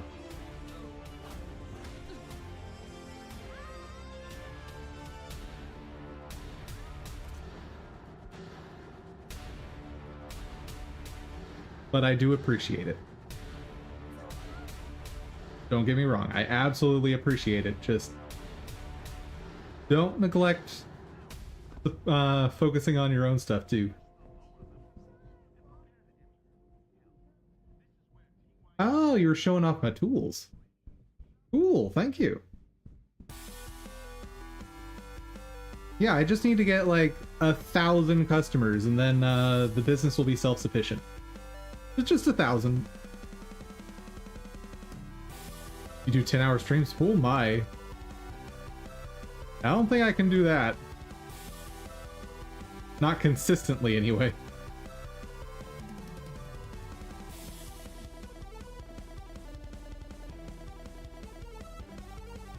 That's a lot. Like the 10.5-hour stream I did on Tuesday was a lot.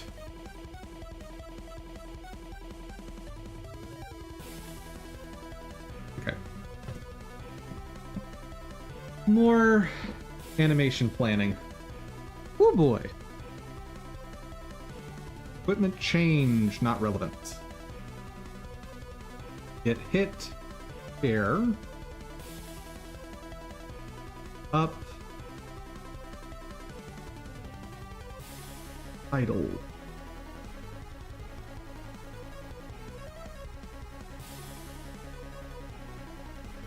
This is from Staff Stance. Staff Stance, Staff Stance.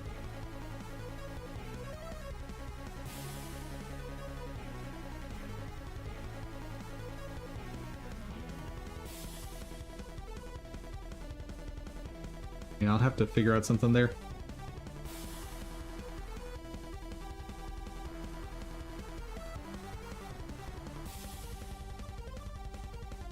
You know, based on views, at least 80 people are getting exposed. Dude,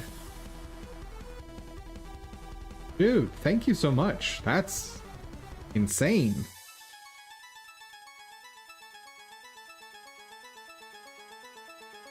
I don't even know what to say to that. That's just thank you so much.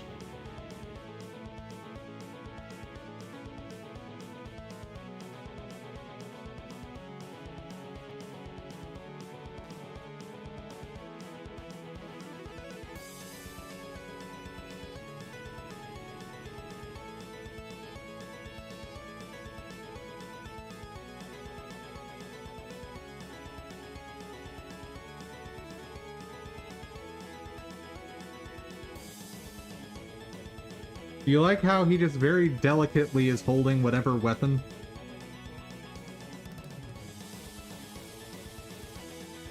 Just... Like, he's so proper, he's not just holding out his pinky, he's holding out 3 fingers.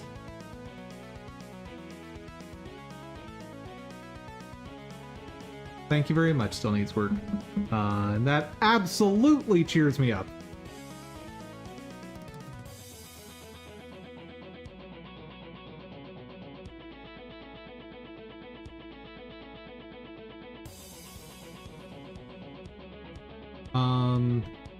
You should post some of your stuff, like, if you've got anything that's shareable, share it on the Discord and I'll be happy to post it somewhere.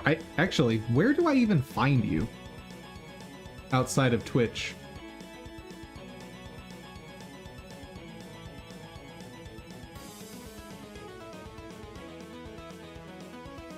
Or are you like a Twitch exclusive kind of person? You have a Discord? Ooh. Yeah, send it over to me in the Kofi zone.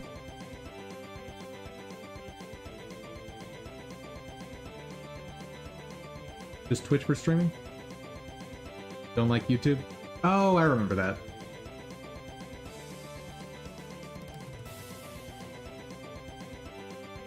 This one is dark.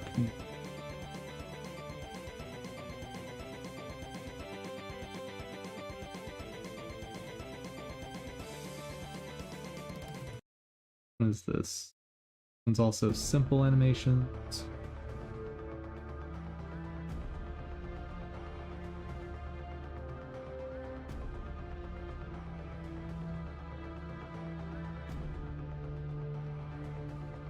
Your Discord is just nerdy geeky stuff? Still, I'm interested.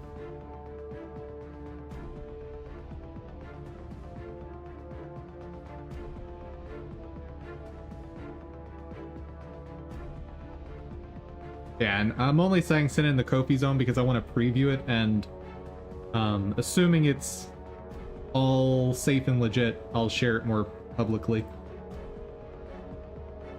Ooh, fancy. That works too.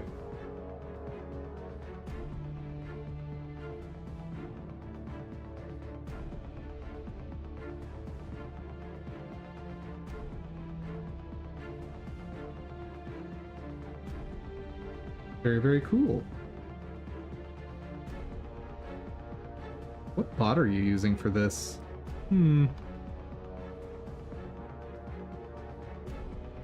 Oh, it won't let me see right now because I'm in streamer mode. That's fine.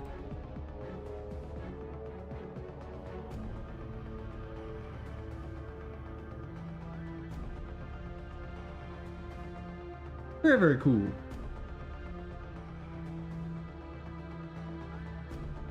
Okay. Let's see. Are the legs doing the same thing in each of these?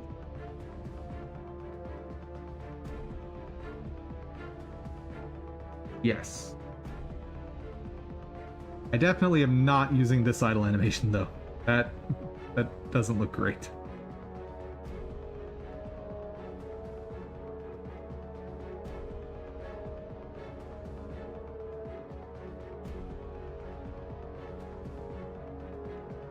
What is this? I'll probably have to make sure whatever walking animations I pick, I go with the idle animation from the same pack. That's my guess.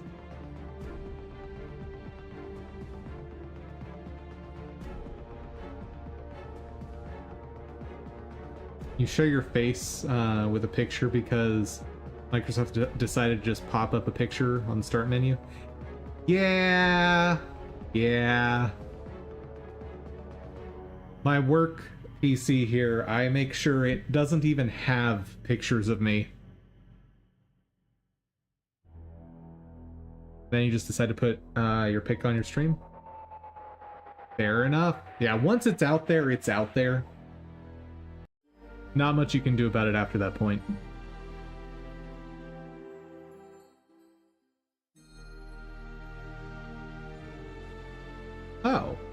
I'm not following you yet. Oh, I am. What?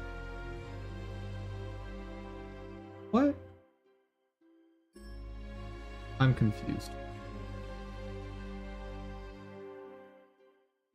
I don't know what was happening there, but I am now following you, for sure.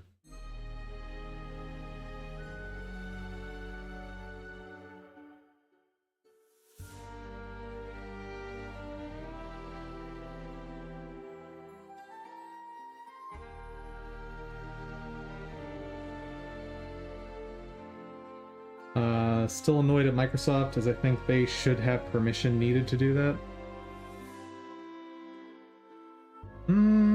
I mean...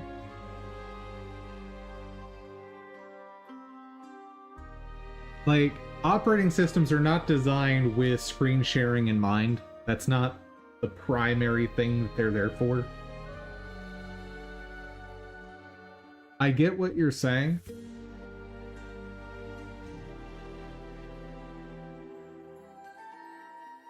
But it's also, I believe, integrated with things like how they implement Active Directory.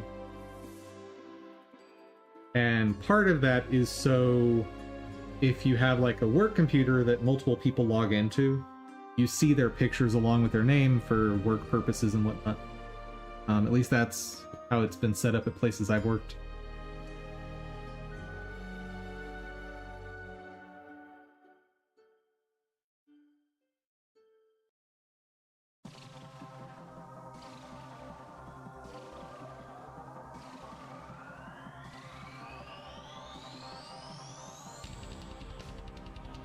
This one.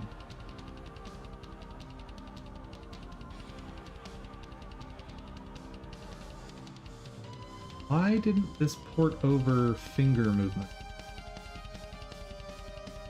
I thought that model had finger movement. Hold on. I want to check on that real quick. Battle Wizard, animation.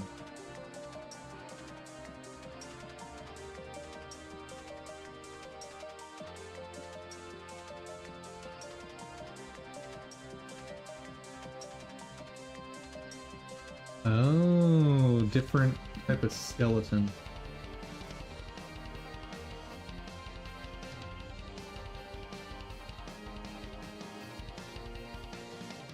I see.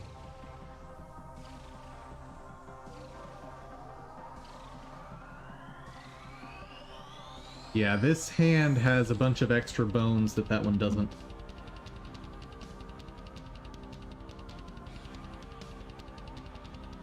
Oh yes, another Jedi mind trick.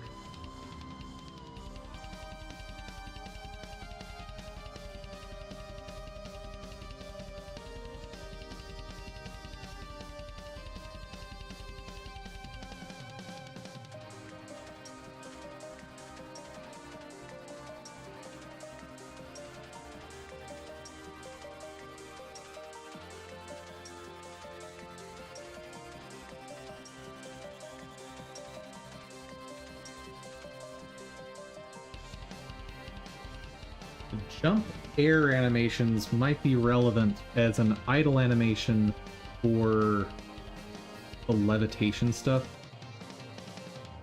That might be relevant.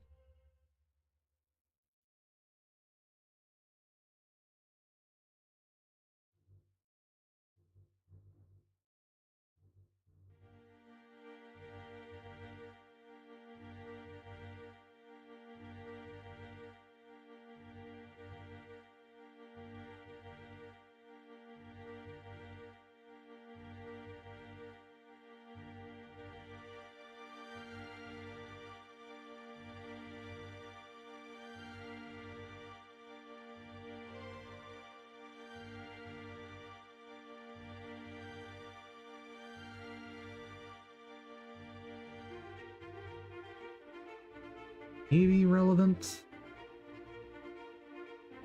Do I have a jumping spear animation?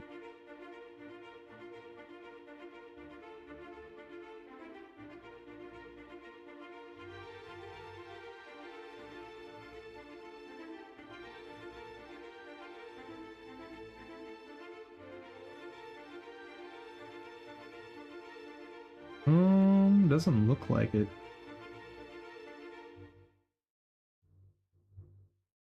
And Spear was the one primarily that I was looking for, maybe having a jump attack.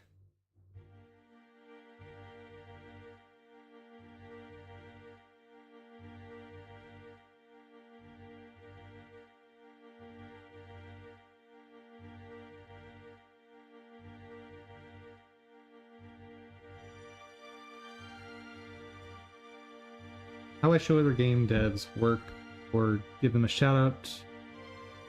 That if the topic moves into a certain area, based on the topic, I will show something. Fair enough. Or play their games. Yeah.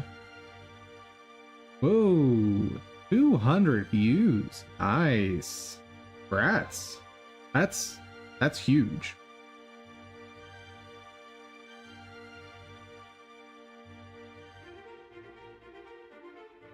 Going to collab that went kind of bad. Oh, were you trying to use the like built-in Twitch collab thing? It was fun, but mostly it was me laughing uncomfortably and mumbling to myself trying to figure out how to get it to work. Yeah, the built-in one, I tried to do that with someone who popped into the channel to interview me. He was doing like this cool little 1-minute interview thing. Very, very cool idea. However, there was like a 10-second delay between when either of us would talk and the other person would see and hear it on screen. Which... ooh. Yeah, the answer seems to be just do your collabs in Discord. As annoying as that may be, that seems to just be the best answer.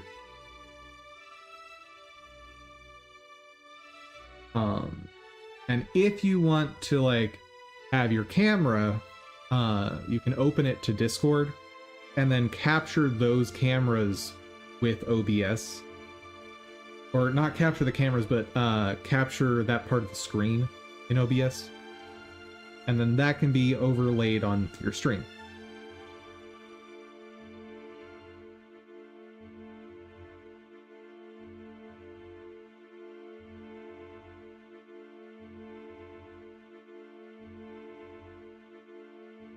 Sounds complicated? Let me see if I can show you an example real quick. Because it's not that bad.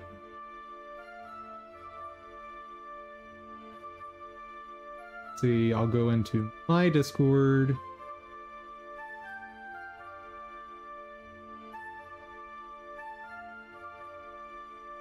I need to be careful that I don't do this and then mess up my stream audio. So I'm gonna show me pressing this on screen, so if audio dies or something, you'll know what's going on.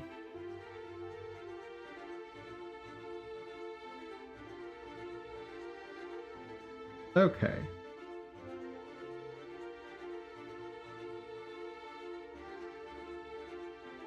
Frame X? No. Okay, where's... okay, I'm in there. There. So here, in theory, I could be showing off my camera. And what you would do...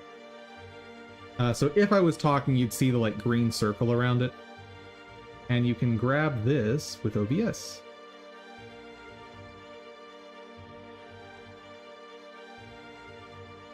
See, let me throw it in... let me make a new scene.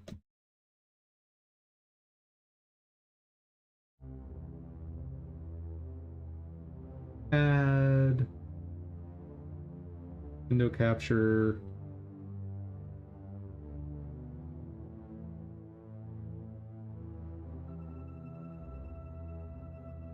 Discord... voice chat.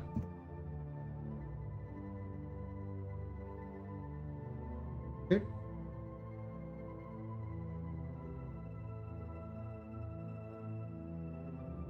Trying to remember how to do this.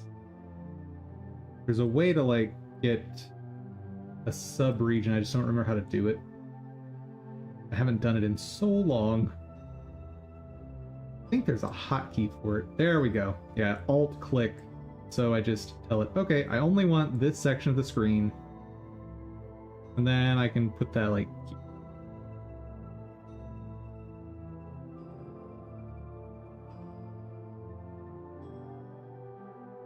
You don't want to have a camera on yourself all the time because it'll be anxiety-inducing?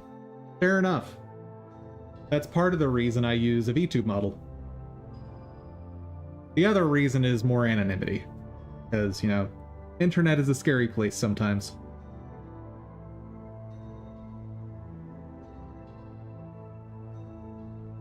Is there a way to re-shuffle this? Ah, there we go. Yeah, so in theory I'd want to structure it like this.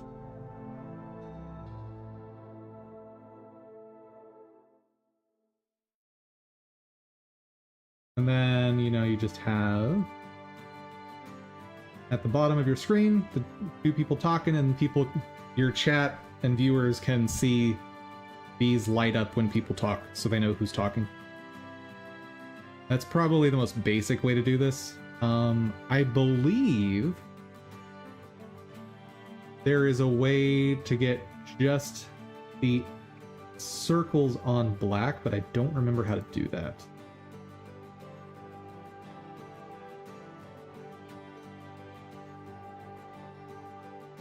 Pop out, maybe? Yeah, I don't remember, but I think there's a way to reformat this in Discord.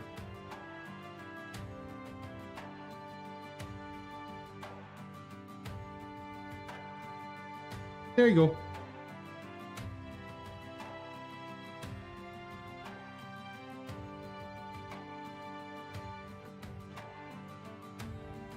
Oh.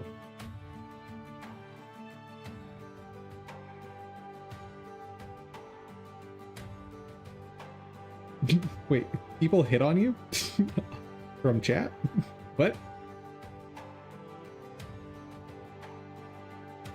I mean, that's a choice. Bold move. Very bold move. Just a second, guys. I need to get more lights on. Dum-Dum's starting to freeze up.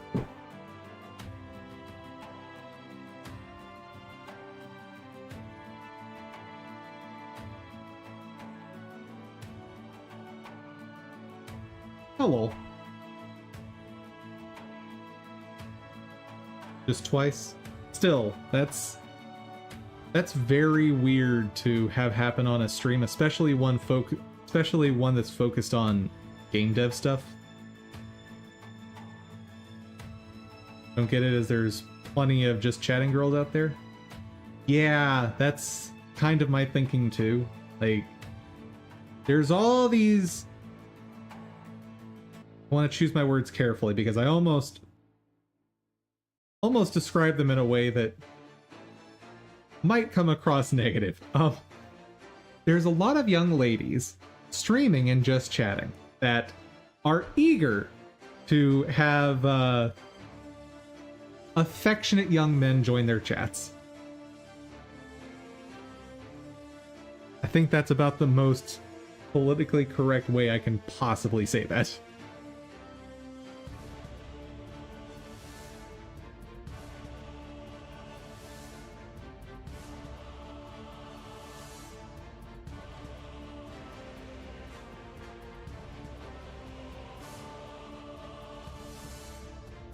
You're not one of them? Well, not according to those two people.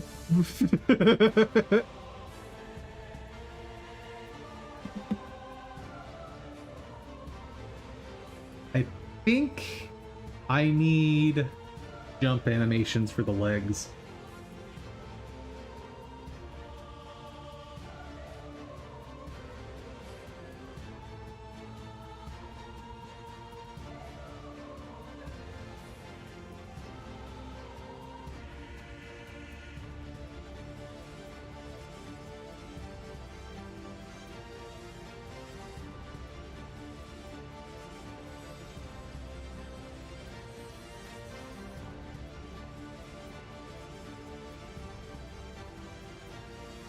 Wait a second.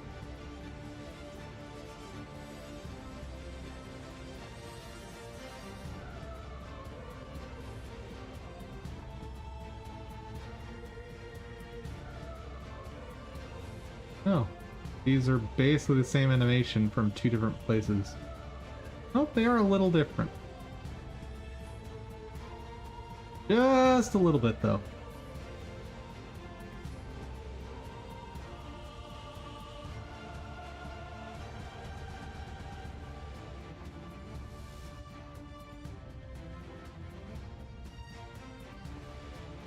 They were overwhelmed with machine learning talk. Nice. That's the way to do it.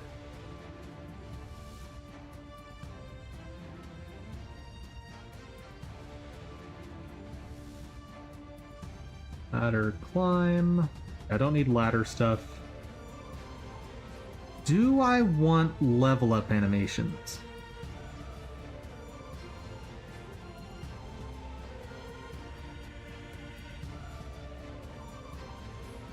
No. At least not anything this elaborate. Like there's a lot happening there.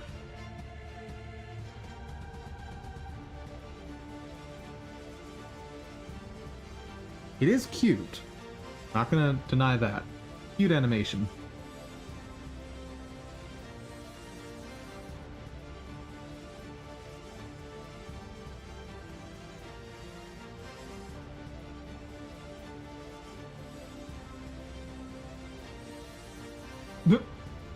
Yeah, that won't work. That's a lot of hopping. See, where did that one come from? That's part of simple. Okay. Oh, I can... That makes that much easier. All of the simple move backwards are going to be useless, I think.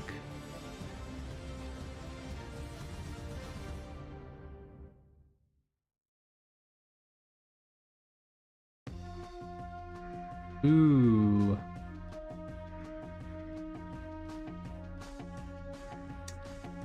I can still use this. Potentially as an idle animation for the walking. But I'll have to implement the vector group or vertex group that I did before on the waist. As long as the camera's following that, it should be okay. The only issue is going to be that it'll look like the camera angle is changing a bit.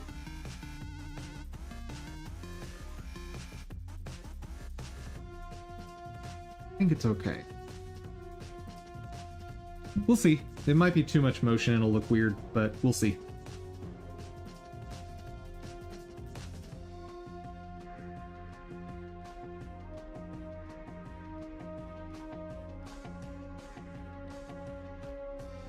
Especially rocket science was requested. I mean, whatever people end up wanting to talk about, that's what they want to talk about.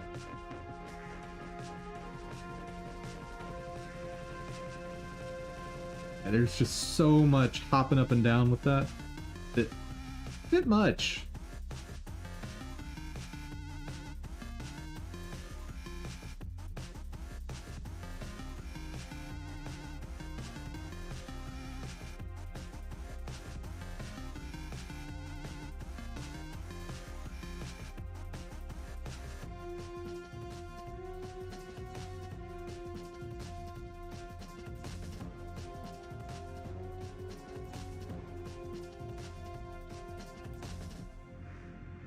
Do I want to have double sword animation?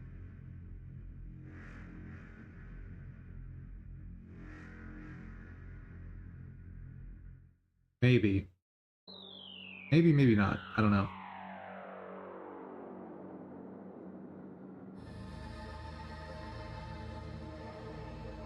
So we're not doing attacks right now.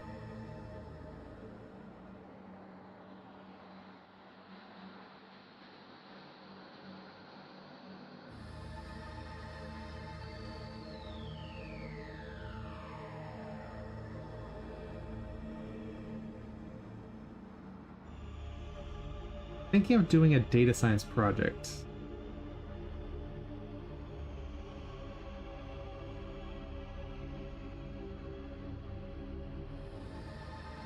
I think the market is better outside of that, but you want to do a data scrape and analyze data to see what that looks like. I mean, naughty games have a market. Naughty games definitely have a market. Please see Baldur's Gate 3 here. Baldur's Gate 3 is an excessively naughty game. And it clearly had a market. But you want to... Yeah, I understand wanting to be able to quantify it. And that's important.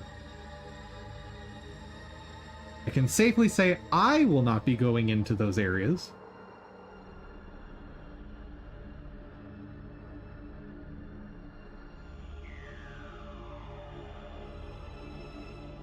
Let's see, normal run.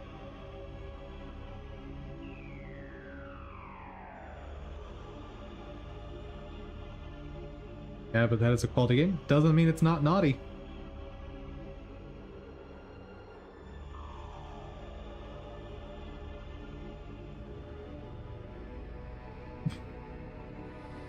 Most games of that nature are low quality. As you researched on Steam. Ah, yes. Research. Wink. I see you still needs work. I see you. Oh, heavens.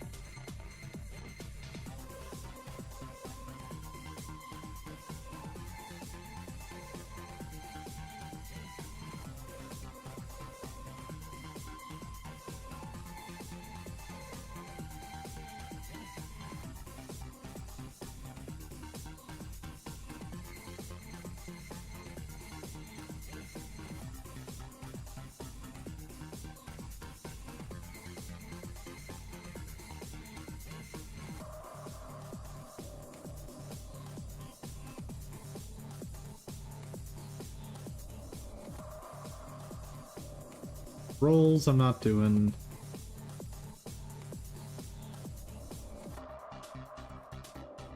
$1,400 animations is a lot to get through. Then again, most of these are duplicated, so I guess it's 700, but still. 700 is a lot.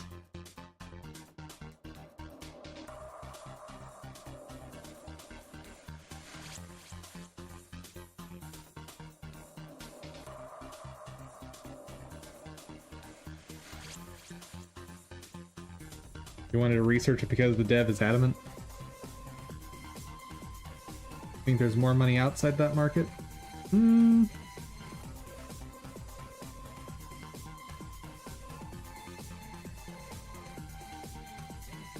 So, it's a trade-off, right? And I'm just going to talk generally for other people listening. Like, I know you probably already know all this, but it's useful for other people listening. Generally speaking, the more niche your game and the more niche the target audience, the more accepting of flaws and limitations in your game the audience is going to be. So if you are designing a game that is a roguelike dating simulator, featuring heffalumps and woozles. If you are specifically making that game for an audience that specifically wants that thing,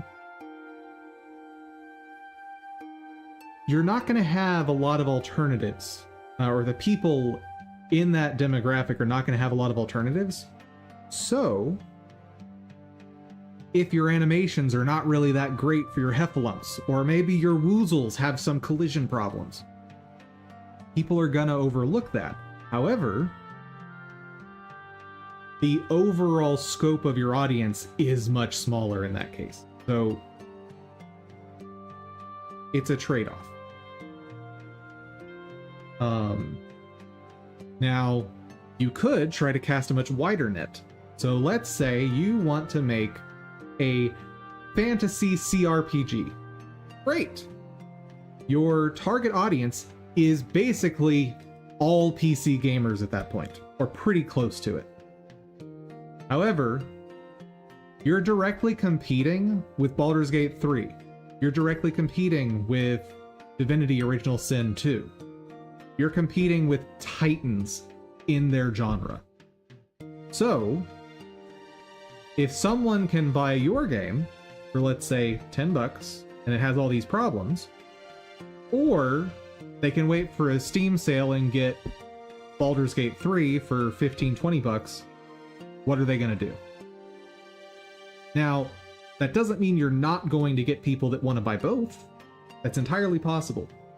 But a saturated market means that in order to stand out, you're going to need to have something specific that makes you stand out or have exceptional quality.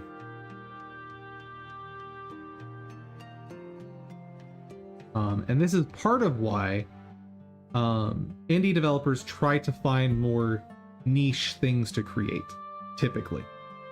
Because if you have a niche, have less competition, people are more likely to buy that thing because there's nothing else in direct competition with it. It is the one of the few options available. So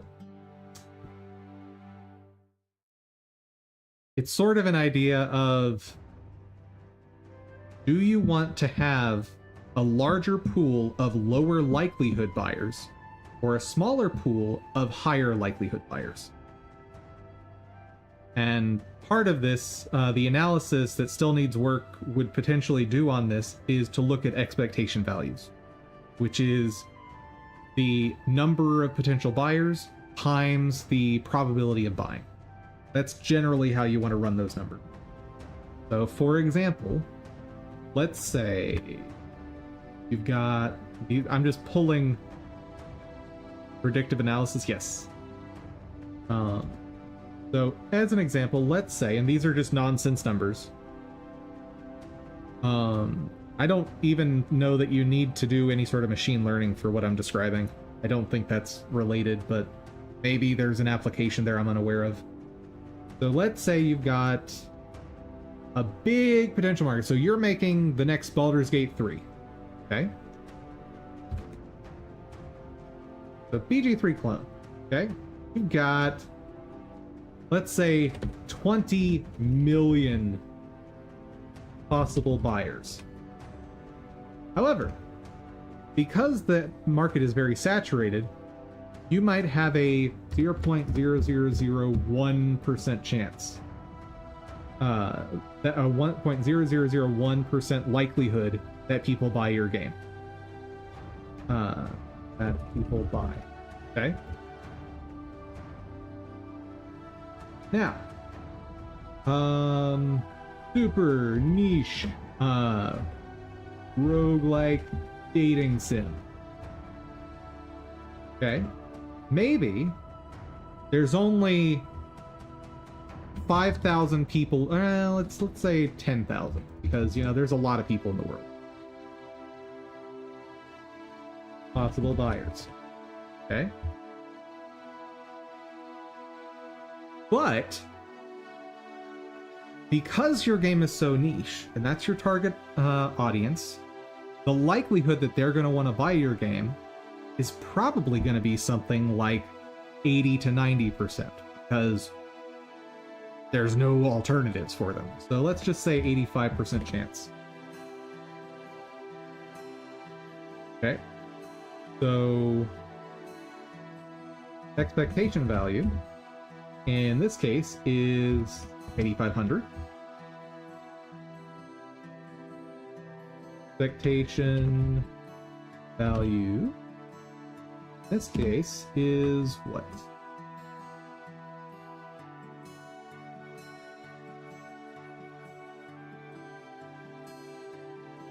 times 20 million. 20 sales. So in this example, notice you have, what is this? 2,000 times as many potential buyers, but because the likelihood they're going to want to buy your game because it's such a saturated market is so low, the expected number of sales you're going to get is only 20. Whereas if you were to go with a super niche title, that has a much smaller set of possible buyers, because the likelihood of those people buying your game is so much higher, you're expected to have 8,500 sales. Cool. Now, these numbers are just nonsense. Like, this isn't based on any data. I'm just giving you examples of what expectation value is, what it means.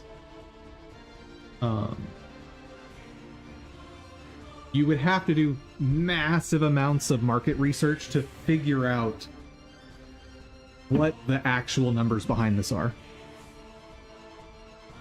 What happens if the niche market is saturated also? Well, in that case, you don't want to make a game in that market, unless you're going to be way, way, way, way better.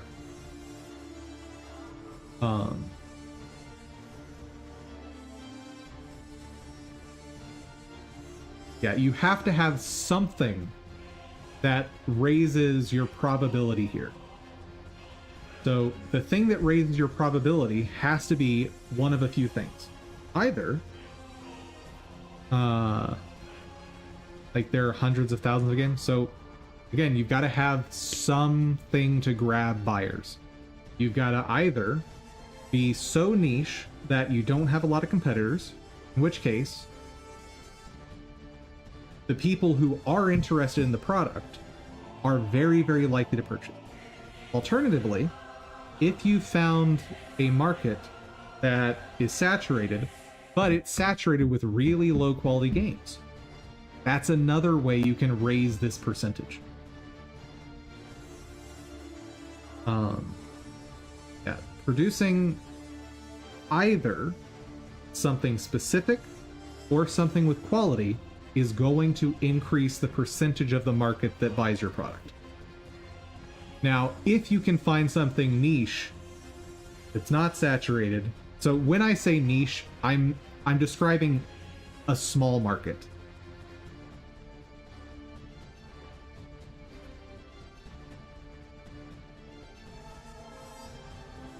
Oh, I guess I shouldn't be conflating those two terms, because you're right. There are things like the visual novel industry, which is definitely a saturated market, and it's niche. So saturated niche markets are typically a bad place to go into if your goal is just to make money. Because like the three metrics here are: how many people are interested in buying products in a market? What is the saturation of that market? And how do you compare within that market? So if it's niche, that means you got a smaller pool of buyers, like this pool. If it's saturated, then your chance of making sales is going to be lower. So if you're in that situation, your only way of really hitting it big in that market is by beating everyone else on some metric like quality. Or maybe you want to beat people on a metric like quantity. Games like Assassin's Creed style collectathons, where you have a massive open world with just tons of things to do. None of them are, in my mind, are particularly fun, but there is at least quantity there.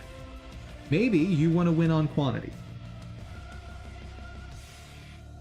I think in Japan the market is probably very saturated. I agree. But these are the high level things you need to look at for figuring out the financial viability of a project. And like I said, at very high level, this is the most simple way of analyzing this. There's way more detail you can get into when analyzing a market. You think this would be an interesting data science project? Yeah, it would be rough to figure this stuff out because you would need to quantify a bunch of qualitative aspects of games. So, for example, how do you put hard numbers to something like responsiveness of controls? How do you put numbers to quality of writing?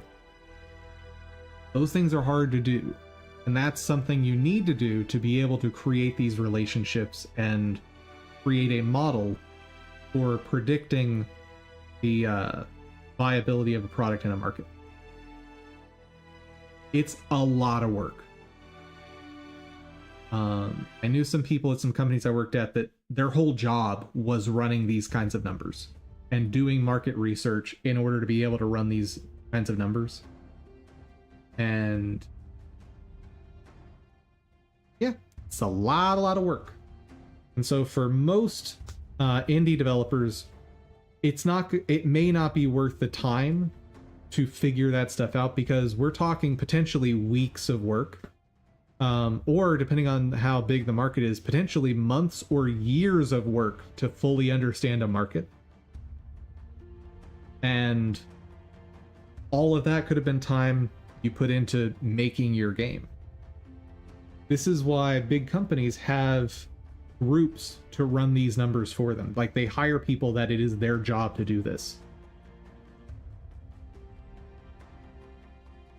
And when you are an indie developer, or in my case, a solo developer, every single thing you do is a choice of, do I work on this or do I work on that? And yeah. So for me, I've picked a genre. I've found a gap in, or I've picked a market, the roguelike, the action roguelike genre. I picked that market. And then I said, okay, how can I provide a unique spin on this so I'm not in direct competition with all of them, but I'm still attracting people from that market? Okay. My game is going to be fully persistent progression, with some intermittent upgrades mid-match, but the idea is you grow a character over the course of potentially hundreds or thousands of matches. Okay, so now I've taken a market that's pretty big, but I've added a feature that gives me some sort of appeal that no one else is tackling right now. So I'm simultaneously big market and niche. By providing something new. That's one thing I forgot to mention earlier when talking about the different ways you can stand out and get more sales. The other is providing something new. And there's already a few things that I have developed for my game and have planned to develop for my game that haven't been done before. Like, I've come up with new ideas. One in particular is a big secret, and I'm not gonna be able to work on it until like maybe 3 years from now is the earliest I'll be able to touch this thing, but there is a big secret in the works. And it's something that I know I can do. I've worked out all the logistics, and it's something that no one in any game has ever done before. And I'm super excited to make it happen.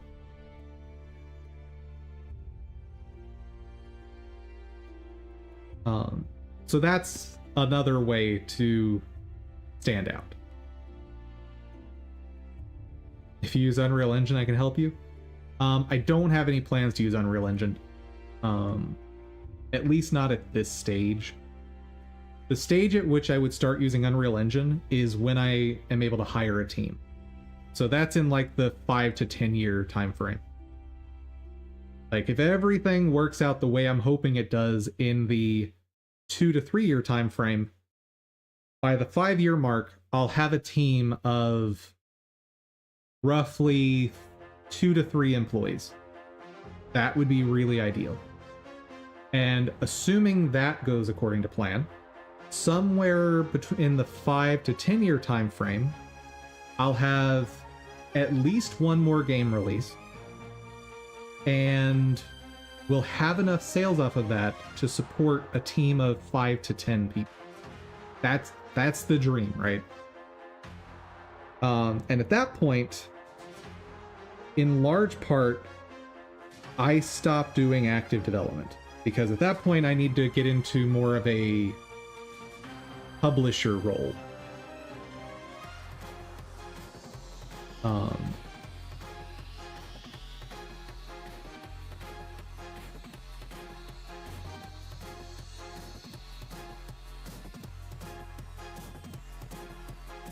And then, past the 10-year time frame, the goal is to basically just be a publisher, investing in indie developers.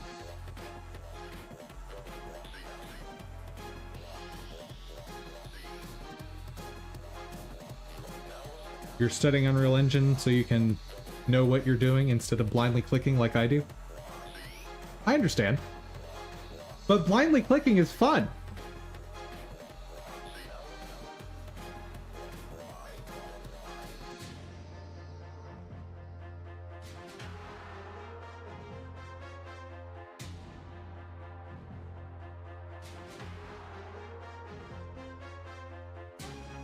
Okay, we're almost done.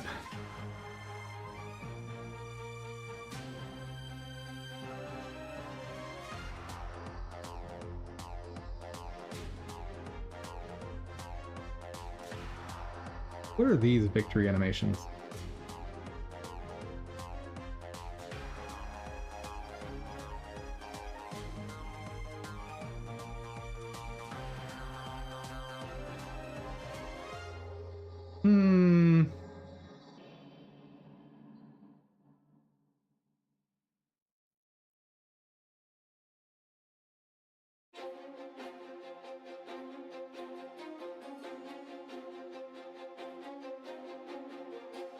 I don't like those victory animations.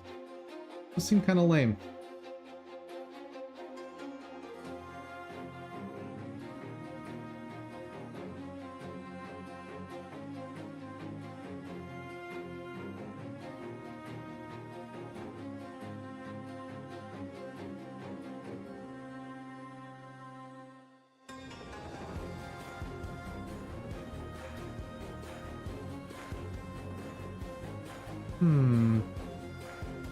What is this?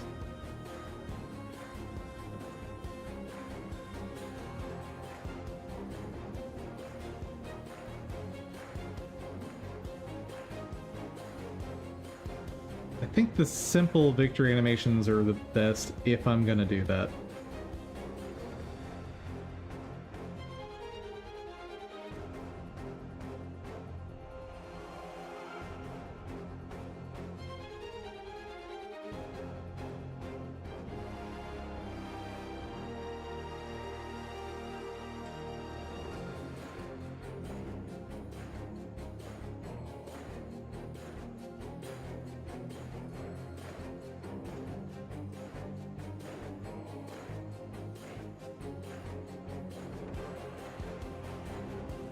You find it frustrating?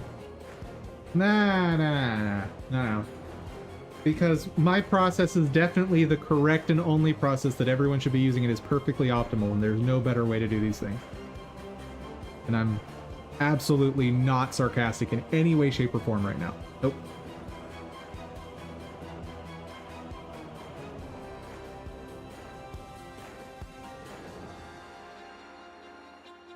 You have notes you made in Obsidian?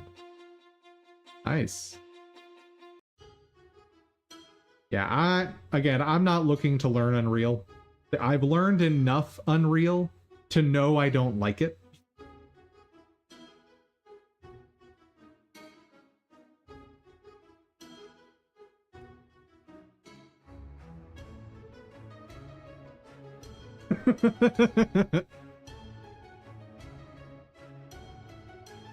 You want to make a Souls-like? Ooh, that's a big undertaking. I mean, hey, if you think you've got it, do it. Your stream of playing Souls-likes inspired you? Or my stream of doing that? Fair enough. Souls-likes are very cool and very popular. There's a big market there.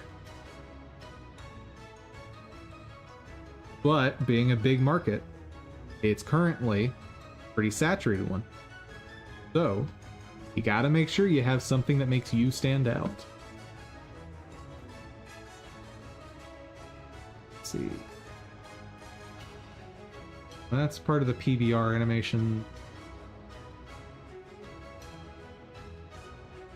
Ooh.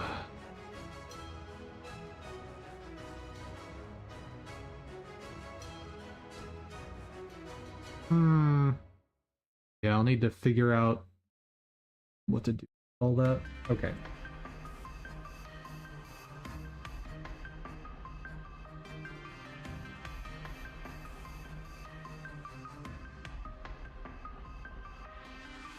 Start.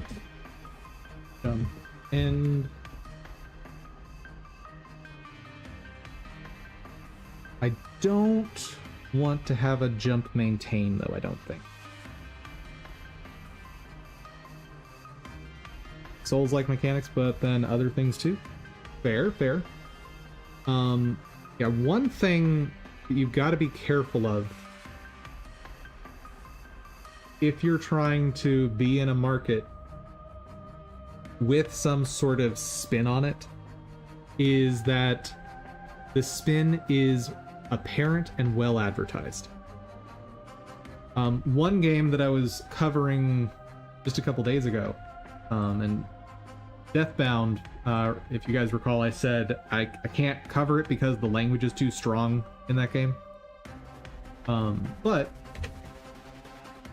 Deathbound is a great example of a game that the developers were very clear that they were making a game inspired by Dark Souls. And it definitely was not a Souls-like.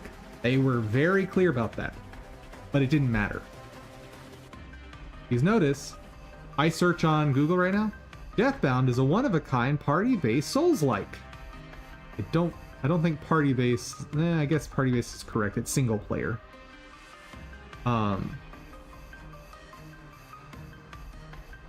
So, regardless of how they tried to advertise this as not being a Souls-like, the community, the internet decided, no, you're a Souls-like. So it needs to be sufficiently apparent what your spin on the genre is. Otherwise, you run into this problem where you say whatever you want to try and advertise, but the community and internet says, nah, you're this type of game. And in all fairness, the game is a lot more than inspired by Dark Souls. It is absolutely a Souls-like. So, like, they may have tried to make a spin on their advertising, but their game is not inspired by Dark Souls. It is a Souls-like. So, they aren't a great example of what I'm trying to discuss there, but it highlights part of the problem. Part of the problem being that their game did not sufficiently make a spin on the genre to be called inspired by. Instead, it is a Souls-like.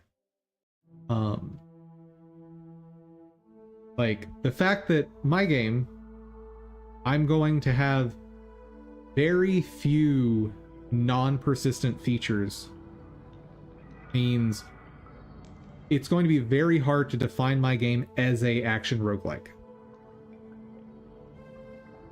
Yours is definitely inspired by good. Yeah, and it's just a matter of making sure you don't use too many of the obvious aspects of the Souls formula. In the case of Deathbound, You've got experience systems where you drop your experience points and currency on death in a spot you can go recollect after death. You resurrect at a checkpoint system that also acts as a place to rest and restock your things, which when you do that respawns all the enemies in the game.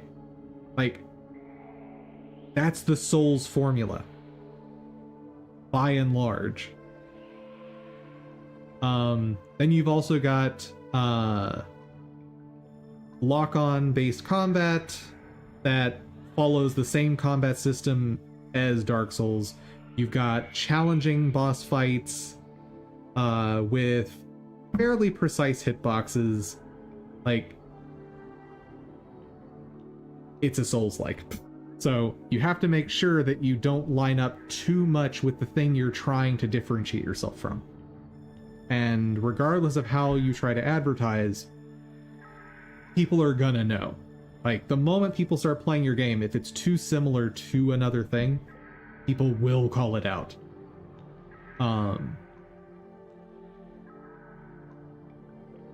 This happened with two different genres until they became well established as a genre. Diablo. How many games in the 2000s were said to be, oh, it's just a Diablo clone? Like, Titan Quest came out, oh, it's a Diablo clone. Don't think yours will be similar, really? Yeah, I'm not necessarily talking specifically to your game at this point. I'm talking about the market phenomena that we see. Yeah, any action RPG that came out in that era was a Diablo clone. It didn't matter what new systems you came up with. It didn't matter what gimmicks you had. It didn't matter what sort of alterations you had. If it was an action RPG, it was a Diablo clone.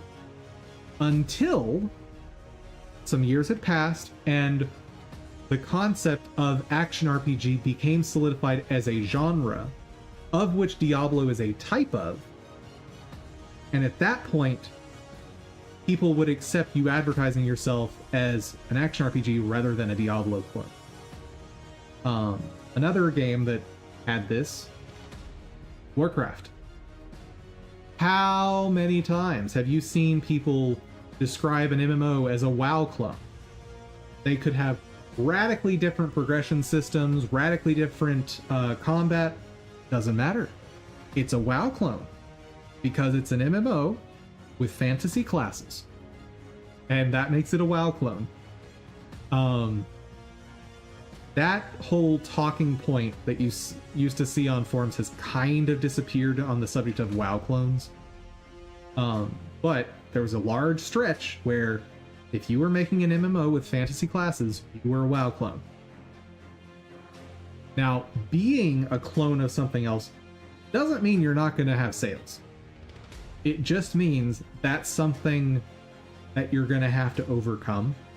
And so the latest thing, of course, is the phenomena of calling everything a Souls-like. Like, we had the Diablo phase. We had the WoW phase. I'm sure there were some other phases that I'm skipping over right now. And, like, lately we have the Souls phase. And I think it's kind of died down in the past year of calling everything a Souls-like. But this happens. So if you're going to go into a genre that's, or a type of game in a market that's in the cultural zeitgeist, you are going to be acutely compared to the other things in that market. Much more harshly than if you went with something that's not in the zeitgeist. So, what's an example of that? If you were to make a turn-based RPG right now, turn-based RPGs are not generally in the cultural zeitgeist, meaning not talking CRPG, talking like old school turn-based RPGs, like a Final Fantasy game. If you made something like that, while there's a decent sized market for turn-based RPG, classic, I shouldn't say classic because CRPG, how to describe it? old school turn-based RPGs, if you tried to make something in that style, you probably wouldn't have people hyper analyzing how similar or dissimilar you are from other games in that market. Unless you specifically take inspiration from specific games, people are going to be more lenient just because it's not in recent what do I just say to describe this other than the word zeitgeist? It's not recently been a focus of the cultural consciousness of society. But now that I've broken down all those aspects of marketing, market analysis, and sales, I'm taking a break. Plus, we got through all the animations. I'm here to see you. What about? Open a bundle. Plenty of them in there. Your friends are holding her. Feel free to keep talking to me and asking questions. Just I want to take a break where I'm not driving a massive lecture on market analysis. And then maybe I'll tell you where to find it. Tends to leave location. And I can bribe him.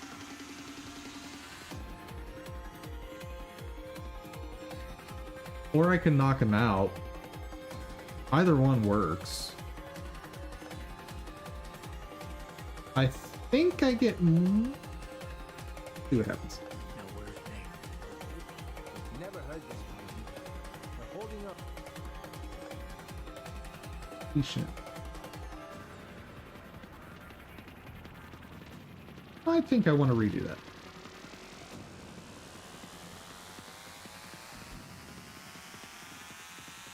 Because I think I'll get more experience by just punching him.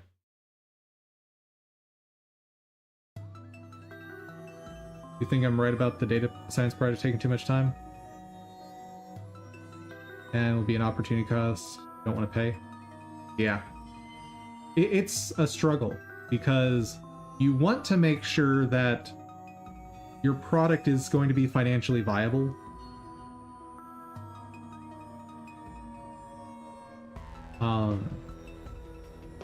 Shovel. Nate, Open up. your friend. Worth my while? Yeah, maybe. Let's see some credit. Hey there, Zimius. And then maybe I'll tell you where to Oh, find it. I forgot to leave voice chat in the Discord. I was showing how you can do some visuals for collabs. There we go. Whoops. Yeah, I was showing off how you set that up in OBS so you can like have some sort of visual cue for who's talking. But yes, thank you. I'm not. Your choice. I forget. What's the button for knocking people out? That's the button for knocking people out. Okay.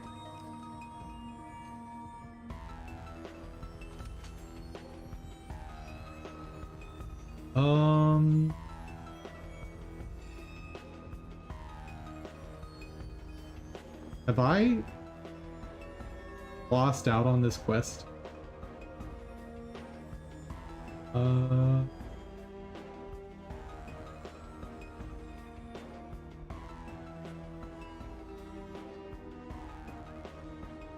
finer the hard way. Should be somewhere in the Daigong district. Where's that?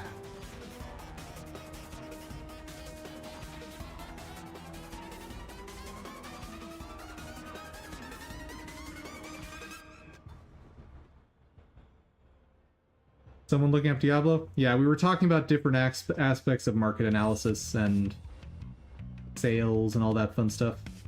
And specifically, market viability. Bunch of big data analysis stiffs.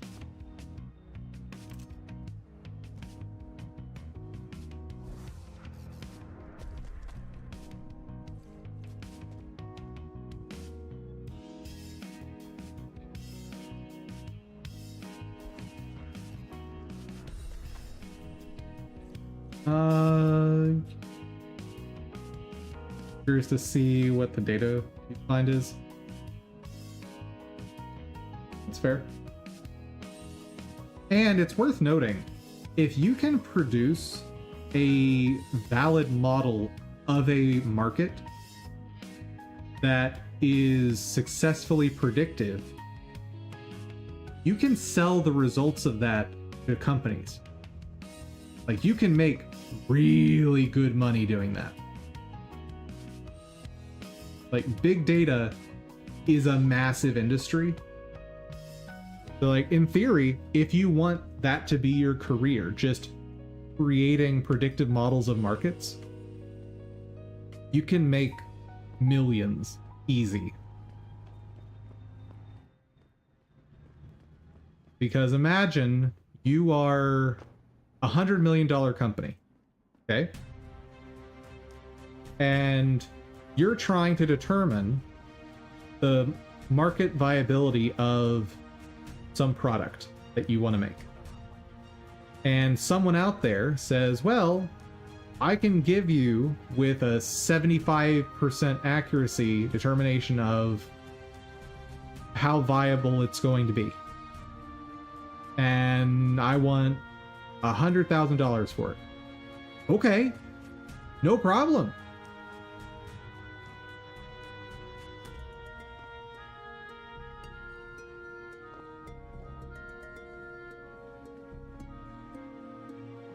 Yeah, $100,000 sounds like a massive amount of money to an indie developer, but to a massive publisher, you will absolutely spend that kind of money to get a predictive model for an industry.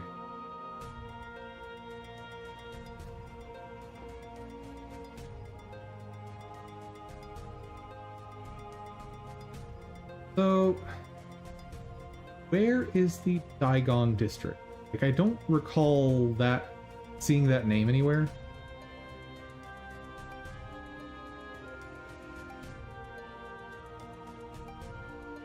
Maybe it's in the Yuzhou district?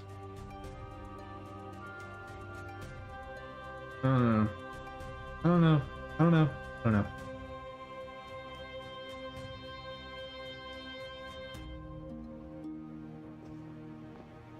Now, actually getting to the point of people believing you when you say what the accuracy of your model is, that can be difficult. But once you get some name recognition within data modeling, you can make big money. Big money.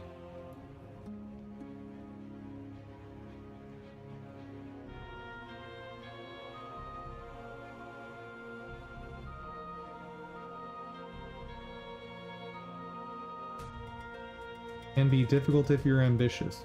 What do you mean?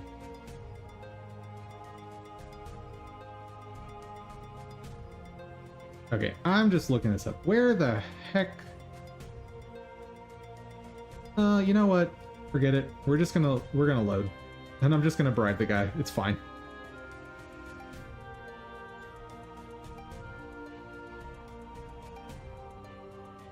What about being ambitious makes that more difficult?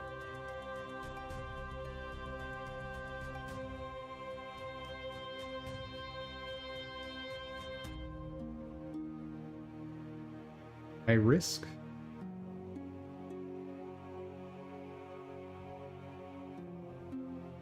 Okay, but what about being ambitious with creating data models is higher risk than being less ambitious, is what I'm asking.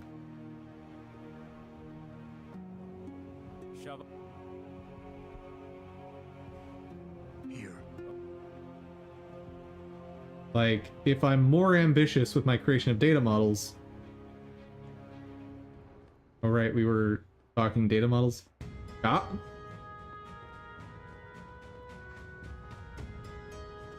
Wait, is this just taking me to the Pod Palace thing? Is that what's happening here?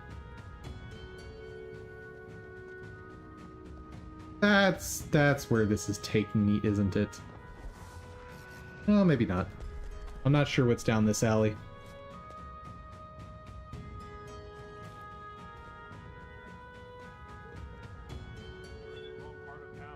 Oop.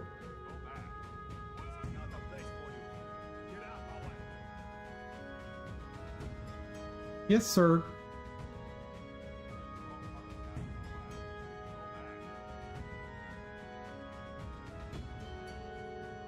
Let's see, if I want to take them all down, how am I gonna do that?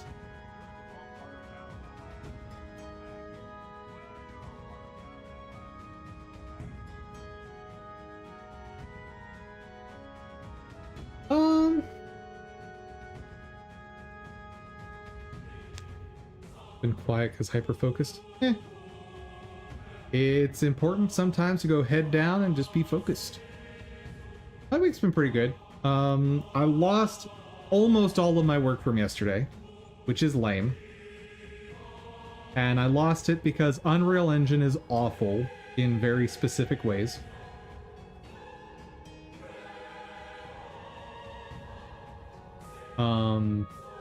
Yeah. All of the files that I reorganized and renamed using a script in Godot, Unreal Engine just would not recognize them as existing.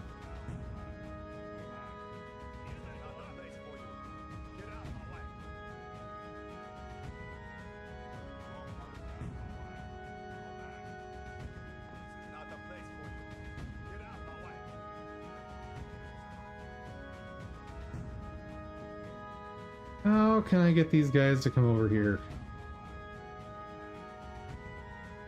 I feel like this.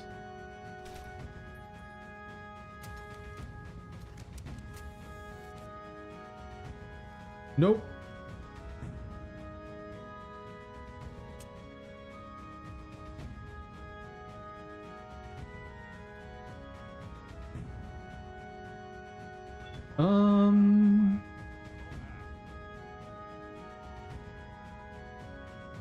How do...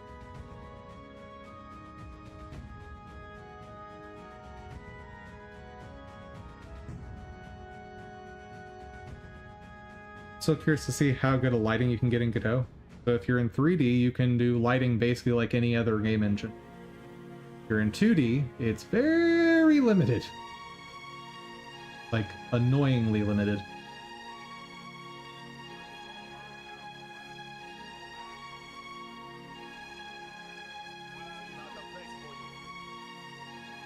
I don't think this is going to work out, but I'm going to try it.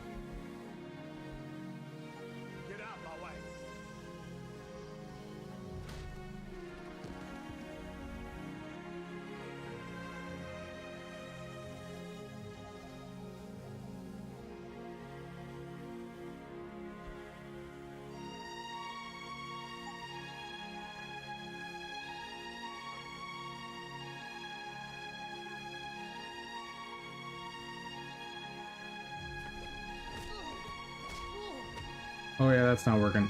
That's not working at all. Or it's gonna work fine, and I don't understand what just happened.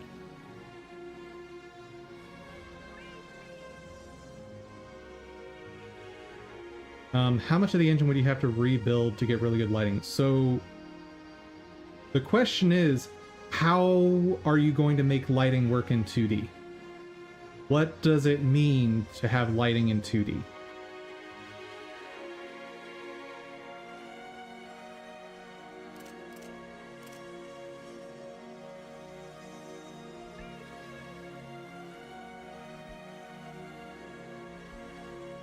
Like...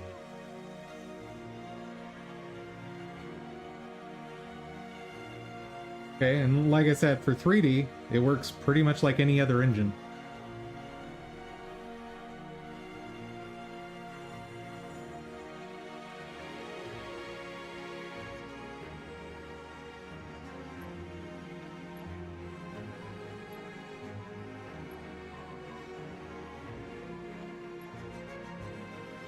Access granted. I have no idea how they didn't spot me during that. It was wild. May. Thank you. I know. No, I'm fine. They didn't touch me. Not yet, anyway. You had. I asked around. I can be persuasive. I have to get out of here. Because I'm a ninja? Apparently. Can you leave here on your own? Yes. Thank you. Whoever you are, thank you so much. I need to go. I need to get out of this city. I need to get away from that monster, Chan. Tell May. Tell her. Thank you. For everything. I owe her. I owe you both my life. Still can't get over that the art designer for this game was like, you know what we really need the main character to have? Cybernetically implanted sunglasses. That's what our game needs.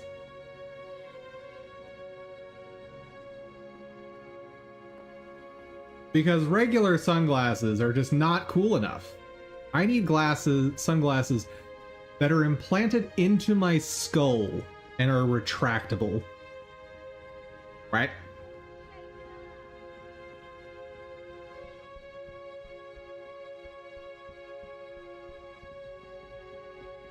Very weird choice. Classic sci-fi? Apparently. Yeah, and we're back here at the Fireman's Training Facility. Welcome to the Fireman's Training Facility. These are very courageous and upstanding girls that are working very hard to become firemen. Thus, that's the fire poles.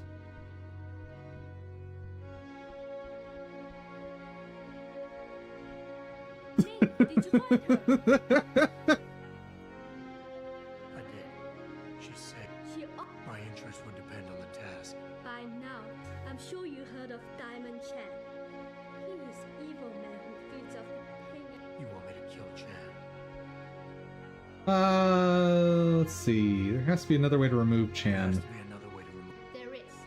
I have access to certain stimulants. If Chan was Meaning I could plant drugs on him. not on him, somewhere in his apartment will Hooray! be good. But if Got it. So that is Hooray! I have a package of drugs. For very legal, upstanding reasons.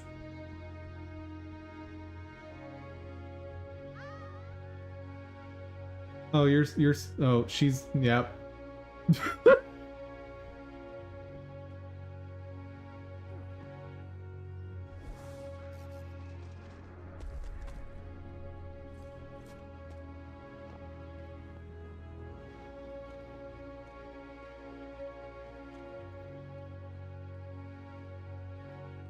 Okay.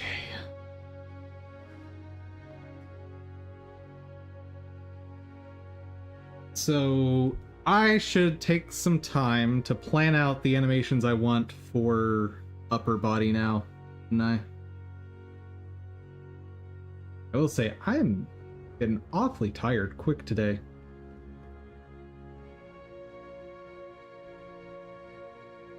You like how I hover down with lightning and people just don't react? I mean, it is a daily thing. This is future.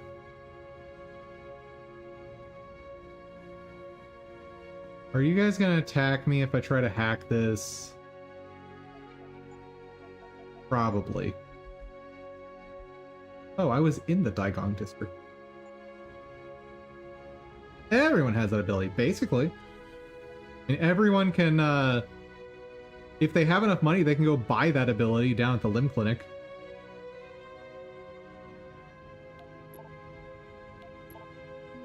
Then again, my character does have some experimental implants, so maybe they can't buy the ones I have. Maybe. But they are planned for people to be able to buy them. Access granted.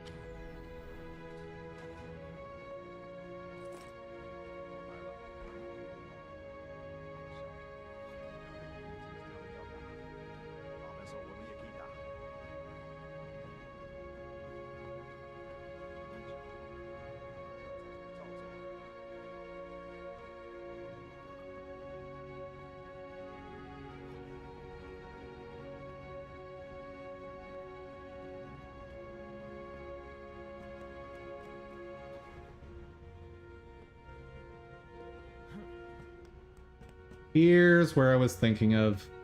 When I was saying there is a higher up area to explore, I was thinking of this area.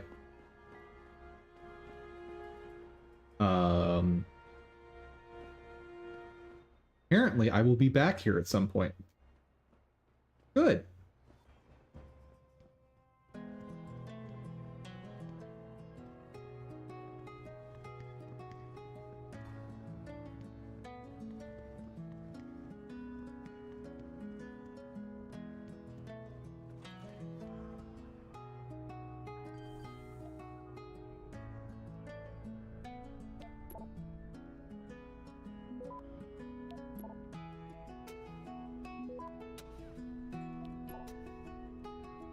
Works. Okay. Now just wait. And done. Access granted. Hooray.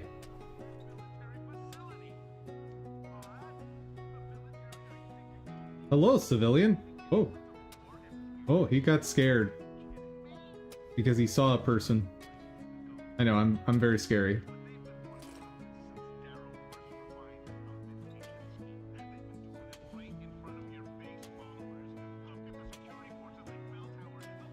Oh, hello.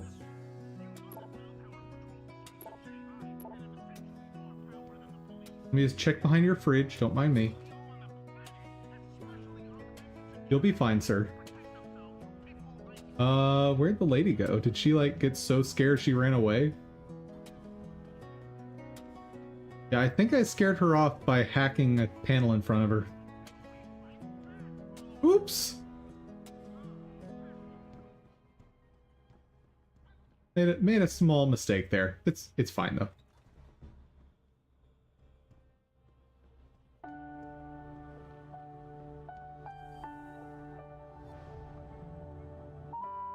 Oh my. It's not that bad.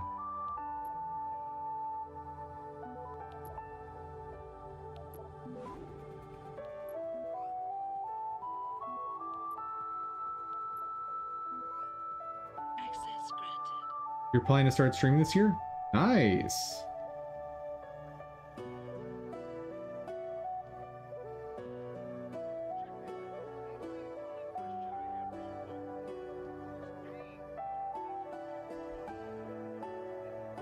Well, I hope it goes amazingly for you. If I'm gonna hack that computer without him getting angry, I should probably knock him out ahead of time. Not enough energy.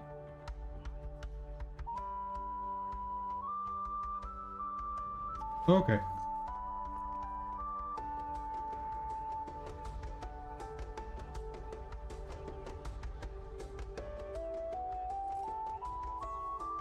What's on your computer, sir? Nothing.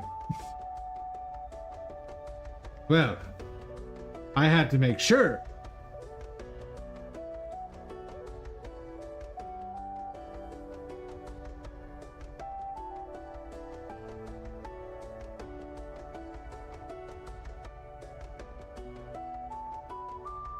Okay, two things.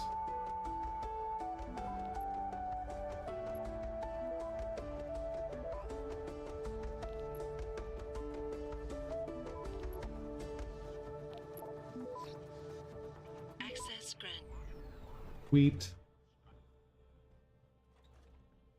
Oh. Revolver ammo just hiding in a bathroom. Sure. That is where I keep my revolver ammo for a revolver I definitely have. I don't own a revolver.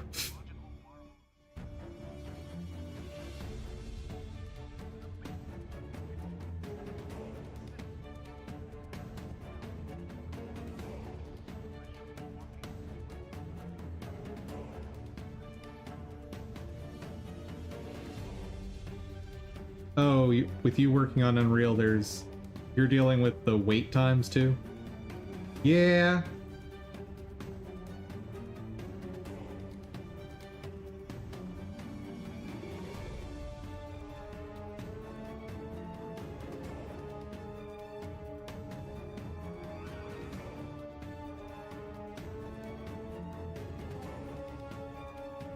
Oh, apparently I will be back here.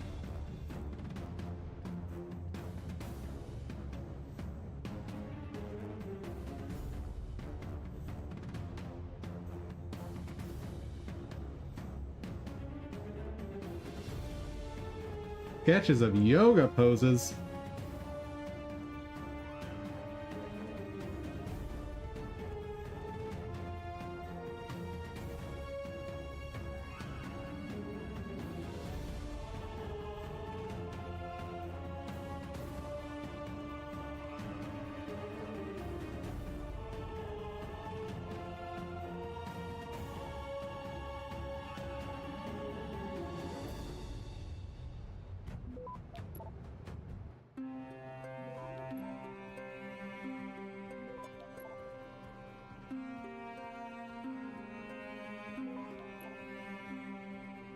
And Access done. granted.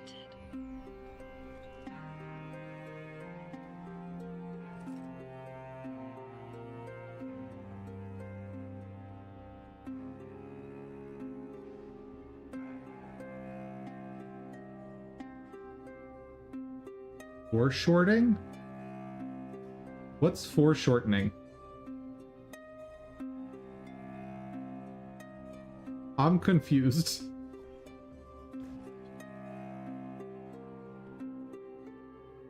Chat, you guys just went off into a land of art discussion. I have no idea what these words are.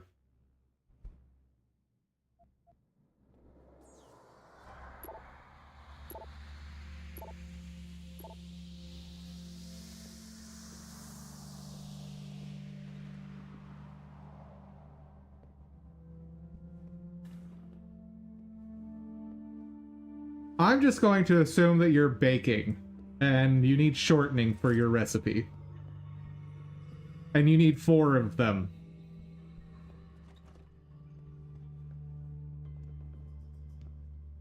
That's how art works, right? Artistic technique used to create the illusion of depth by depicting an object or figure in a way that makes it appear shorter or compressed as it recedes into space. Yeah, it sounds like you're talking vanishing points. Are you not talking vanishing points? I saw that.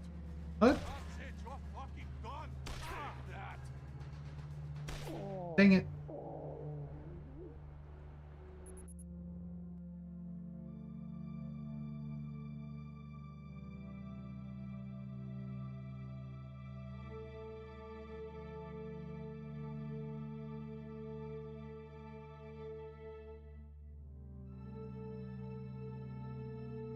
Impression can be the hardest.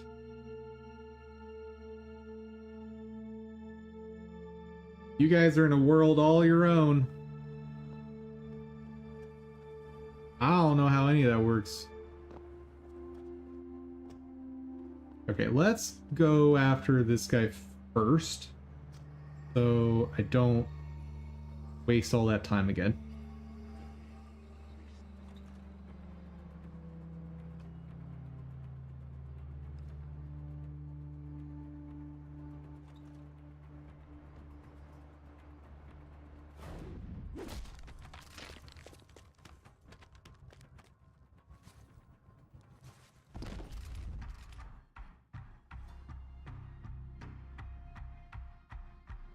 Think of vanishing point as the actual scene or environment. That's true. But perspective, size, and proportion are always in relation to the scene you're in, right? Like, something doesn't have a size if it's not in relationship to something else.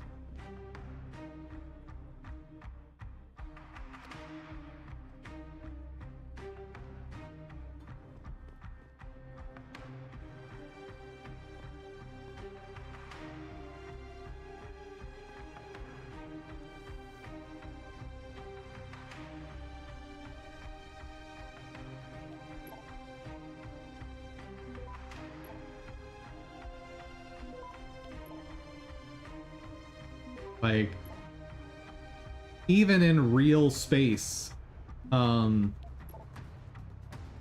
big something is not strictly defined.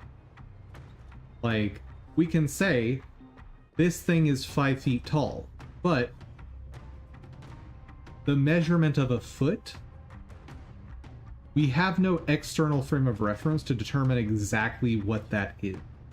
Like, you would need something outside the frame of reference of the universe to do that. But, and by that same logic, when you only have one object, you can't, when we're talking art, you can't with one object show how big or small that object is, or how close or far away that object is.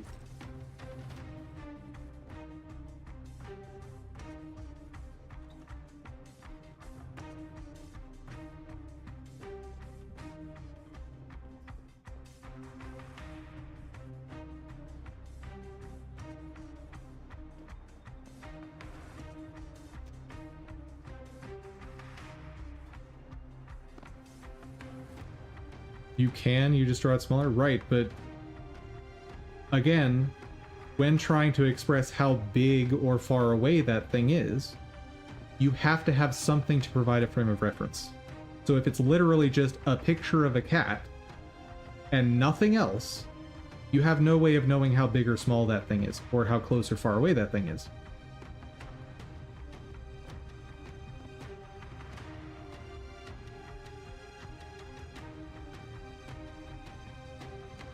Foreshortening is in relation to how the object is facing versus like profile position.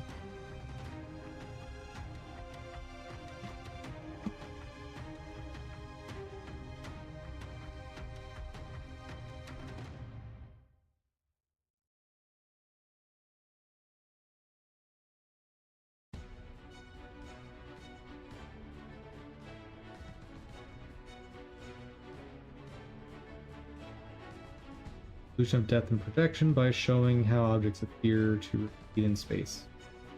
Okay, so it's based on, it's to create depth for a pose or something. Yeah, okay.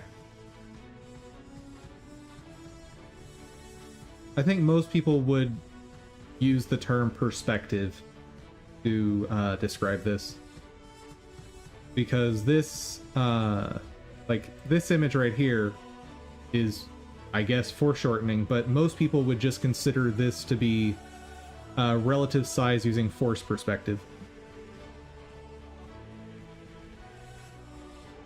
I think that's how the lay person would describe that.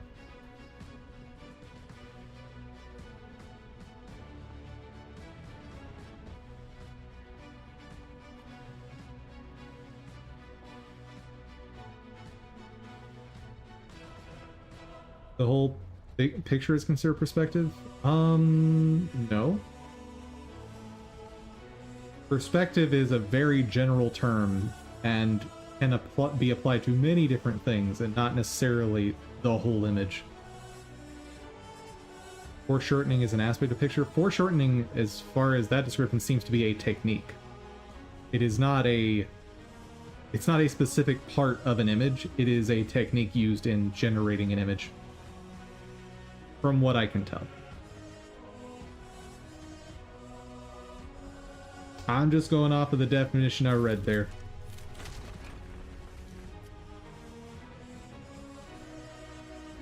Oh my goodness. 2 breakable walls right next to each other? Bruh.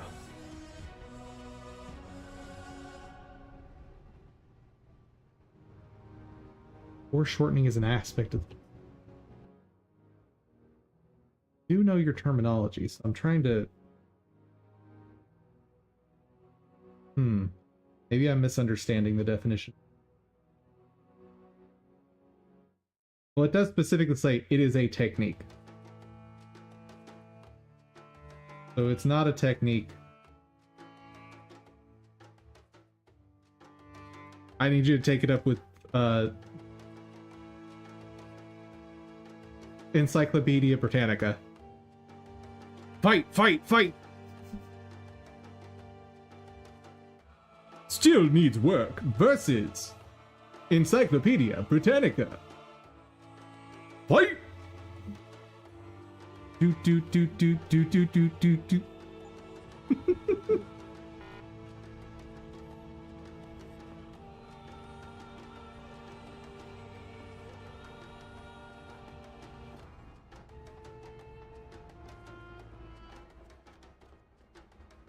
Or go with the, what is it, Street Fighter voiceover guy. Round 1, fight!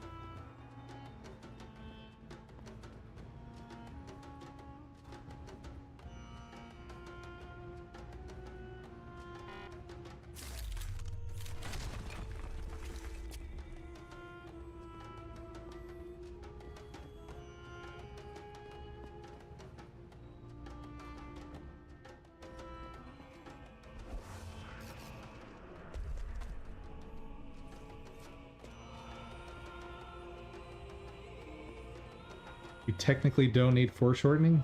Well, depending on what orientation perspectives you want to use. Maybe.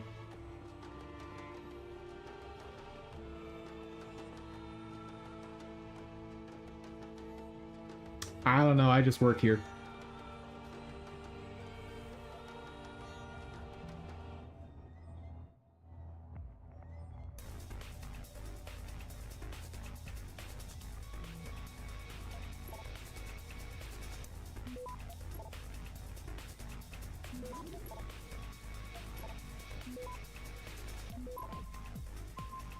Access granted.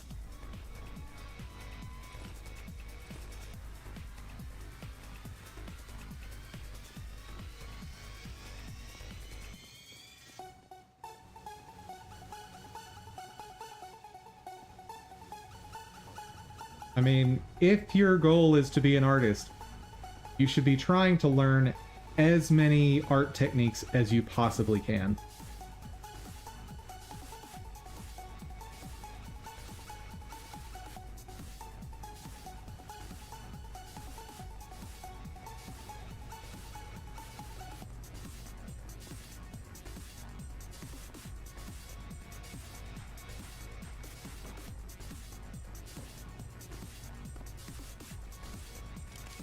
Cool. Ammo capacity upgrade.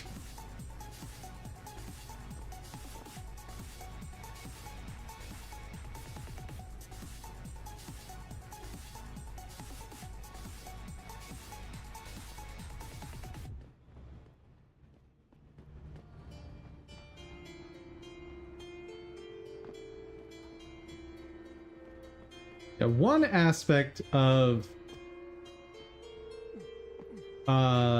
life drawings is bodies are a lot more bendy than a lot of people think. So like, you will see all kinds of poses in reference material of various wildlife.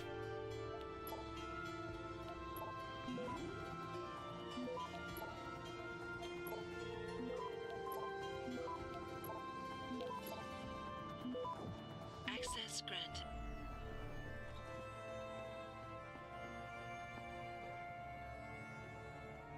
Why are there so many walls to break? What is happening? Also, where does this go? Hello? Oh, elevator. Cool. How do I get in there without busting down the wall? Oh. It's fine, I guess.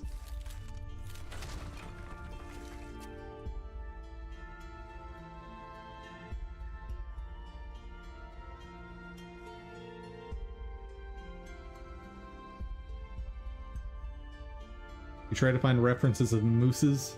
Of meese?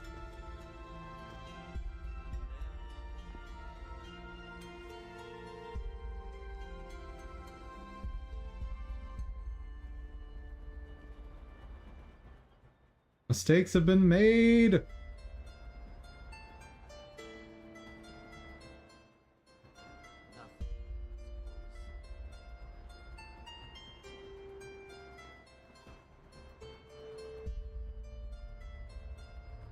I remember this spot. There's a lot of gunmen spotting around everywhere.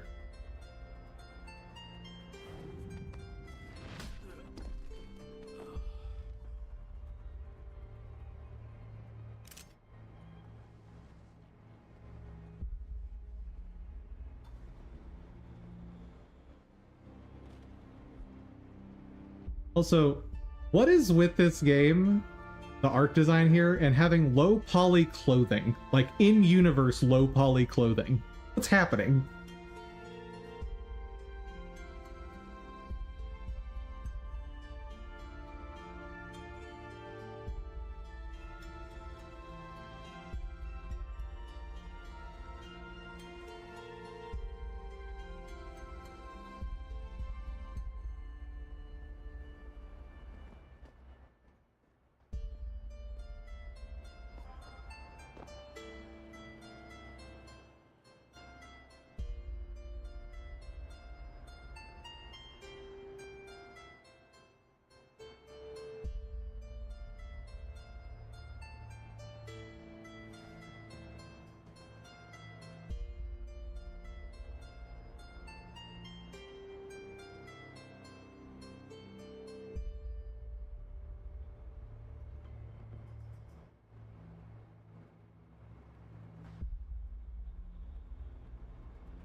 Aw, just...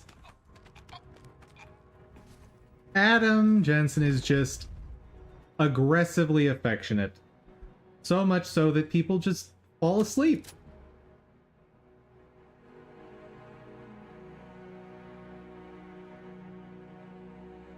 That's what this game is, just aggressive levels of affection.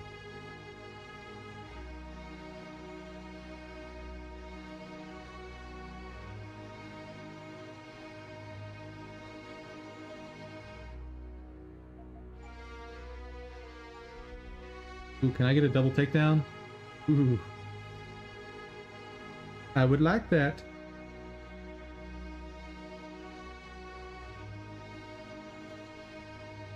Yeah, if you want an engine that's guaranteed to be feature complete, Unreal is the way to go.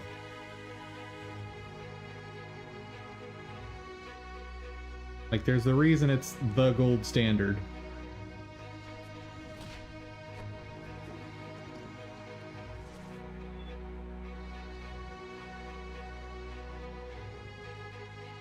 Why does the game keep making the sound that someone has spotted me? I don't like it. But no one has spotted me, so... not sure what it's indicating.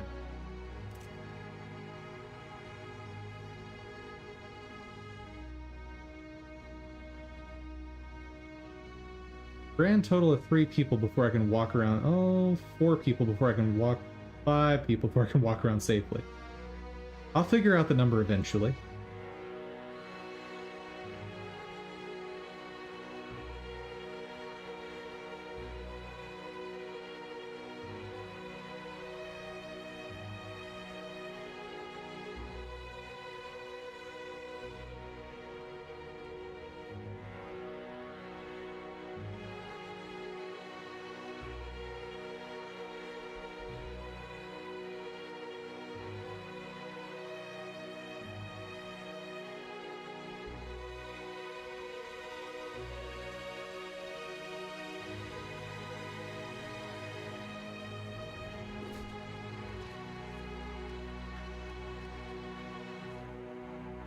Someone's saying your lighting is going to be a nightmare to program?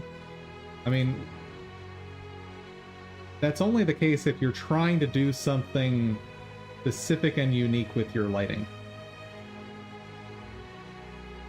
Very, very few people actually need to program anything with their lighting in games.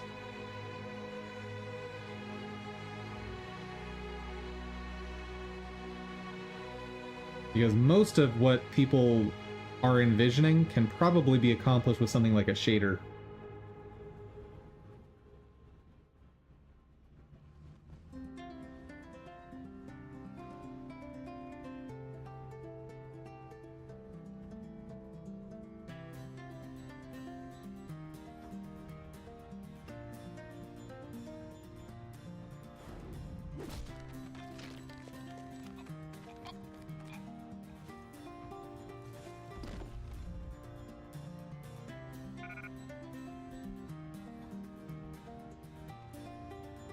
Thank you for your experience points. I appreciate it.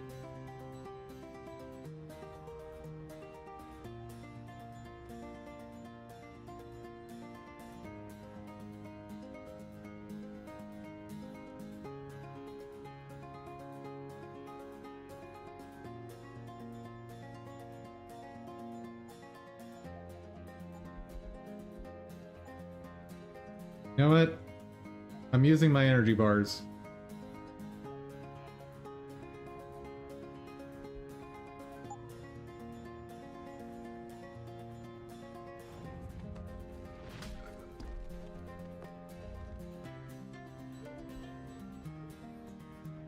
I'm sick of waiting.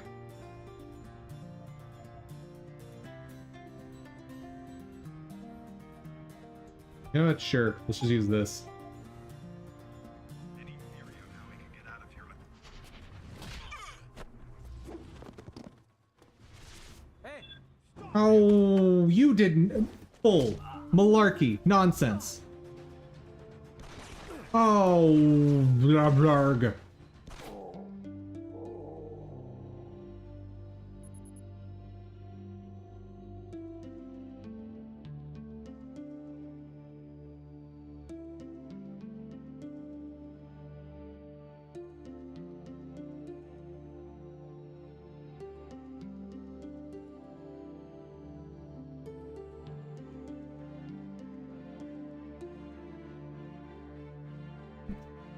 My only advice to both of you is start simple.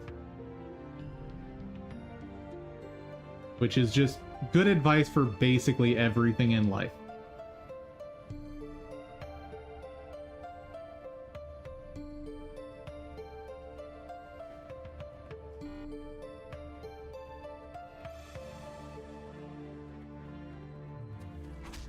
There is one other way I can safely take all these guys down without alerting them.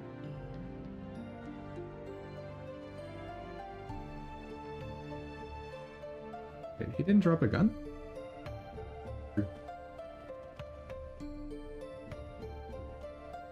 But I need some upgrades I don't have yet.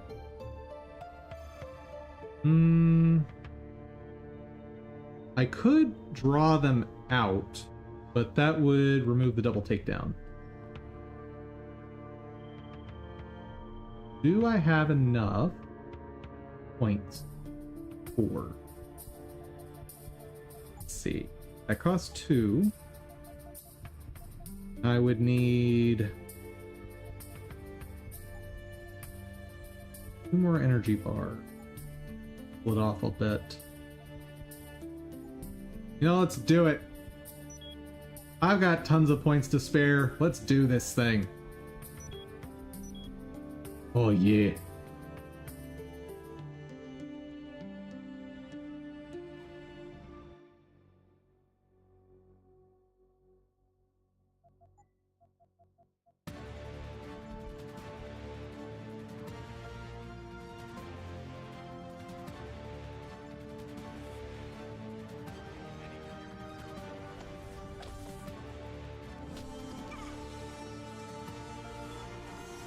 Wait, what?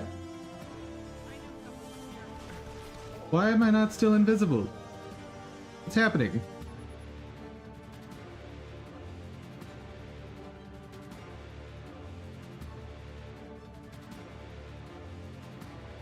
Am I missing an upgrade? Because I thought you could stay invisible. Oh, maybe it's a change and give me Deus Ex difficulty.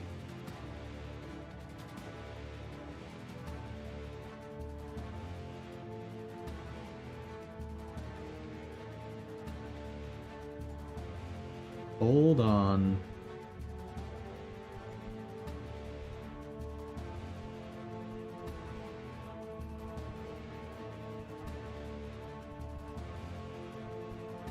I'm gonna try it one more time. But looks like I have plenty. Yeah, no, it...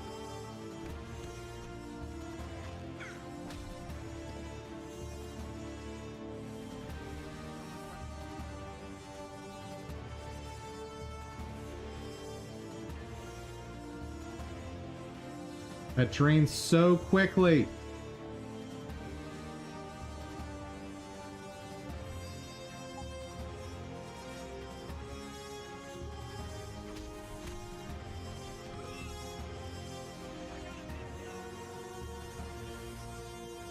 Oh, son of a... Wait a second. It turned itself back on, though. So, what happened that first time? Maybe I just ran out of energy.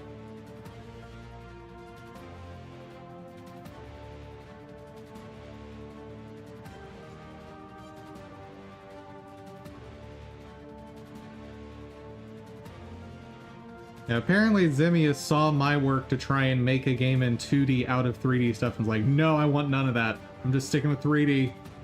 It'll be better.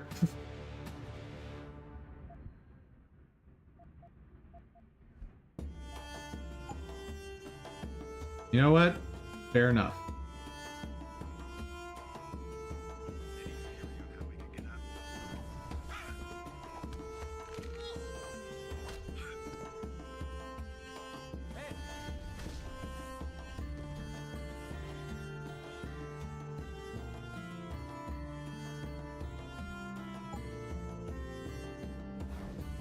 Good night. Hooray! I got all of them knocked out without being spotted because invisibility is broken.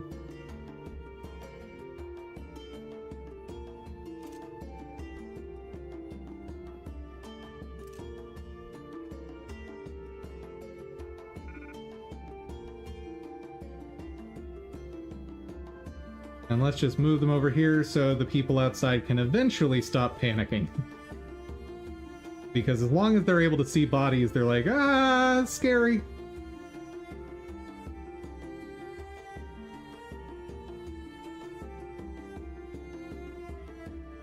Don't mind me, pedestrian.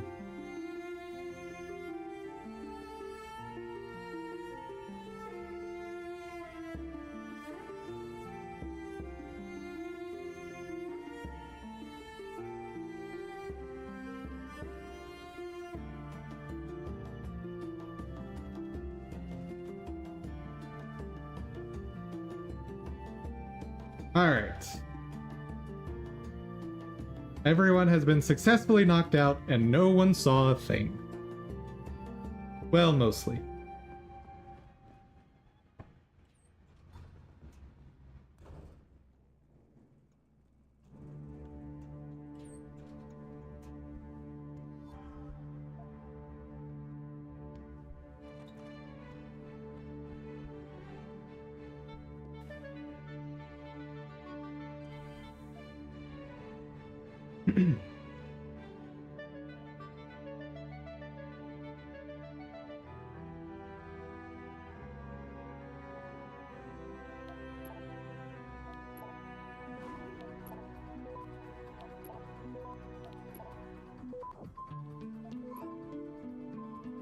Access granted.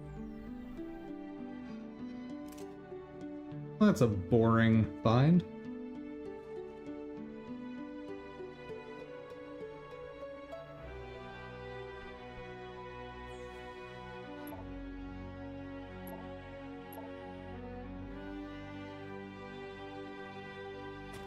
And nothing even behind the refrigerator.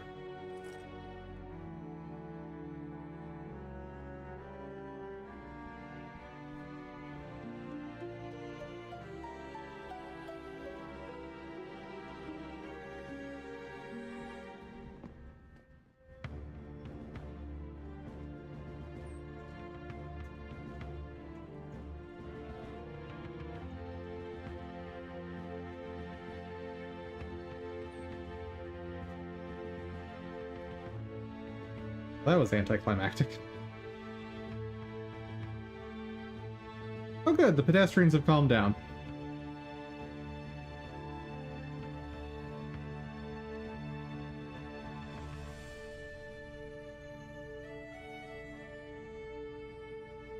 You're not gonna start dev until you possess the knowledge?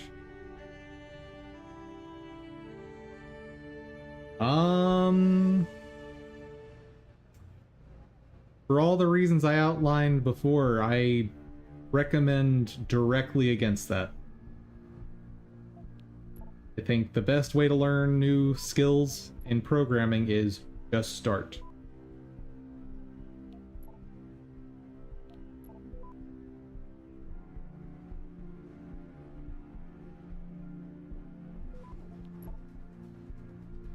Access granted. Because if you try to gain all the knowledge you're going to need for developing a game, you're going to end up learning a whole bunch of stuff that you'll never use, is a big part of that problem. Also, without having something to apply it to directly, you're going to have a hard time determining exactly what you do or don't need to know. Or sorry, let me rephrase that. Not what you do or don't need to know. It's you're gonna have a hard time making those connections in your mind. What things are relevant when brought to application?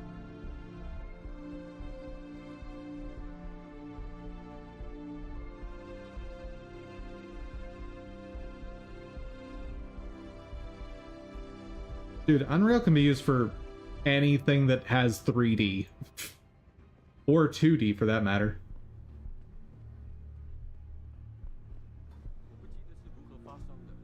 Like, if it's something that needs to be rendered, you can use Unreal for it.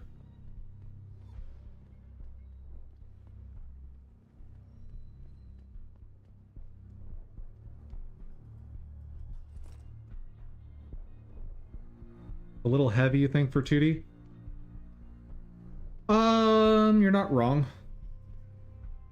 But I don't know what the alternative would be other than Godot. And a lot of people are shy around Godot for obvious reasons. It's very, very new. There's not a lot of largely successful products out there using it.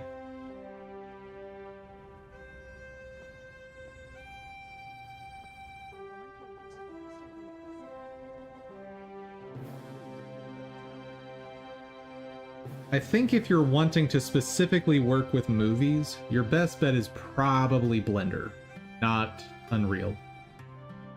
Probably. Now, I don't know enough to make a strong claim about that, but that's my intuition.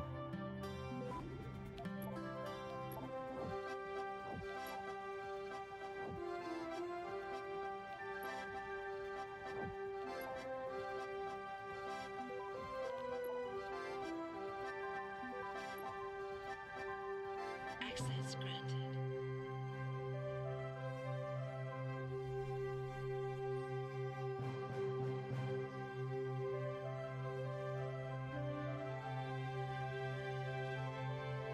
Oh, I did not mean to go there.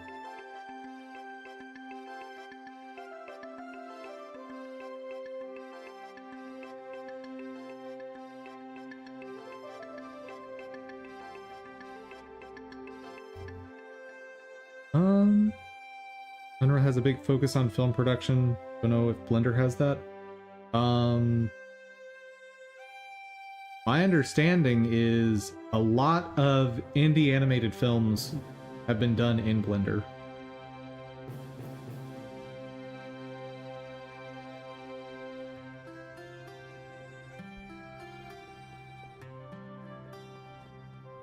Blender will be too slow to render. Why do you say that?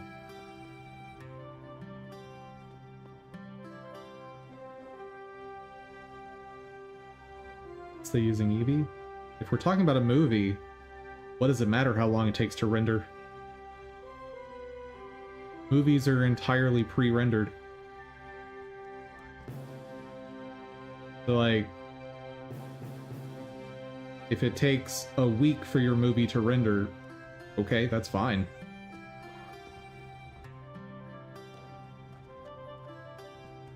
And for something high fidelity, Unreal is going to take a similar amount of time to render. It would take years. You're stating very specific metrics without giving a frame of reference on what you're talking about making.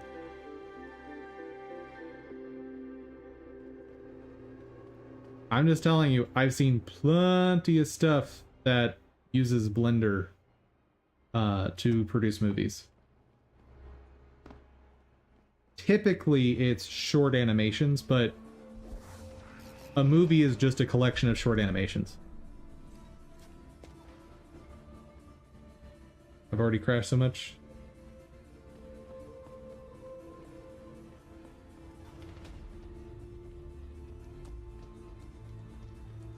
Where am I even going?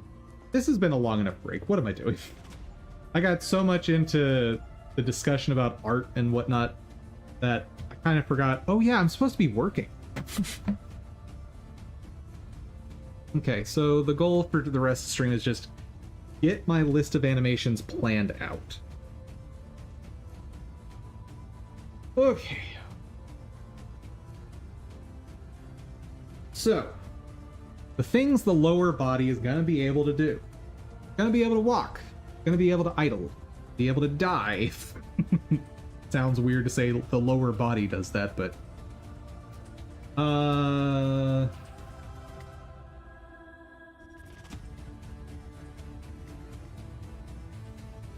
I need to figure out if I'm going to have a victory pose.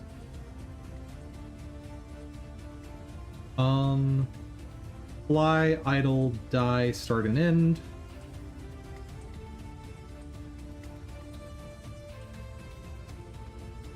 The end might not be necessary.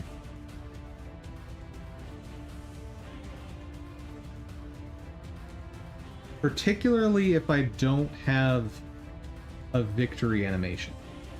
If I have a victory animation, I may need the fly end specifically to start up the victory animation.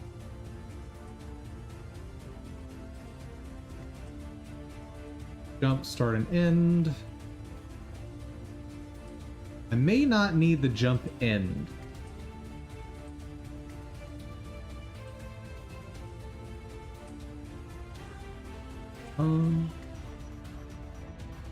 Also, to answer you guys.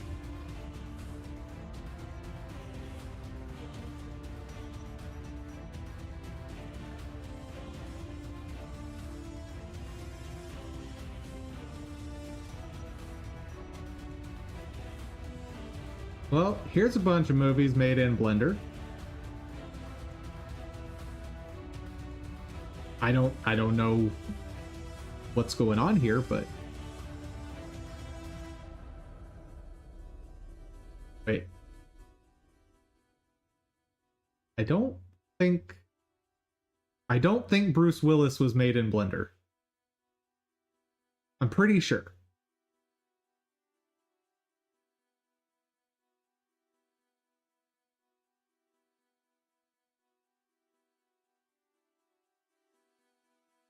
Could be wrong.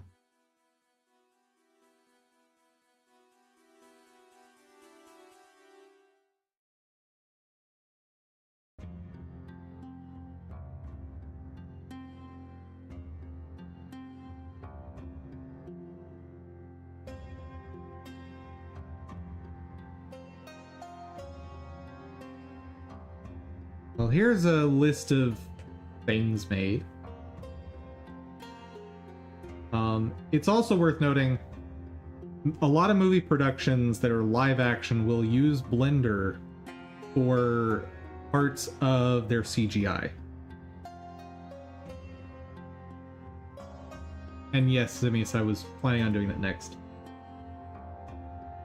I almost searched your name.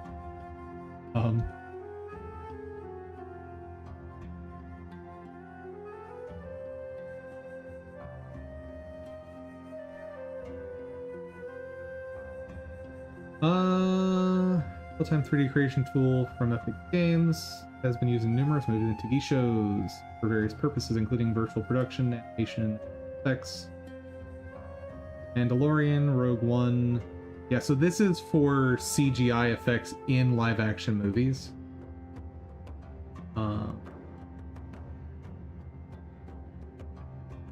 Not quite the same, and like the rendering time and requirements are much less. when you're just trying to add something to an existing scene rather than doing a whole thing from scratch.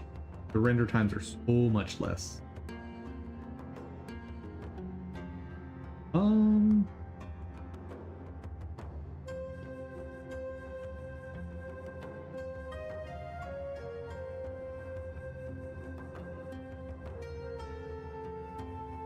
And I'm not finding any films that are entirely in Unreal so far. There's short films, and I mean, you'll find thousands of short films on YouTube that are done in Blender. Like that, I don't think there's a contest. Full movies made in Unreal.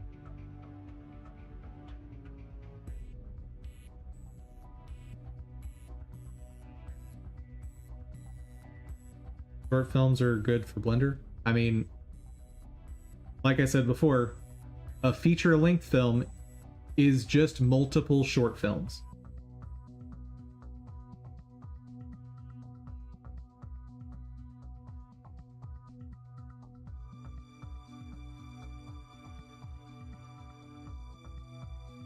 And it's worth noting, regardless of the software you use, the render time is always going to be minuscule compared to the time that you're working on the project.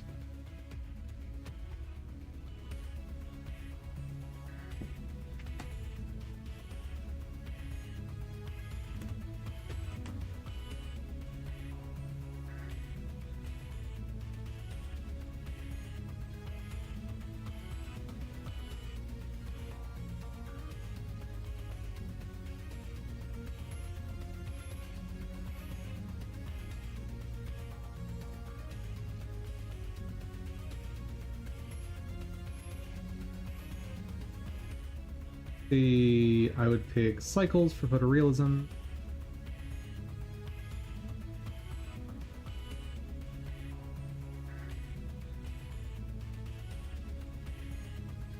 I want numbers because if Blender is, or if Unreal is 10% faster, who cares?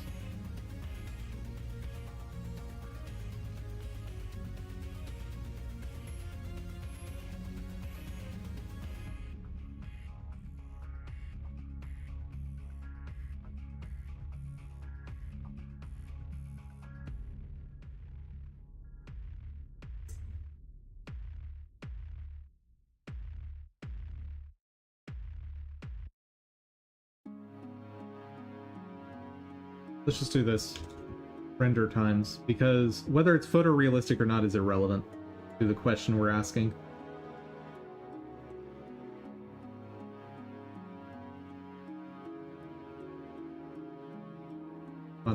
I want numbers. Don't need videos, I want numbers. Am I searching videos right now? Oh, I'm searching videos right now, that's why.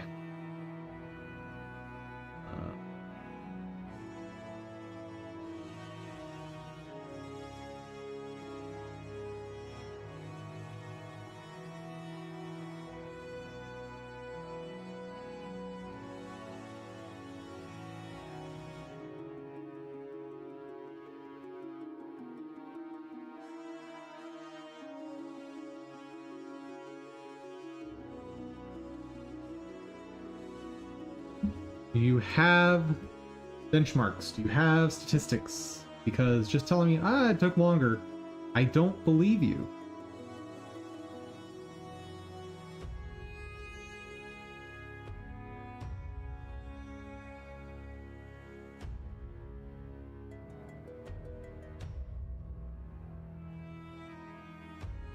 Give me some actual information here, internet, please.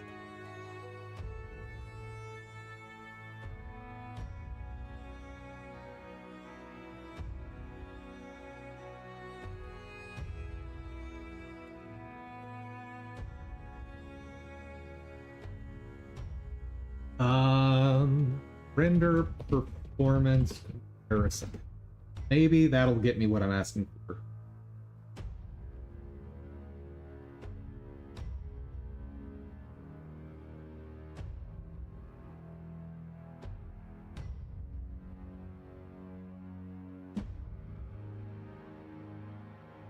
Hmm.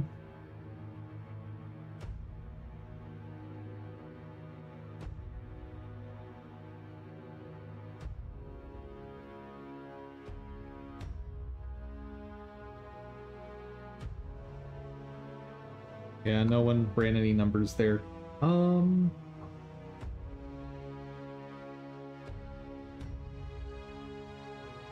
Benchmarks?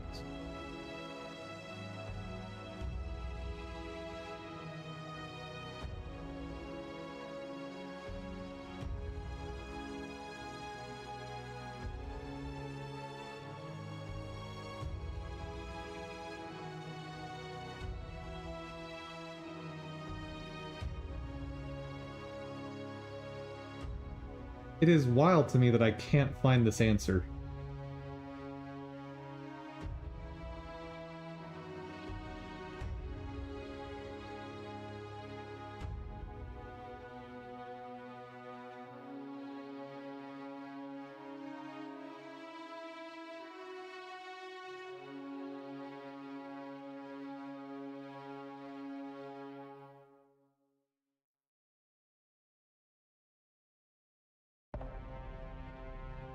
I mean, the way you would want to do this is have a series of scenes that you render in both and compare the render times.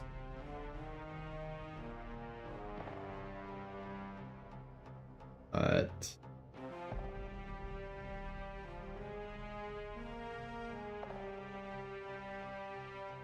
yeah, I don't know. I don't know how to answer this. Sorry, guys. I tried.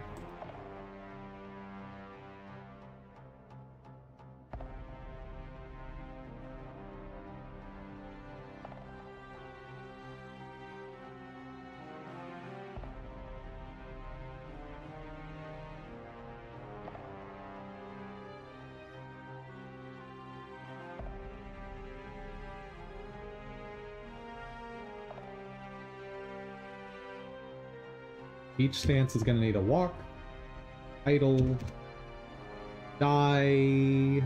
Yes.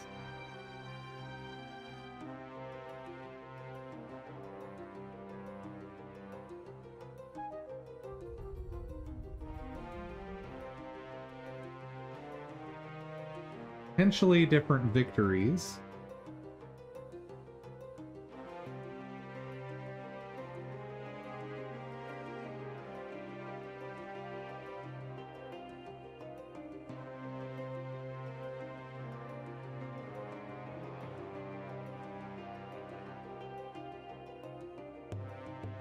For the fly animations, I can just use the idle for the upper body. Jump, start, and end.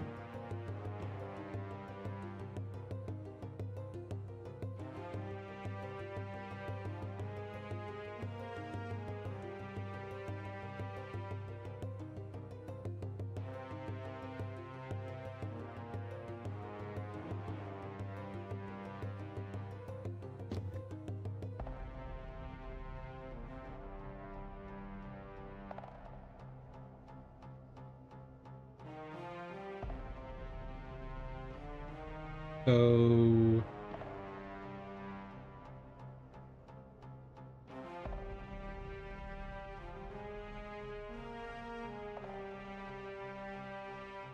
do I care to have aerial attacks per stance? No.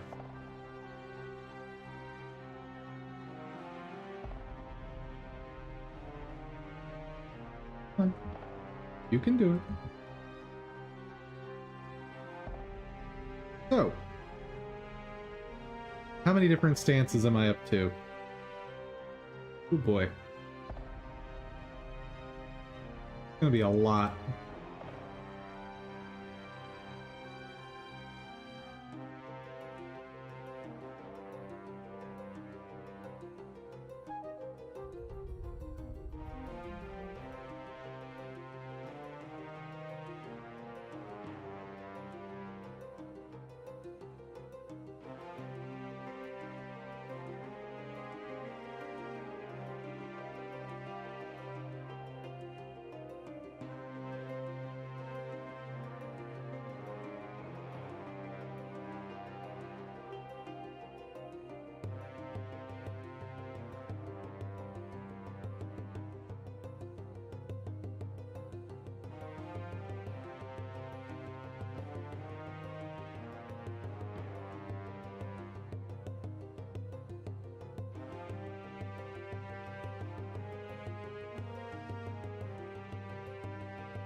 So 1, 2, 3.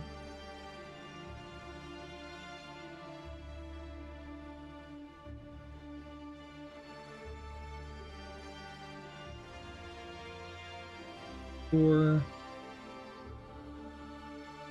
I might not have a sword and shield stance. So I'll just look at minimum.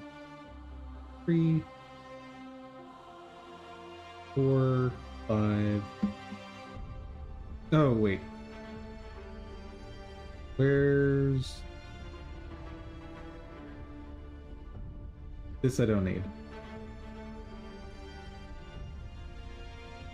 That's... Yeah, what did I click?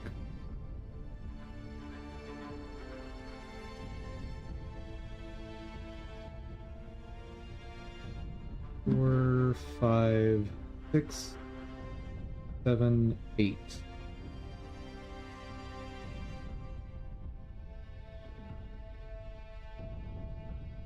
Okay.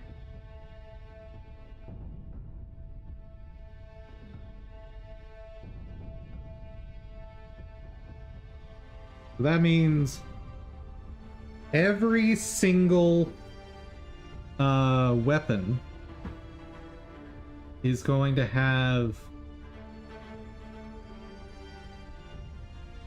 or hold on, so the gloves as an example are going to have 1, 2, 3, 4, 5, 6, 7, 8, 9, set between 72 and 81 separate sprite sheets for one asset. Oh boy. Ooh. Well, this certainly explains why no one has done this before. I fully understand now why nobody has ever done this before. Because, oh good lord!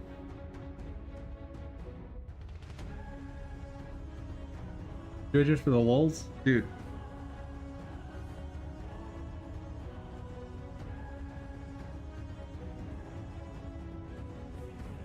Like...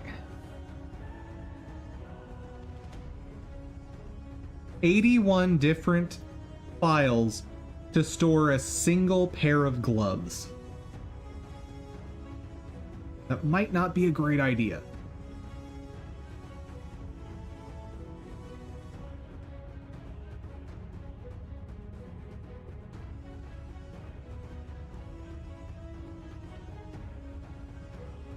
And I've put some thought into the idea of maybe even having left and right glove.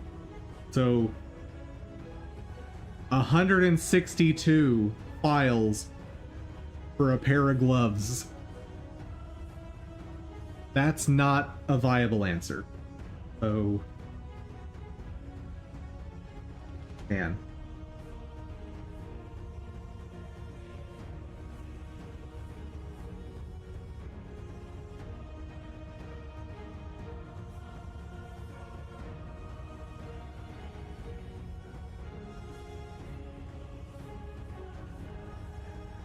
So is drawing in 2-second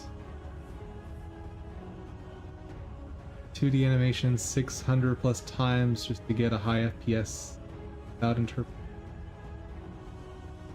Well, yeah, but you shouldn't.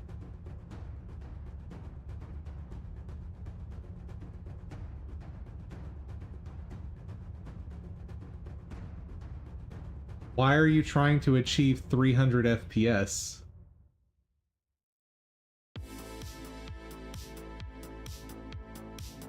Why would you ever try to do 300 FPS or higher hand-drawn animations?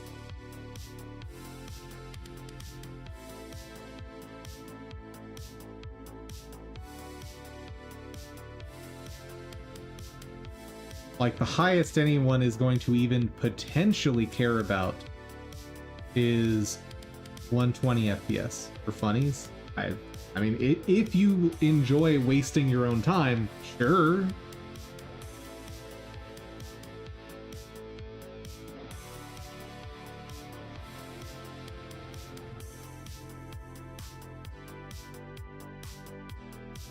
Yeah, there's a reason hand-drawn animated movies don't do more than 24 FPS. And I think a lot of them are lower than that. Like...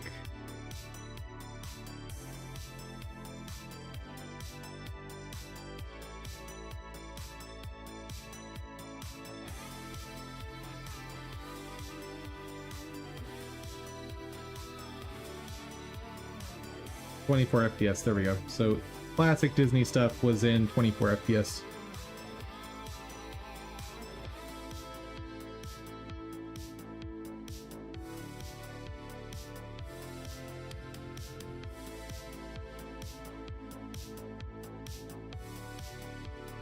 They're in 12 FPS usually? Not according to random AI overview.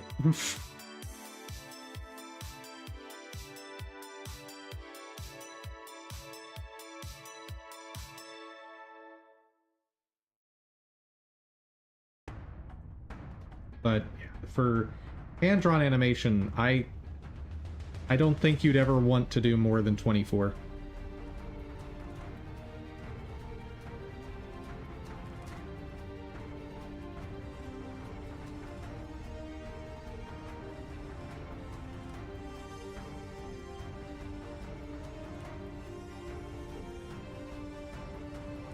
'60th, you're insane? Yeah, so why are you even talking about doing over 300?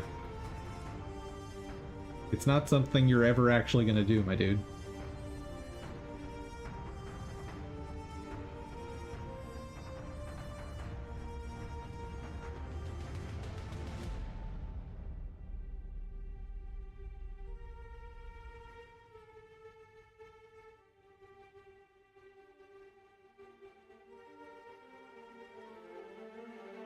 Anyway.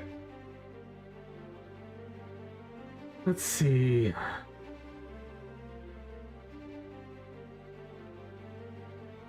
What can I cut out here?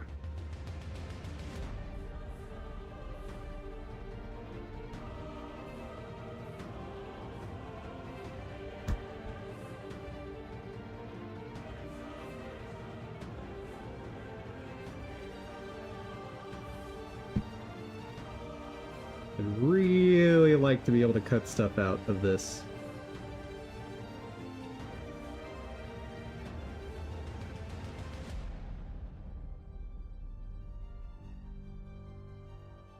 Let's check on the victory pose. Let me go ahead and close this because I'm done with no more breaks for the rest of today. Because I'm probably ending stream very, very soon.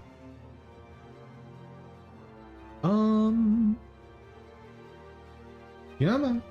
You can do it. I promise you'll be okay. Just close. Pretty please. Hooray!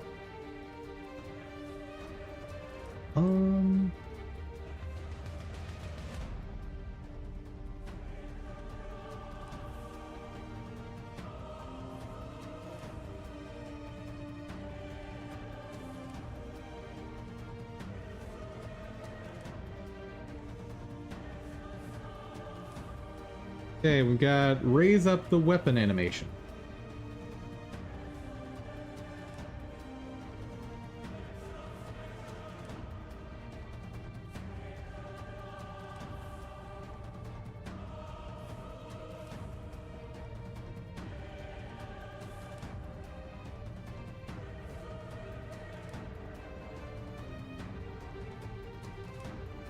That's from Bow Stance.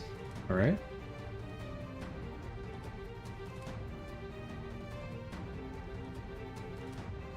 Don't care about that.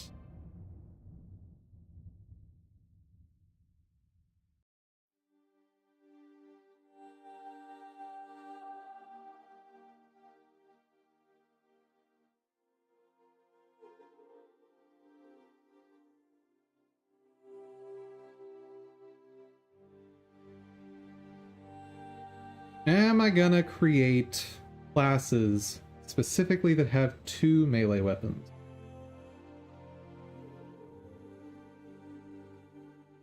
I need to make that decision as well.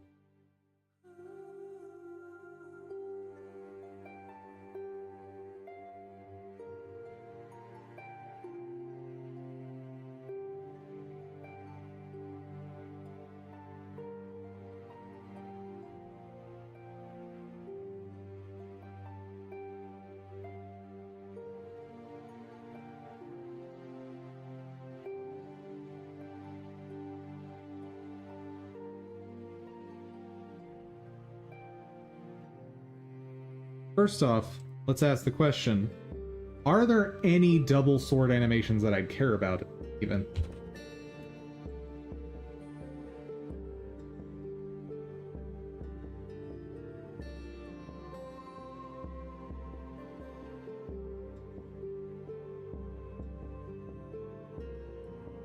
Okay, double slash.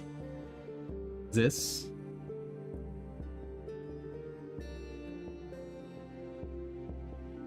Couldn't make a character animation out of that one.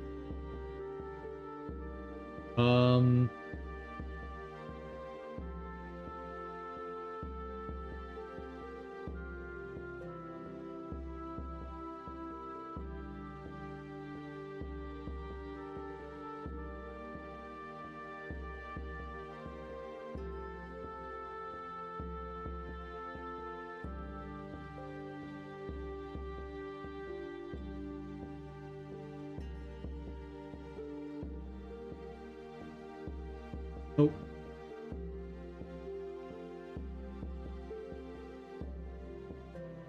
What is that animation? I don't know what this is supposed to be indicating. Oh, it's a jump attack.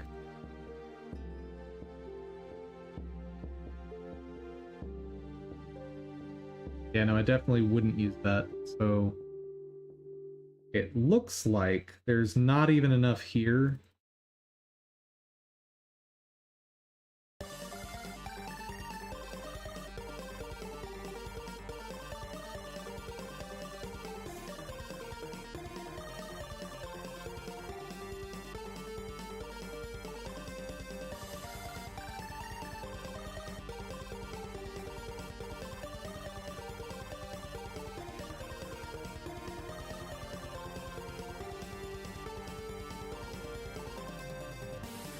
That's basically the same as the first one.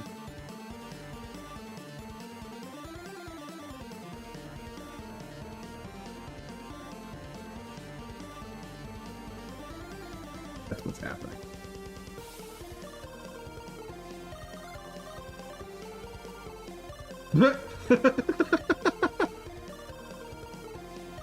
He's just jazzercising now.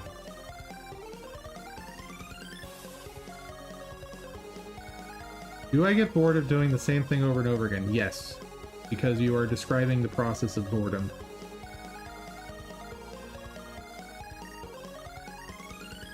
Human brain is not capable of literally doing the same thing over and over again without getting bored. There must be something that changes for you, like, the human brain will get bored.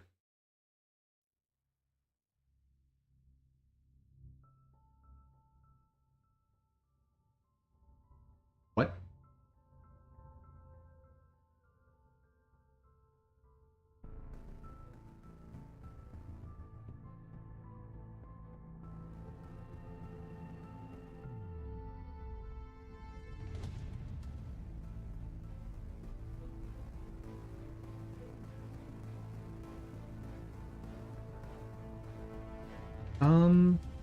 What's happening? Oh, this is an aerial, a weird aerial attack. Okay. Dash, defend, jump.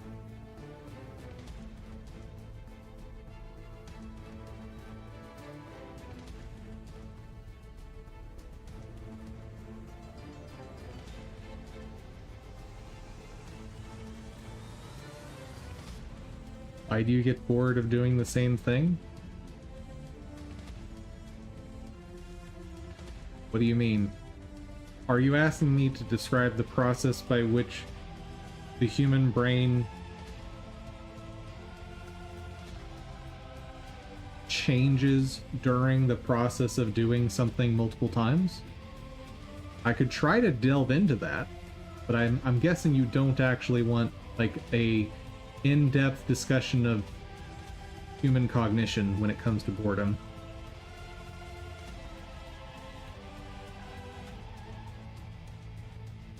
Because I don't think anyone wants that.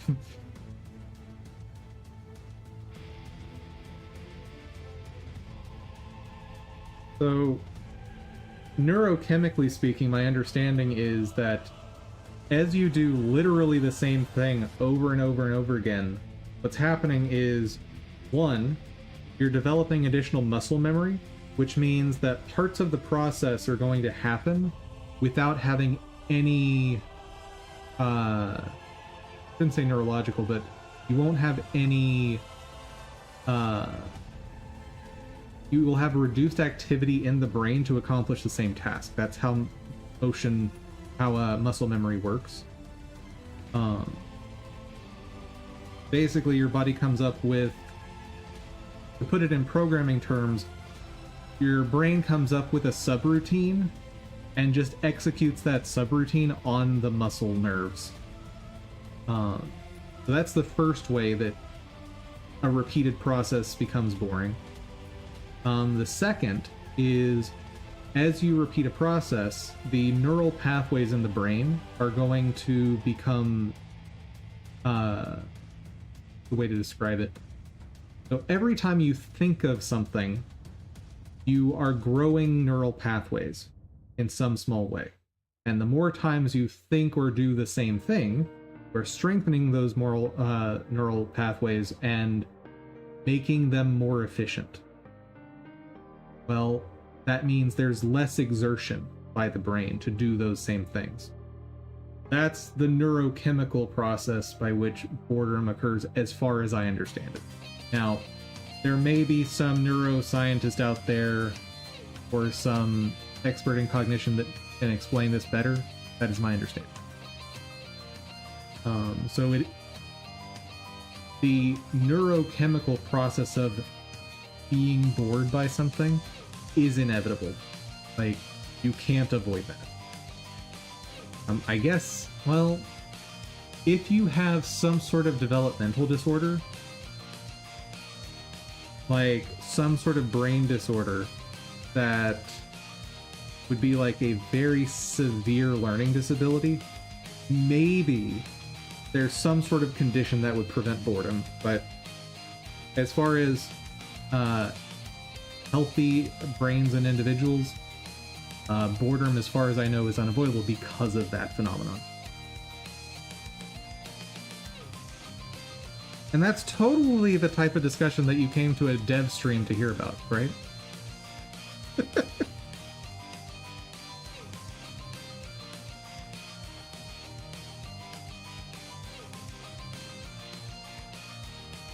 Okay.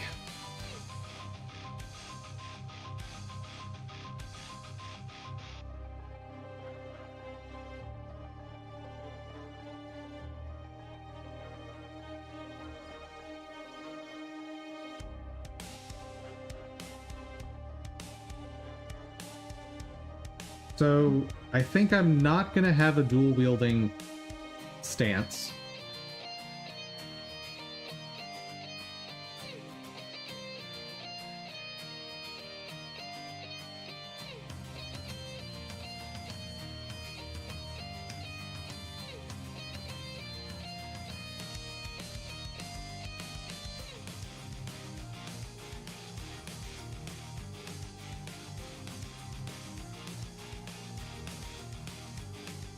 Okay, let me get my stances documented.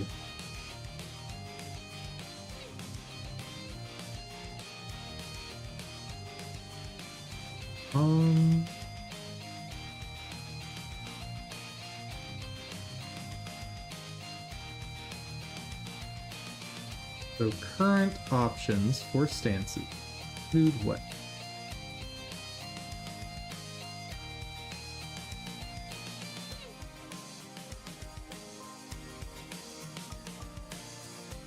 bow, double sword. Let's order these in some sort of reasonable way. One-hand sword, double sword. Two-hand sword.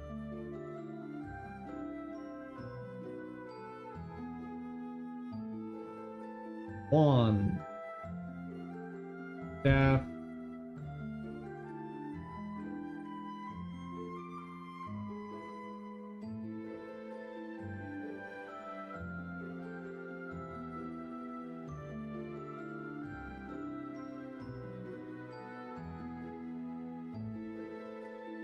Am I even going to have an unarmed?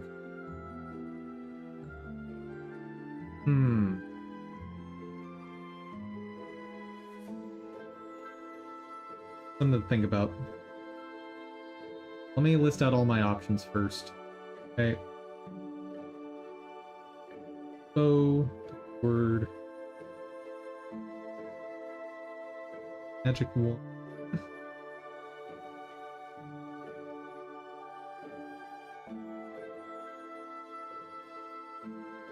Wand, staff, unarmed, magic.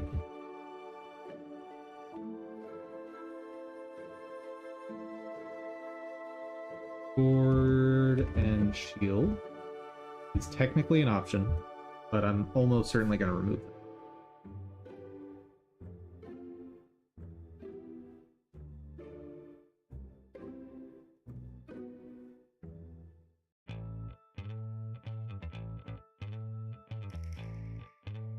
I might make shields a customization option.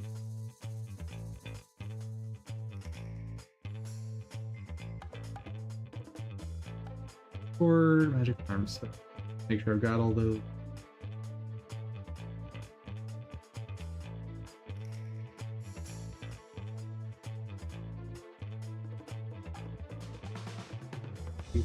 Plus 7, 8. Okay, so if I'm gonna have 30 classes, which is sort of a general estimate, I don't have that solidified by any means.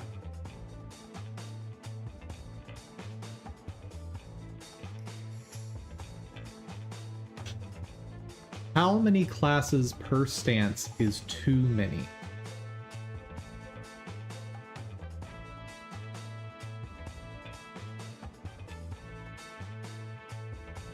Like, at what point does it become annoying to see too many things with the same animations?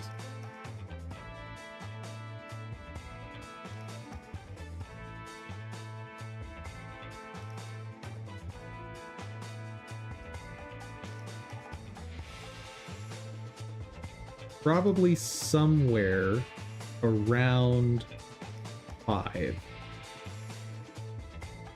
Which means I can safely reduce this down to about 6 stances.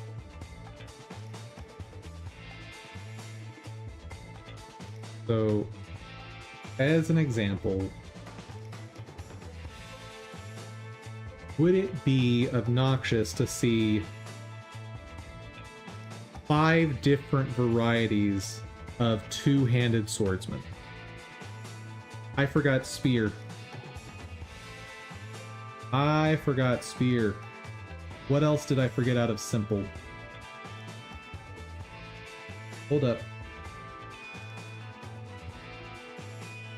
Did I forget something else out of this?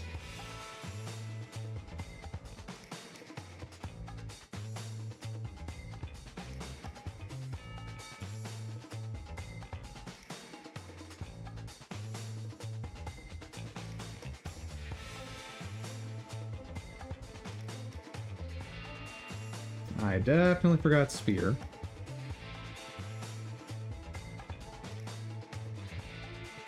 There's 10. Now, it's worth noting, I could have something like let's say I made a character themed like Thor. It has a hammer and can shoot lightning. I could have animations from some of these other stances be what drives that, so it wouldn't have the same appearance.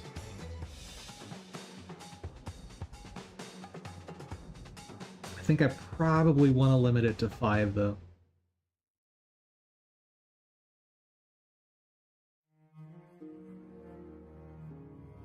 It's probably a good idea to make sure I have...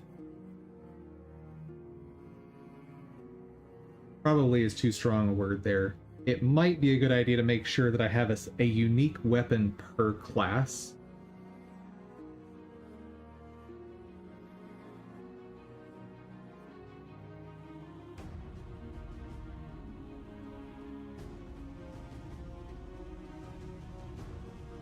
Yeah.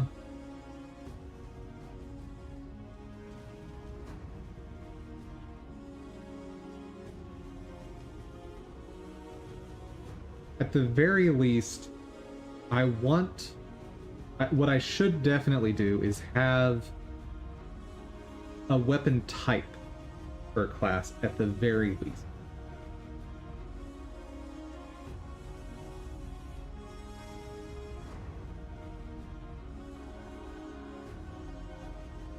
And what here is interchangeable is a big question.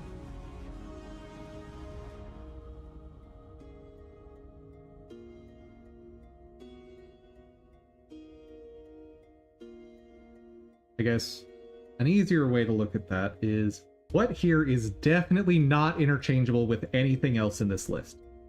Okay, unarmed magic, definitely its own thing. Bow, definitely its own thing. Wand and staff may be interchangeable. I don't know yet.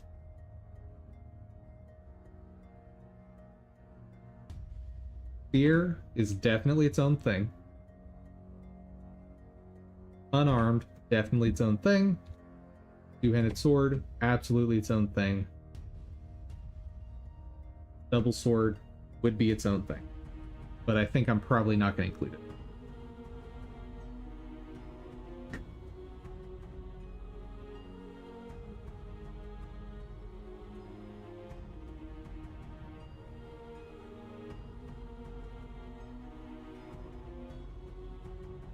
One-handed sword. Sword and shield.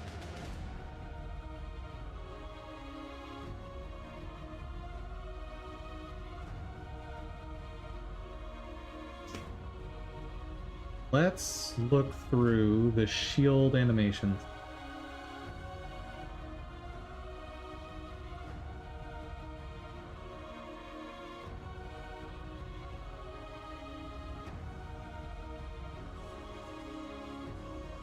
What do we got?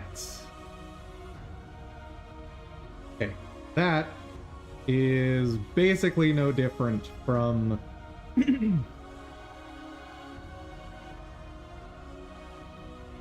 the... Excuse me. Need more water.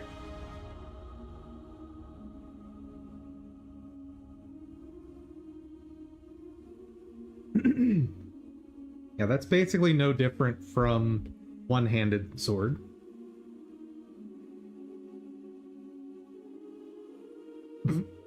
Ignore that.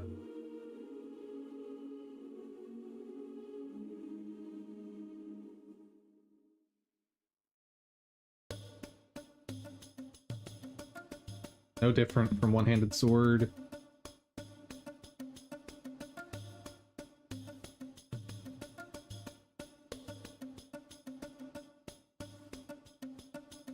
Yep. I highly recommend you check out the VOD. Either on Twitch in the following week or on YouTube forever.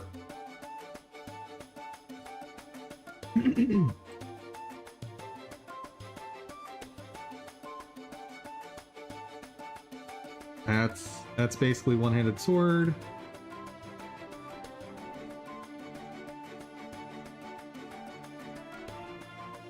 There's almost certainly something similar I can use. For that matter, I could, in theory, use this animation.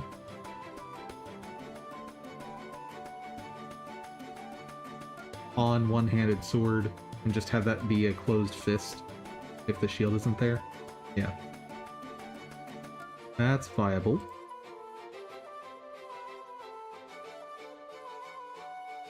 If I do any spinning, it's gonna be done through using the different rotations that I render. It's not gonna be through this.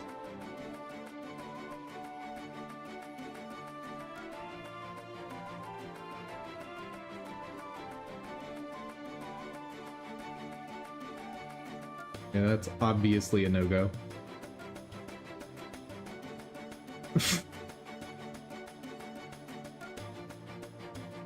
Dash. Relevant.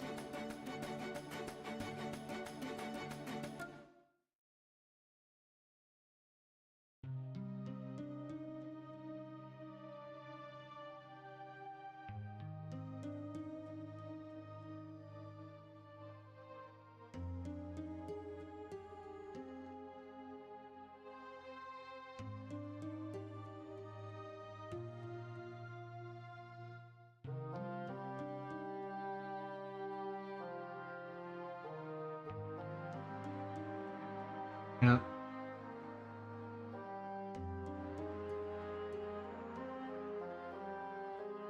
Yeah, all of these are... all of these are one-handed sword attacks.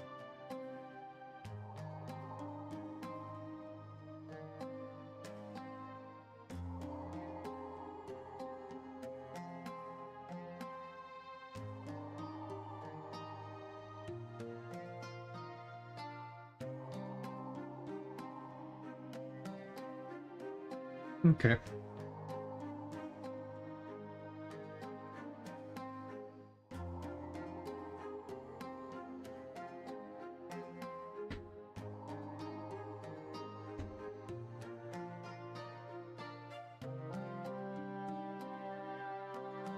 I don't think I'm gonna have any nice visuals to show for the progress report for this week. That's unfortunate.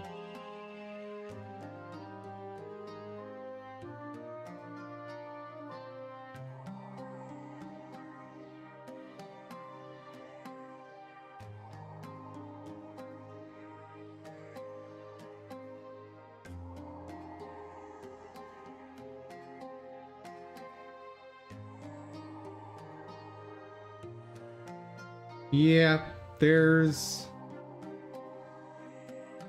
nothing here that uniquely needs a shield, so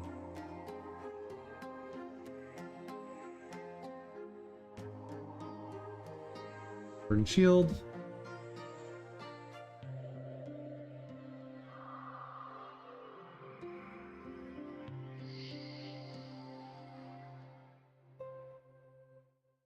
Yeah, I want to get this as low as possible.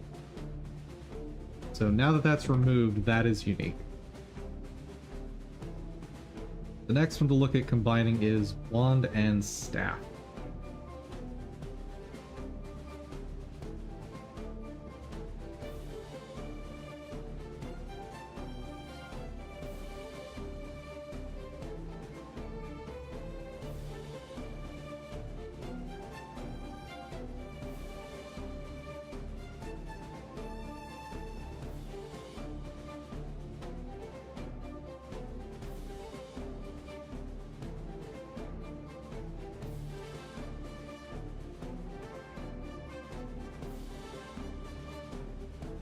I don't love... don't know that I love that.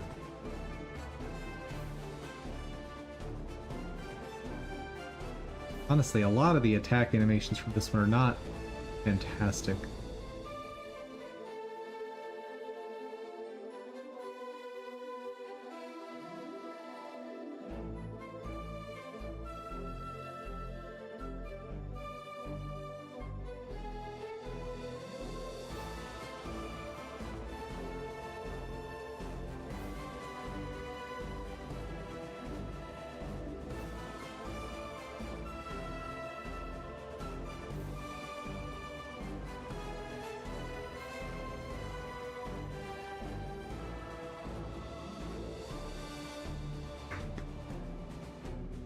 I might actually steal some of the one-handed sword attacks for something like a wand attack. Just like have the projectile start at a specific point in the animation. I think that makes sense.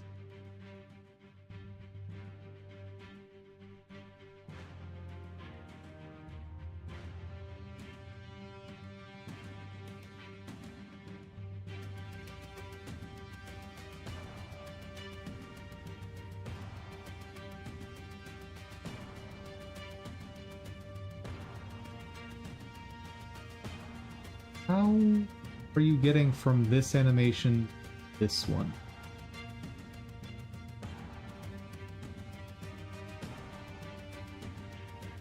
I don't love these attack animations.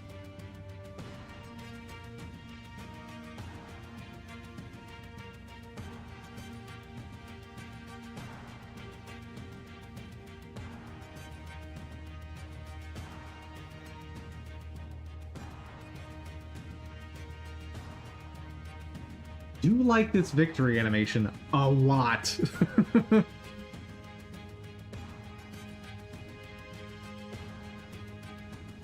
So I think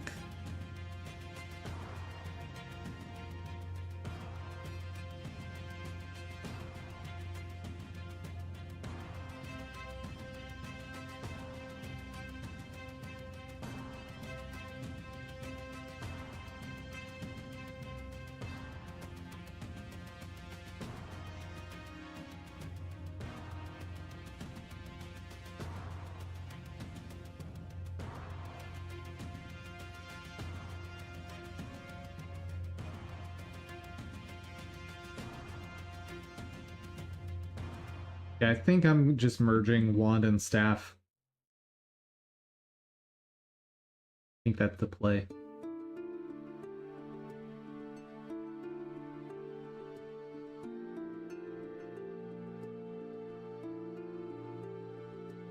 Okay. Got me down to 1, 2, 5, 6, 7, 8. Still at 8. Next, let's isolate which ones I know I want to have, like, and not get rid of. Bow, gotta have. On staff, gotta have it. Spear, absolutely. Two-handed sword.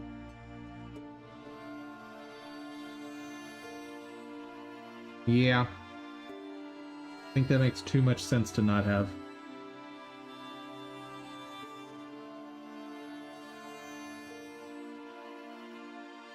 One-handed sword, yes, absolutely. So, if I were to go this route, I have a minimum of 5.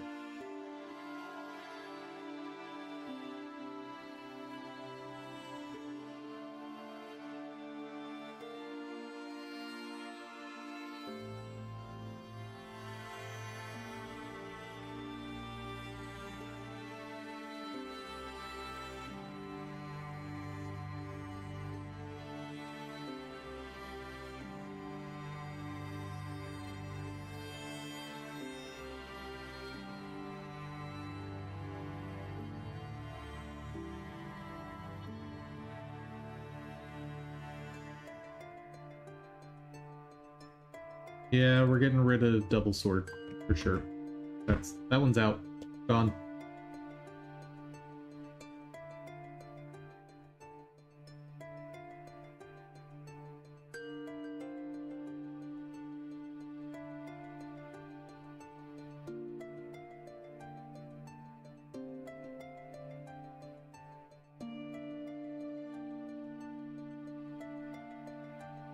What other stuff do I have going on here as option?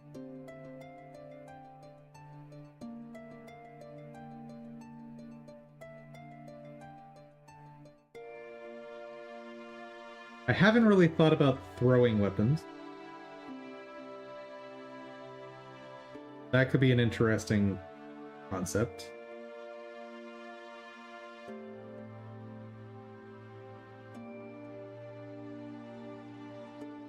it is worth noting, and I forgot to point this out, some of the classes are not going to have attack enemy. Those are the pet classes.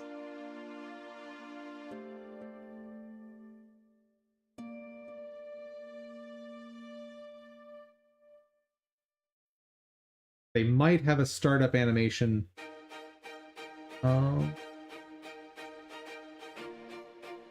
There's actually a question. Do I make a startup animation?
I don't know. It's a hard one.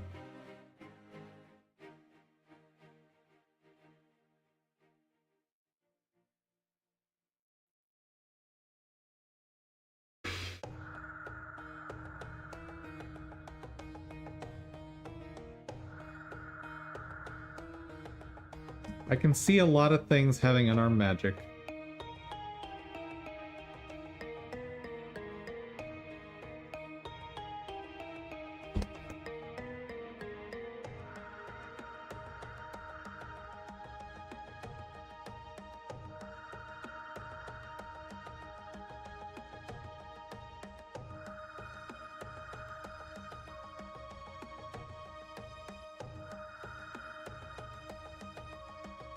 Do I keep unarmed?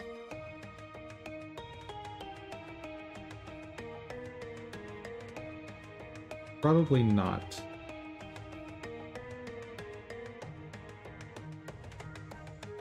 Part of the question becomes, gameplay-wise, what's the difference?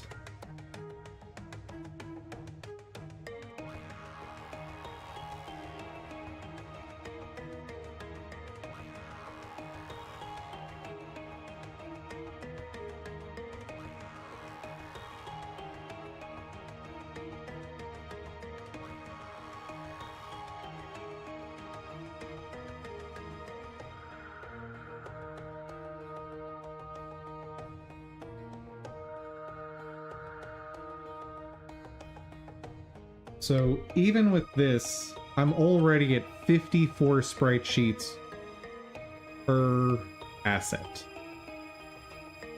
That's a lot, dude.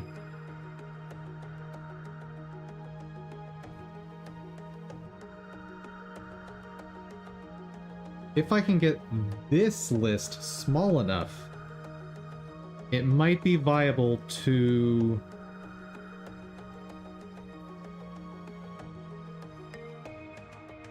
make it one sprite sheet.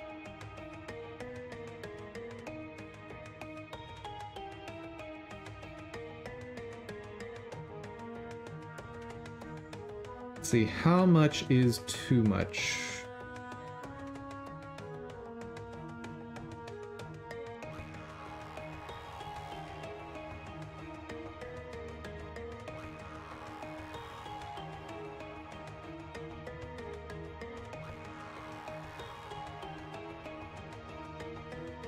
Could I have idle and walk be the same thing? Maybe.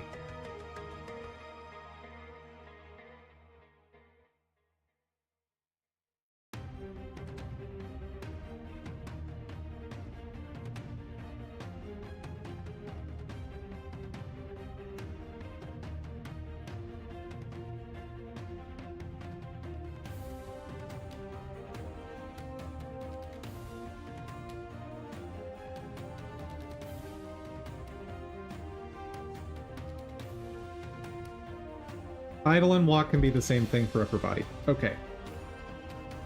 That helps. That helps a little bit.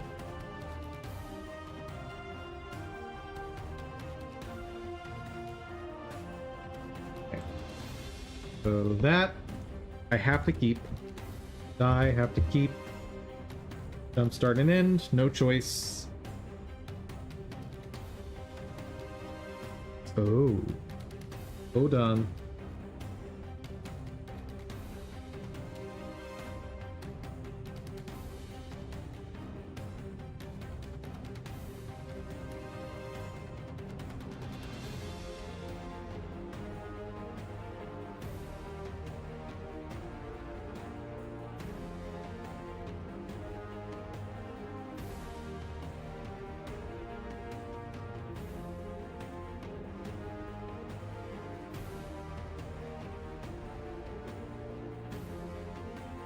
So, one question is, do I start them in their battle-ready stance?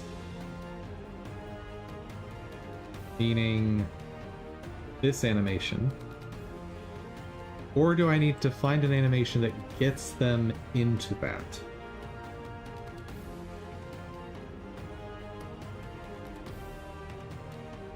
Do I even have animations that get into that?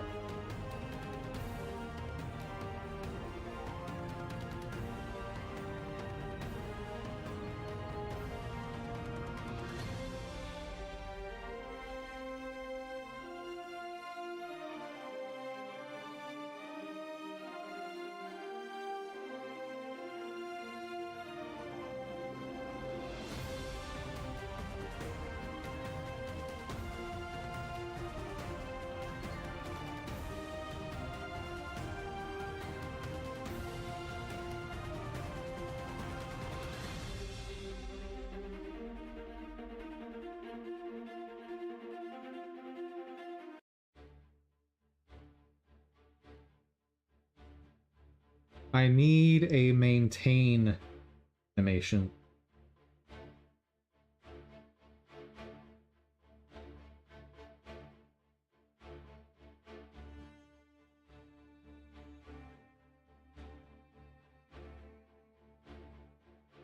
Okay, definitely need at least 2 attacks per stance. I can't get out of that. Have to have it. This one is not going to exist for every single class. For every single stance. For instance, one-handed sword doesn't need a maintain.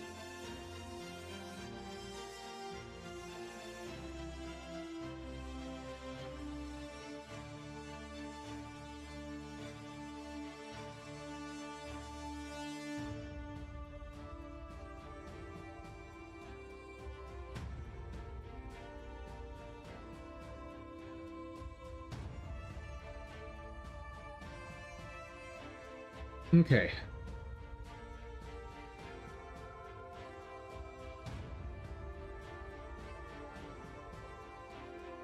While I love the idea of a victory animation, it may not be worth the effort. And I am beginning to think Attack 3 might need to go.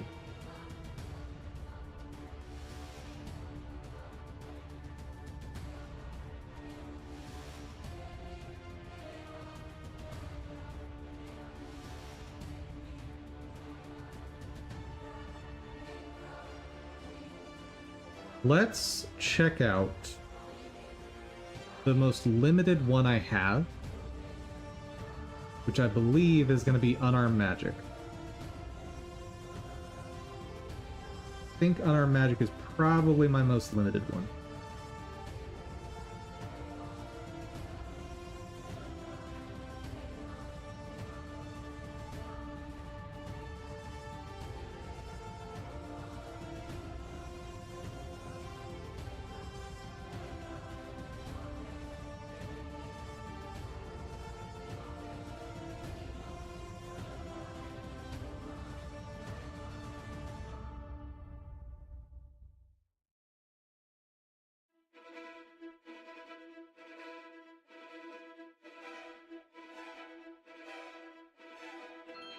Maybe do something with those.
Where was...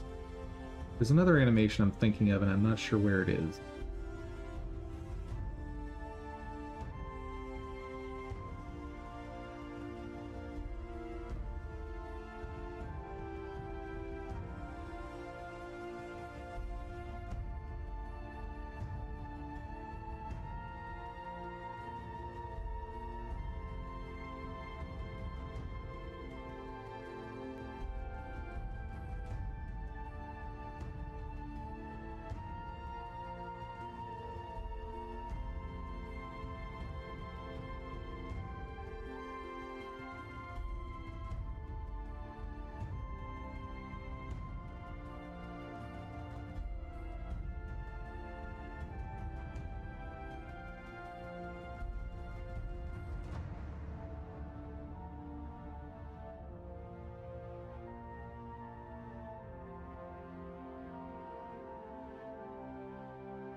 Yeah, I don't know about that.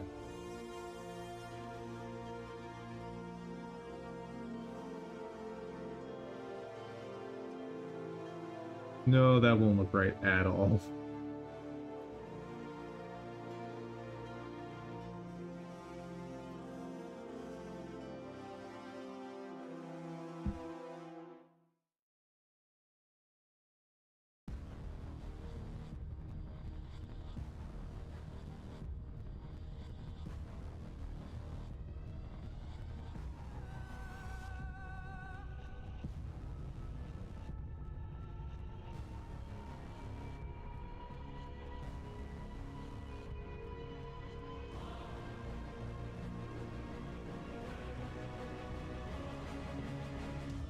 That doesn't look right.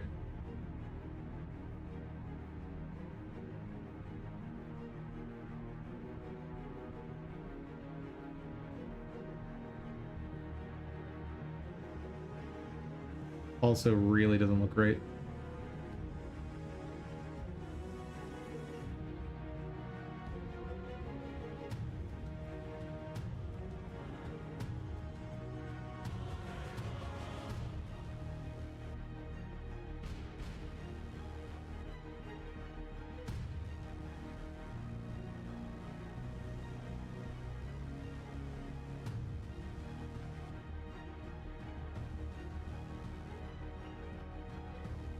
Maybe do something with this, though I'd need to, like, freeze the spine in a few places.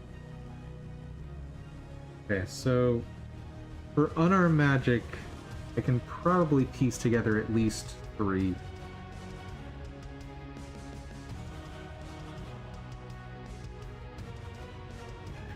The other most limited one is going to be...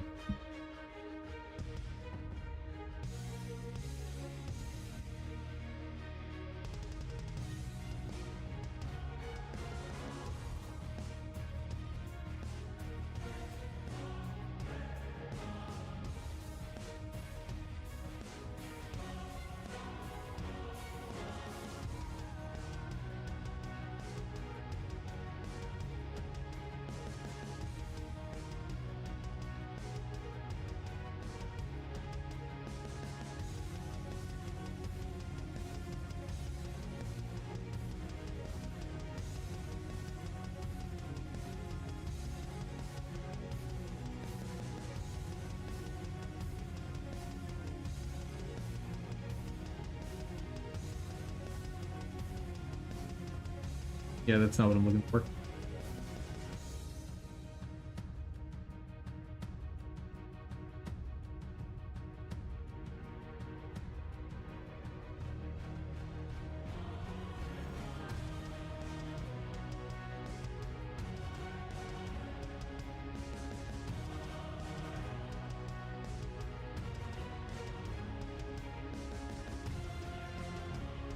So I can do 3 attacks per stance. The question is, should I?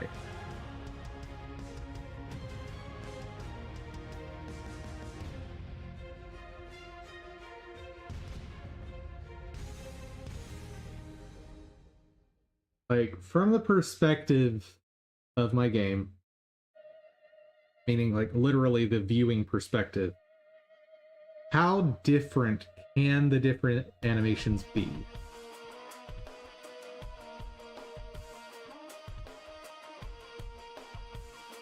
Spear. Spear's the other really limited one.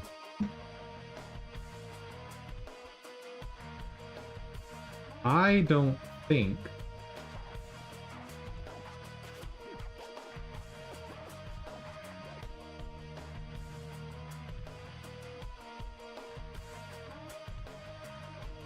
double check all of them have fear in the name.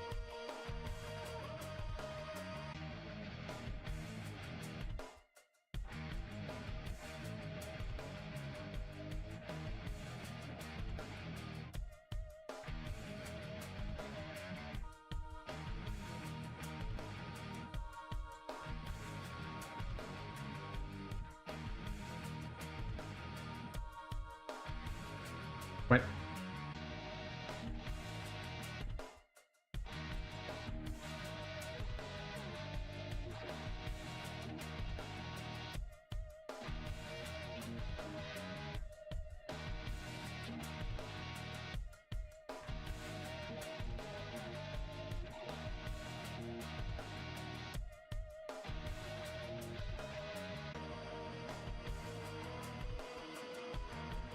Yes. All of them have spear.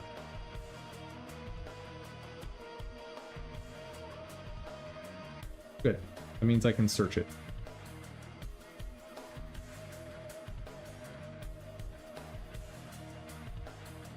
That's not a spear attack. That's more like a polearm attack.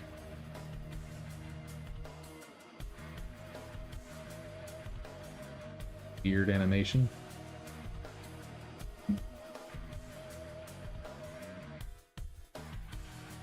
Right hand doing.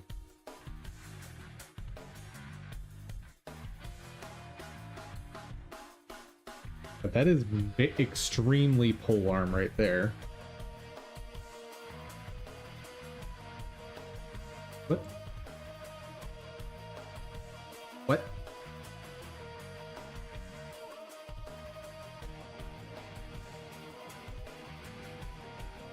What is that arm doing back there?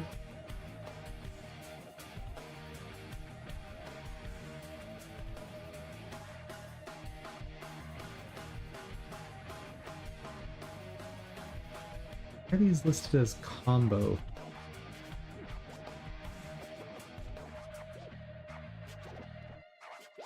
I don't get it.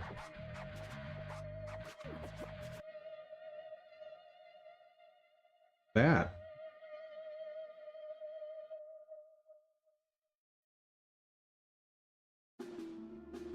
Oh, it's supposed to be a jumping attack. Oh. Don't care for that.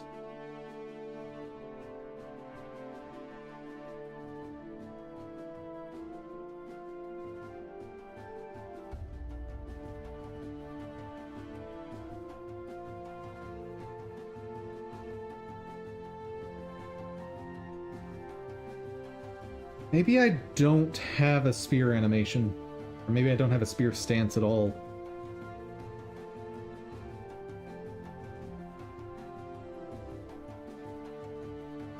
Because I think, which is annoying considering I specifically bought this pack for the spear.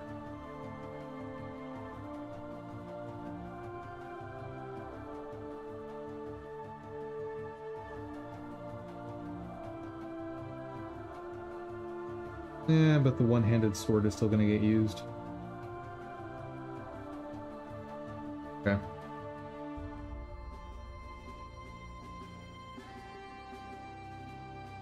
And there wasn't really a way for me to tell that the animations were lame before getting it. Oh well, what you gonna do?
mind using part of the level up animation.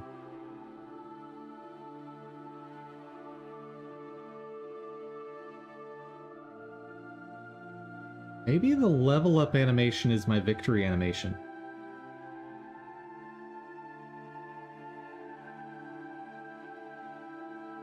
I like that. I like that idea.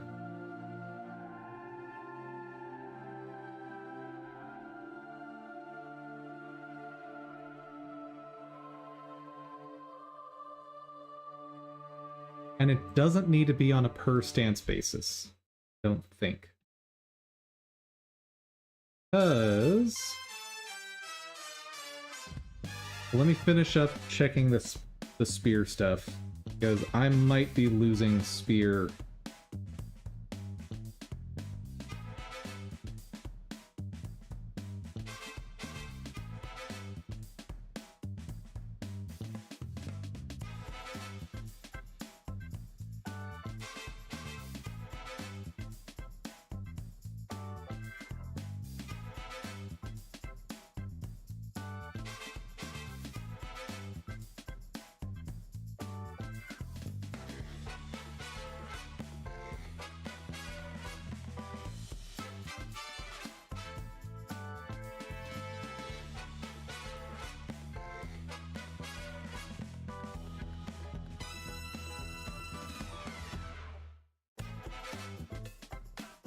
Yeah.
How distracting is it going to be if...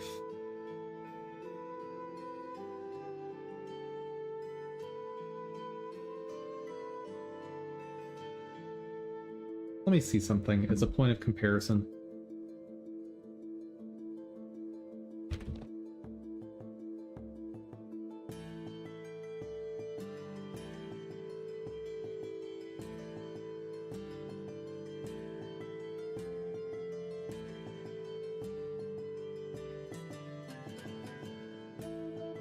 I don't want the OST, I want the animation.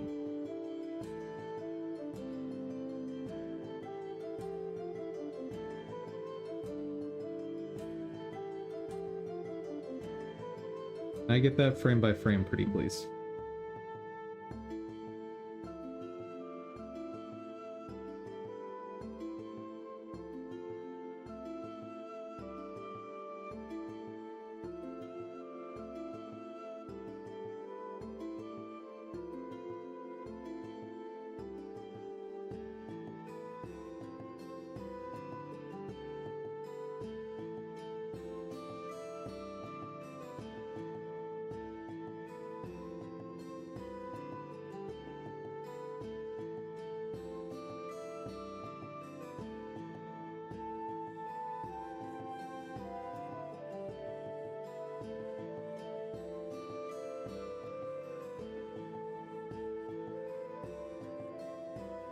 Ooh. Had a thought.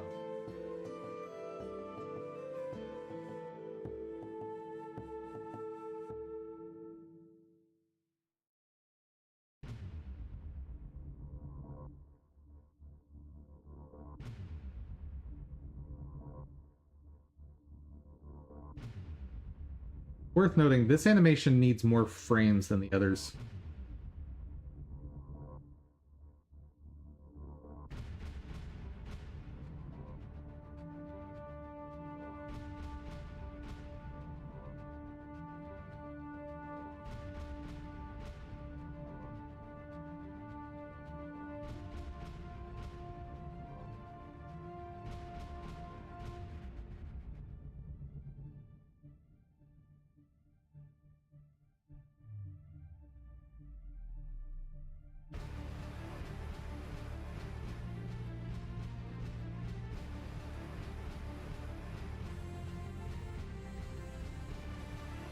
think I need to stop. I think I'm just completely burnt on this for the day.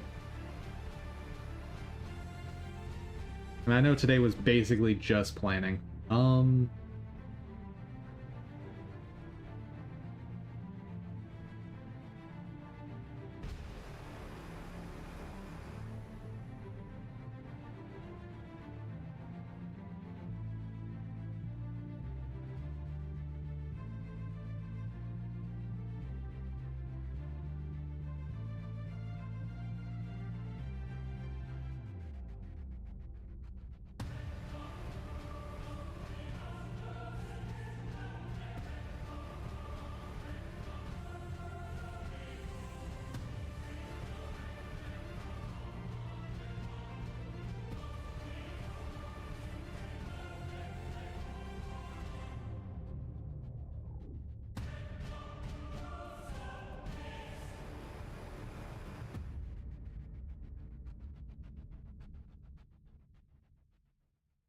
I need to just start simplifying. Like, regardless of anything else, I need this to be simpler.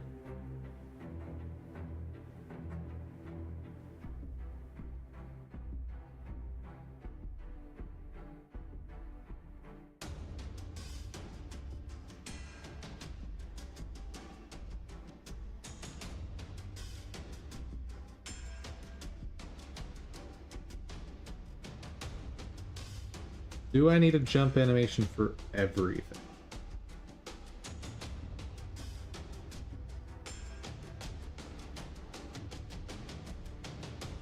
No.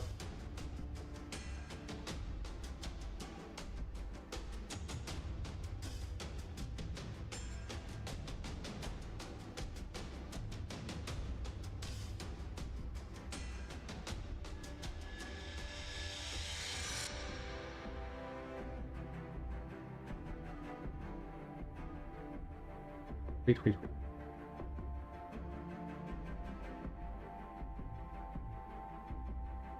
God, I didn't even think that part through. Even if I get this number down, the total is still 6 times, in this case,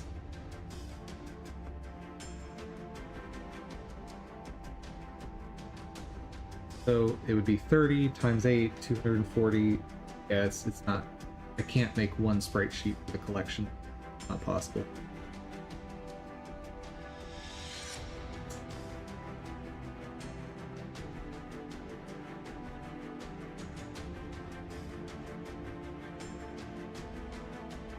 I could make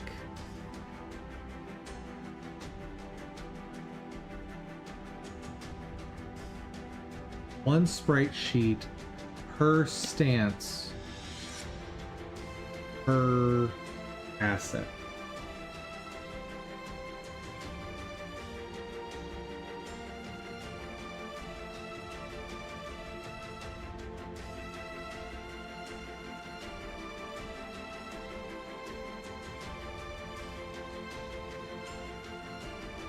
Now, if I do that,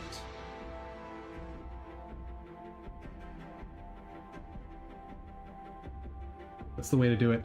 That's the way to do it. Absolutely, 100%.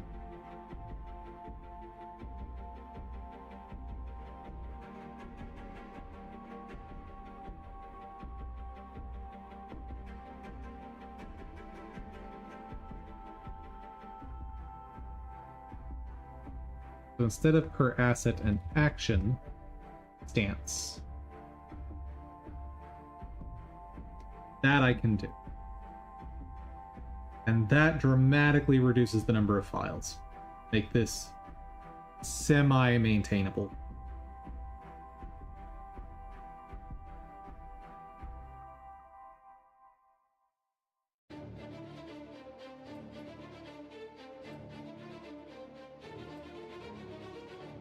Okay. Okay.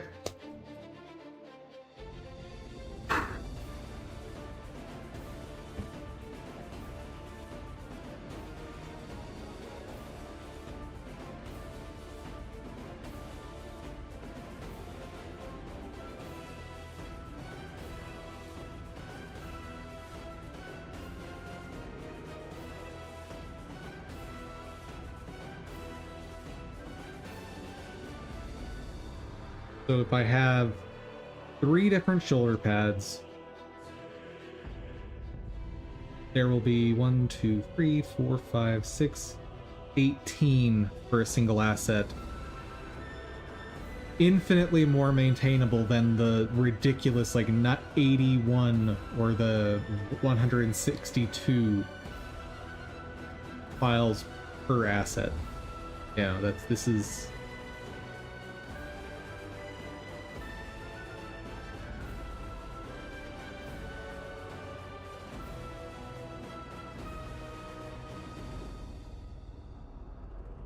Now,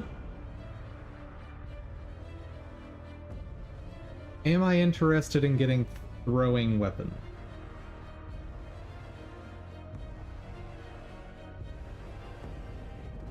I'm not doing a crossbow. And I'm not doing a gun in my game.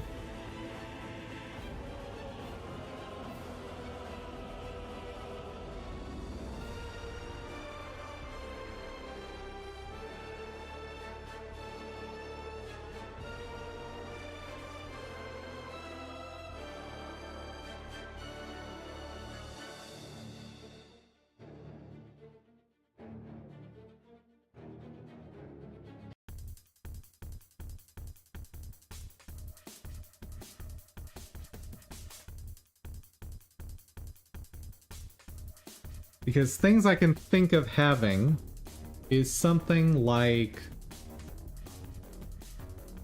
let's say,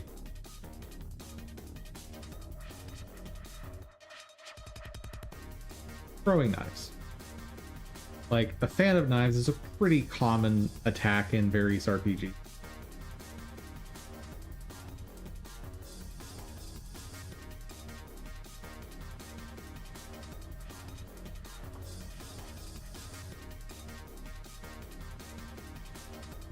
Yeah, I want throwing. And if I'm gonna do throwing, I should probably get rid of unarmed.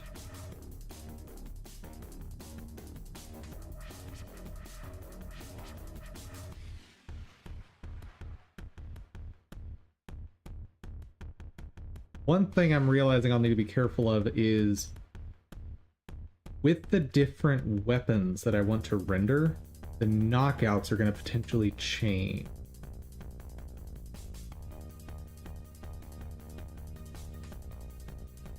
Yeah, it's going to get tricky. Get real tricky. But I think I can manage, because the in-paint is going to give me 2 pixels of leeway.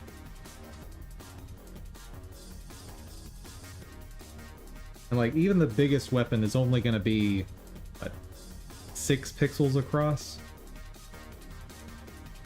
And with 2 pixels of leeway in either direction, it might be fine.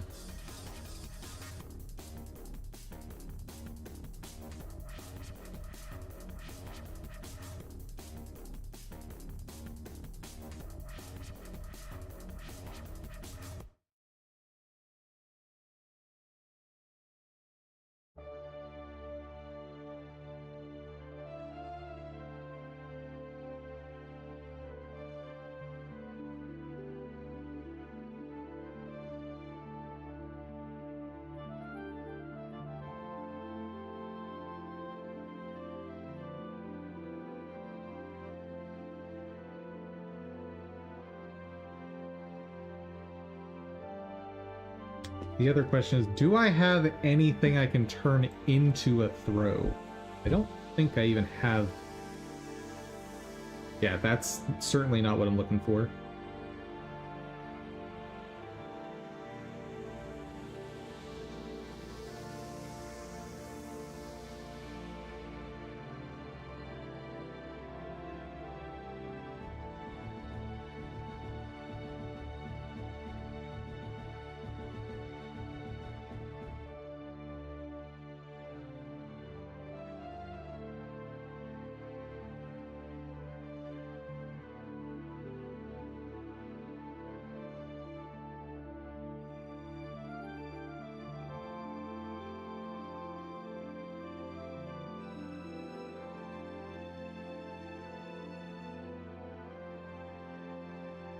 That doesn't work.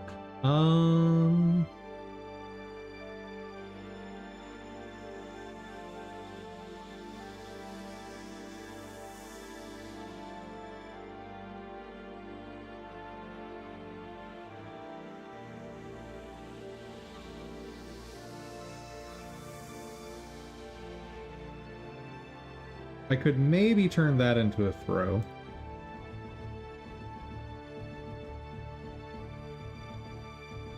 That's not a throw.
Hard to decide.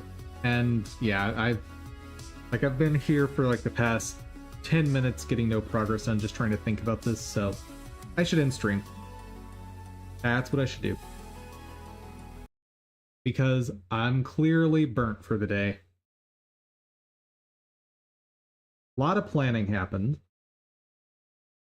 Go ahead and get this in a comment or something over here.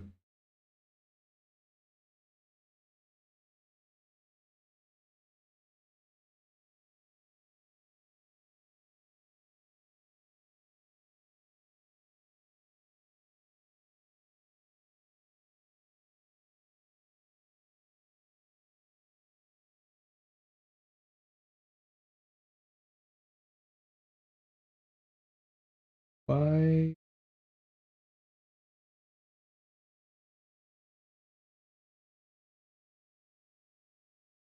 How do I get rid of that formatting? I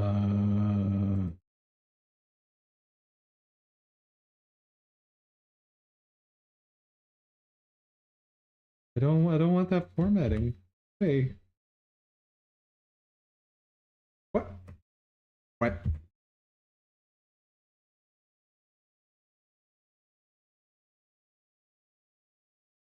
Why did it do it for that? Hold on.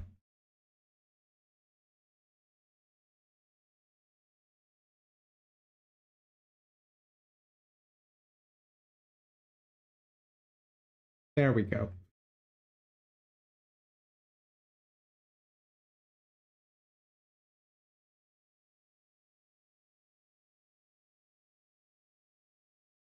All right. Got my notes for the day.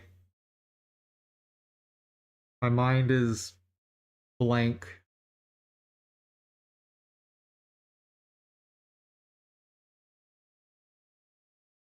Yeah. And this is... I need to not stress out about it though, because like I need to recognize the thing I'm trying to do has not been done before at this level. So I need to not stress about it. 2D customizable characters have never been able to do this amount of animations before, so just I need to chill. But you know when you've been thinking about something for so long and it just sort of starts hurting your head? That's kind of where I am. But it's all good. And that, folks, is where I'm going to end it for the day. So, everybody, thank you so much for joining. I hope you had fun. I hope you learned something. If you did, please give the video a share. Maybe you know someone who wants to learn game dev along with us. And extra special thank you to some special friends who shouted out the channel in recent history, like Still Needs Work. And also special thanks to those of you helping me out over on Ko-fi. But above everything, I hope y'all have a fantastic day. Take care, everyone.